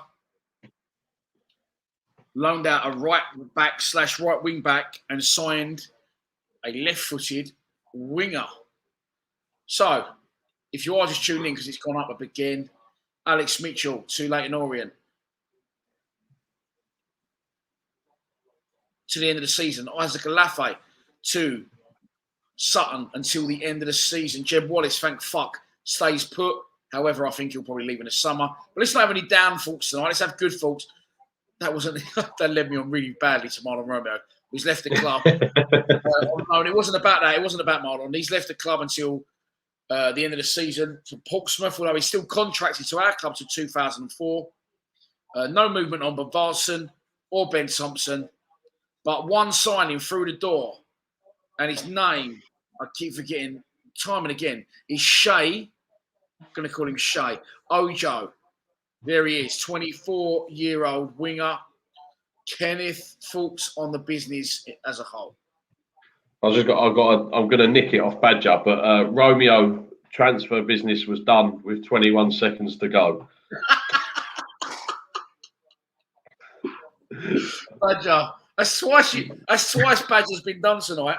He won something earlier, and I didn't spot it. But Ojo confirmed. It was probably what the transfer Romeo done. 2 multiplied by 10 plus 1, Romeo done. Yeah. He used to be Romeo. Oh, remember that tune? There you go. Right. We are 4 hours and 10 minutes into a lengthy fucking live stream. I've had enough. I want to go to bed. Business complete. Thanks to Kenny. Thanks to the 2-minute who was on earlier. Ken, good business or bad? Yeah, I think good. Looking at it as a whole, Alex Mitchell's gone out on loan, so that's going to progress him further. Isaac Alafi, the same. He's going to go back to a club that he loves or love playing for, and the fans love him. So that's going to build his confidence a lot. Jay Ojo, that's something that we've got to.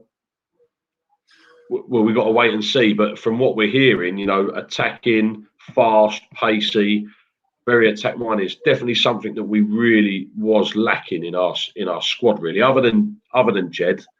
But that's the type of player where if Jed's having a bad day, Shay's having a good day. It could be a balance there. Do I think it's enough to make us start jumping up the table? I don't know. But and is it enough to save Gary Rowett's job? I don't know. But I don't want to be negative about it. We've signed an attacking player, which is what we said we wanted to do. And we'll see what he's like probably at West Brom. Let's hope so, mate. Let's hope he gets thrown straight. He's 24. They're going to throw him straight in, surely. Thanks everyone for the kind comments. It's been Theo's been on for the whole 4 hours. Thank you very much. And like you just said about Jed, Jake Sanders just tweeted, Jed Wallace stays at Millwall. We can leave for free next summer, but huge news to keep him. Something else happened tweeting. But huge news to keep him until at least January and possibly the summer of 2022. So for some, that's going to feel like a signing, isn't it? Yeah, and technically it is, Dan, because we don't want to see him go, or if we do, we want to get some money for him and at least have him replaced. But Jed in our team is a great asset, and this season especially, he's done really well. If he wants to continue playing the way he's playing at the moment, and then we get a decent wedge for him in January, then so be it. But yeah, we know that we've got him until the summer. That's brilliant news as well. It is brilliant news. Thanks everyone for the kind comments. Cheers, Ken. I'll go to bed, everyone. I'm fucked. I'll be back tomorrow. I'm not drunk. I'm just fucking tired. I've been sitting here for 4 hours and 15 minutes. I'll be back tomorrow. I will cover the Marlon Romeo video and the new signing, Ojo. But until that, please subscribe to Linus TV. Ken? Come on, you Lions. Cheers, everyone.